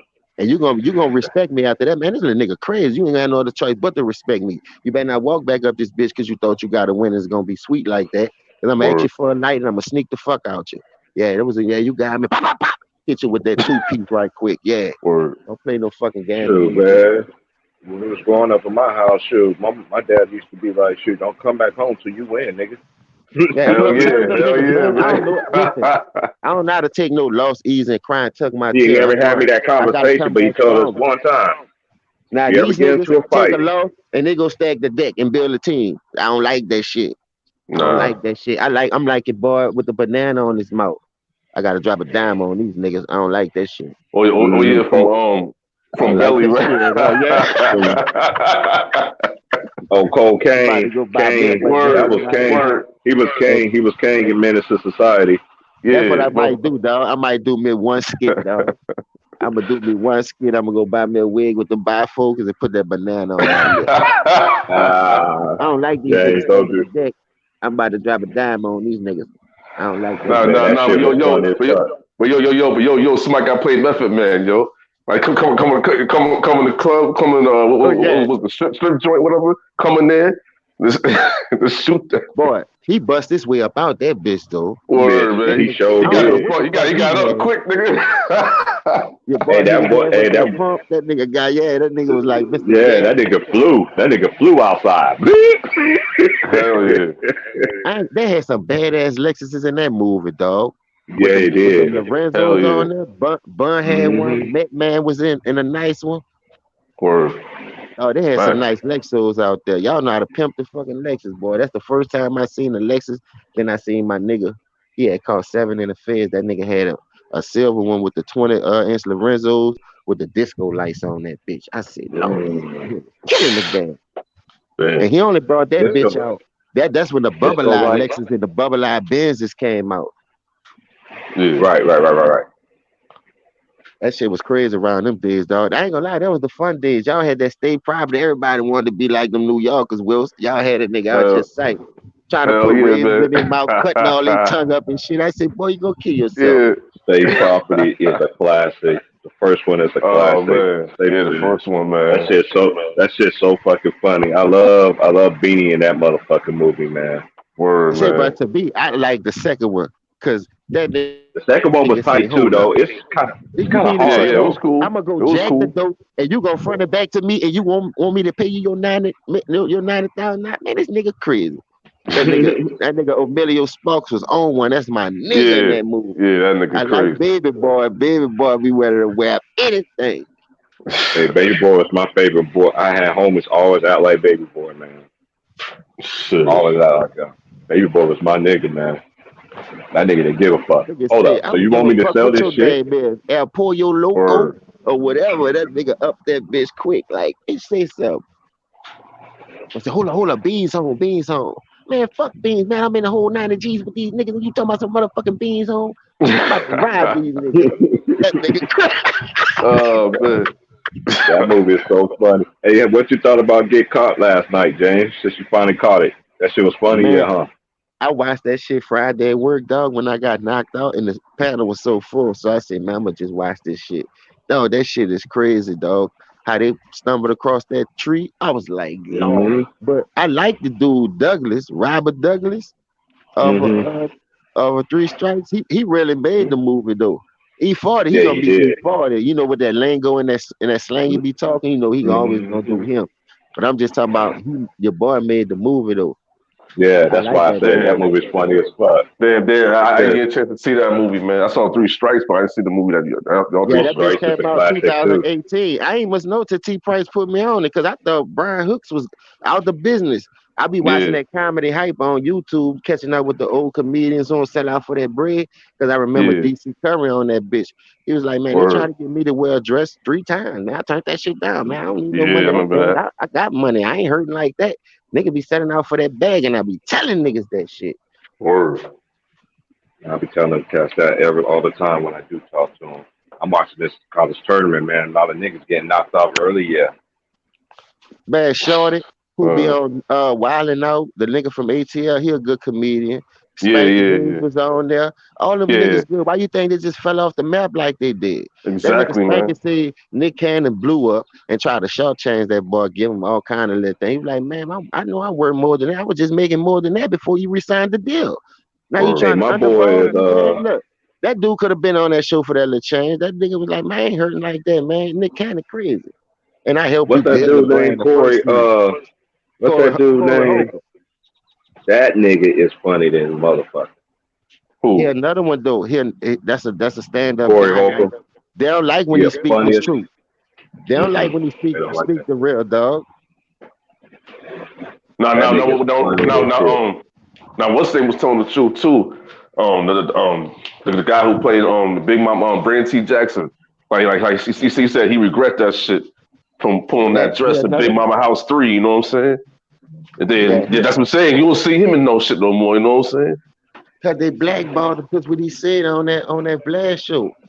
For Ever real. since he said that on that Vlad show about he messed up his whole career by putting that dress on, messing with women. That nigga ain't been on nothing else. Yep, you don't see him no more, man. As my nigga Eddie Griffin said in Foolish, when he brought that dog, when he brought his dog to the interview, he was like, "Thank you for jacking off my dog." Oh man, I ain't seen that movie in a long time, man. I ain't seen that movie in a long time. And my favorite part in the movie though, when he was fucking with his old lady. Where was that last night, Foolish? That shit was funny. He said, "Your pussy was dry last night." Dry like sandpaper. I remember that. Boy, that shit had me This bitch hit my grandma picture. Crazy motherfucker. I love how he kicked the door open and grabbed that bat. He grabbed his bat and kicked that door open and got in that motherfucking car and started beating the fuck out of his car. It's my motherfucking car. It's my favorite part of the movie. Hell yeah. My favorite part of the movie when he went to go sit down with them people and they was showing that boy got up and went to sauce and the cha-cha and that boy said cha-cha-cha, cha-cha-cha. I said, hold up. Why everybody gotta be walking around?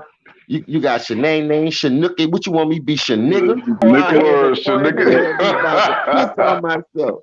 That nigga said, what you want me to be, Shanigga? I got Mr. Tootsie, bro. You about to make me watch that shit right now, dog. What was that scene? He was in the bathroom, whatever. It's supposed to be his who's supposed to be his God fairy father or some shit like that. Some dude. some dude I like him in Deuce Bigelow. I like him in Deuce Bigelow too. He was funny and shit in Deuce Bigelow. And he sound like that guy sound like Red Fox or some shit. I forgot. Yeah, that was talking to Eddie Griffin. Yeah, when he was in the bathroom. Yeah, man, I was cracking up about that. Sammy Davis Jr. I like when he do Sammy Davis Jr. If you ever watch that nigga do Sammy Davis Jr. and Prince, I think ain't nobody. Man. Yeah, because Red Fox was clowning that white dude. He was clowning that old ass white dude. Like he was in the stall. That shit was funny as fuck. Nah, tell you the truth. The only person I can really fuck with Eddie Griffin would come to St. Davis Jr., my boy Tommy Davidson, man. Remember he was doing that shit on Living Color? Oh yeah, but listen, I still give it to Eddie though, dog. I swear. Yeah, he got it too. I like Tommy Davis Jr., but listen to this. He got his own swag, like on that Pet Detective, Nature Calls. I like him playing. Like he could do the Mexican voices. This nigga Tommy Davis underrated. He another dude that ain't sell out for that bag. Yeah, Tommy Davidson. Yeah. That's why when Shaq gave him that job on that and gave him that spot on that comedy show, the first All-Star, with him, D-Ray, Arias Spears, and fucking Kevin Hart, I ain't gonna lie. To me, that nigga was the coldest one, Tommy Davis Jr. Man. That nigga killed it. That nigga Tommy Davidson, man. That nigga is crazy. That bitch was doing the Tommy Davidson was funny as shit. That nigga did the little I just couldn't get into them boys, Damon and all them, wearing the dresses on Living Color and shit. I was just like, hey, man, I'm kind of done. I lost mad respect man. I lost mad respect for Marlon, too, man. You saw how he did in that movie, man. He having sex with that dog and shit. I'm like, dude, come on, man. Really? He went crazy. That was when Marlon went extra crazy, man. He was falling off after that. Will was in the bed with that man. Well, he said he was in the bed with the man. Yeah, Will Smith played a role like that too. Oh yeah, 6 degrees of separation. Yeah. Man, I saw that shit. Nigga walked in the room, that nigga jumping out that bitch trying to cover it. I said, boy. Or he was in the horse. They was on the horse in the thing, and he said, "I want him." I was like, I'm gone. I turned that shit off so fucking fast. I'm like, really? I like, did I just heard him just say that? Like, really? Remember on the TV show, he showed you, man, what he was rocking with, because that nigga trying to turn his son out. That nigga trying to kiss his son all he tried to kiss the son. The son tried to get away from him and shit. He's still grabbing him. This nigga really doing this shit? The man almost so motherfucking there. He smiling like that shit pretty. I said, somebody else was smiling too. You already know. What's the name? Ellen, crazy ass. She was smiling, laughing it off and shit. Right, you gotta be one of them. You gotta be one of them to play the game, bro. Now, exactly, man. If you ain't rocking like that, you ain't gonna never make it. That's why. Listen, the game the way it is now compared to when Rakim them was in it. Why you think all them dudes not in it? Because they did that shit to them, and them dudes ain't fall for that shit. The KRS-One, the Rakims, and the Eric B's, the 8-Ball, the MJG, the Tiller, them niggas ain't fall for that shit, man. Them niggas could have fell for that shit too, dog, and took that bag and been rocking like y'all. But y'all niggas. What's name? How you ever heard of my nigga from Lake Charles named Vicious? Oh nah, I don't know who that. I'm talking to James. He from Louisiana. He had a song back in the day. He said, "I ball like Kobe because I hold a pistol up on me." It was a real tight ass song that was on it was on Rap a Lot. He was down with Rap a Lot. He was from Lake Charles. I know who you talk about now. I know who you talk about when you say that's my nigga. That's my nigga right there, bro. That is my nigga right there. All through Baton Rouge and shit. I know who you talk about. He was in there nice, nigga. He was cool. Yeah, he from Lake Charles. Yeah, he from Lake Charles. That's my nigga, man. I met him on some humbug shit. But see, down there, they make club music. They make exactly. Them niggas don't Hey, Wills, Hey, Wills, you don't know what to do if you take your ass down there. Tell them, James, we take it to an old school joint where the women be Zydeco and shit. Yeah, them niggas. They say, bro. Yeah. They'll have your ass posted like a Mexican now. Yeah, bro. Oh man. That's just how we go to the club at 11:30 at night, nigga. Before you do it, you walking out that bitch. It's 5:45 in the morning. The bring their wives, the girl bring their boyfriends, and they go dance. Even the boyfriend can't dance. They still try to make you go out there and try to do the Zydeco. Come on. Oh man, that is crazy. You're gonna eat, and you're gonna eat every juke joint that you go to down there in Louisiana. You be hungry and everything. You're gonna be full by the time you come out of that motherfucker. I guarantee you that. Yeah, it was like that. You drink, you can smoke, and right. You can have fun. You got gumbo, you got all kind of shit, bro. Yo, I ain't had that in years, man. I ain't had no gumbo in years. Dirty rice, all that shit, bro. Dirty rice, jambalaya, man. I ain't had that in years. Hey, Will. I remember back in the day. I think my wife about to take some jambalaya today. I seen him with the jambalaya on the counter. So Yeah, I go jambalaya. So I'm gonna I go can't in there eat. and help. I just can't eat spicy foods though. I just remember back in the day, and my homies tell me it's still like this in Lake Charles. You go to the corner store, get a big ass bag of Frito pies with the Fritos, the chips, and the cheese, all for 50 cents. Big ass grab bag. I'm like, damn, mama pop store. You know what I mean? Just knock on the door. What you want, baby? Yeah, that's where the penny candies was. You go up in that bitch for $2 and leave out there with Nigga, 2 nigga, I penny ain't had to go to the liquor store and all that shit. I used to go to Big Mama house, Mama Duke's house, or whoever. Go get my shit. I ain't had to go to the liquor store to get whatever. They had everything you need right there. Shit. That's what I miss about the South, man. Out here, man, these motherfuckers don't know nothing about that shit, bro. Motherfuckers probably lit, man, like real lit. Hey, bro, they real got lit. party buses now. Them niggas don't must do that shit no more. Oh yeah, they definitely got party buses now. Yeah, man. Nigga but rent check that this out, party Wilkes. bus. They got about 415s on that bitch, and you Check ride this through out, everybody's Wilkes. neighborhood. Let's say y'all come up here and visit. We go to an Oregon State game, right? Yeah. Right? They got a drunk bus every weekend in Oregon State. Drunk bus. A drunk bus? And then, yeah, a drunk bus, bro. Hey, bro, and you know how it is on New Year's? On New Year's, they have like 3 or 4 buses. As long as your car is downtown, they'll pick you up from. You got to be at one of the bars around town. They take your ass back to your car and shit. Real shit. And I did it. I just went there on some humbug. I had nothing to do. I ain't had to work. I went there. I was like, get the fuck out of here. I had fun like a motherfucker, man. Everybody was out. Man, them motherfucker was toe up, bro. I was like, man, y'all niggas better not drive home.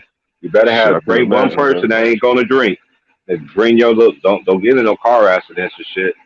Oh man. Yeah, man.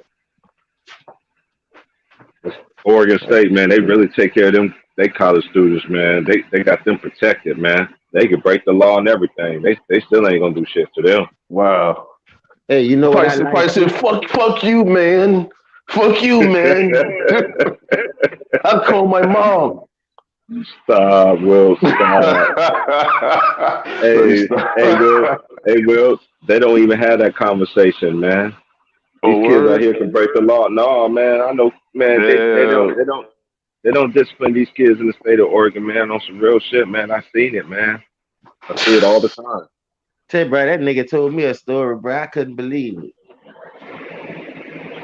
That nigga said they caught somebody stealing over $9 worth of shit and they let him go. Wow. Yep. Boy, you'll be under the jail out here, boy. I try to tell them. You be down south. You be in Kansas, state of Illinois, Michigan. You want that bonus, especially around Christmas time. They locking your ass up, boy. Steal what? Go out there stealing if you want. Get up on your ass. Nigga, you'll be a dead man down here stealing. Yeah, you can't do that over here too, definitely, man. I remember in like there was like no bullshit, dog. In the early part of the 90s, there was an old guy, bro, and I'm sad to even say this story because this dude ain't mean nobody no harm. They already know what he do. The majority of the time, they just let him go. Nigga who have been in the store pay for the shit when they're catching. This man stole a 60-cent pie, bro, a lemon pie. And the nigga got life for that shit in Louisiana. What? For a 60-cent lemon pie? I swear to God, bro. And say, bro, the whole city went. Dog, the whole city That's crazy. Erupted over that shit because he was a homeless guy. I mean, the man ain't trying to do nothing. And wow. Say, bro, at that time, that's when we knew how corrupted our city was. You know what I mean? Because at the end of the day, dog, like I say, behind 60 cents, bro, you gonna get this man his third strike? Come on, dog. That's fucked up, man. Nah, I'll be so mad, yo. And this dude, bro, every time people see him, he make people laugh. You know how them little wine nose, little crackheads be in the hood when you see them every day by the stove. You know, they don't be begging every day because how they they be having a little can in their hand, a little bill, whatever. But you know, if they're real cool people, you're gonna be talking to them, trying to encourage them and shit, but you be like, man, hold up. I'll buy you one of this, bro, because you got to come around there and wash my car. You gonna work for this or something? Yeah, exactly, man. Exactly. You know what I mean? I ain't just gonna be giving you nothing, bro. You got to work for this shit. So this nigga, bro, I ain't gonna lie. They finally let him out. You feel me? Because like I said, the city was going crazy behind that shit. Nigga went to court for a bum, dog, and I was like, damn, everybody must know this dude like that. But the area that he was in, it was a popular area. But then, like I said, man, the government tried to railroad a homeless man trying to feed himself. And that brought me around the time when Katrina hit, them dudes was down there looting and shit, trying to save themselves and get shit to eat. Police put a gun on them, shooting them. Don't want to let them get to the dry part, trying to keep them in the high part of the waters. You can't come over here. Like, it was so much racist shit going on, cops killing us. It wasn't us, dog. It was the cops on that damn Finger Bridge that was killing all those black people and those white people for trying to cross over to get to dry land. And that's why all them niggas got indicted, all 7 of those cops. Dog, that shit is crazy, dog. It be your own fucking people that's supposed to be protecting and serving you that'll be cutthroat in your own neighborhood, dog. There's not I definitely know that, man. I definitely know that, man. Definitely your own kind was duly filthy, man. I know that's for true. Yeah, man. The police when they shooting at your ass. Word. Hey, but yo, I gotta get up out of here. I got some bills to take care of and whatnot. So you know what I'm saying. I appreciate y'all for coming on. James, Will, T. Price, everybody, my homie, True TV. You know what I'm saying? The Queen, back to the basics. You know what I'm saying. So I'm out of here, y'all. This your boy. Scream at me.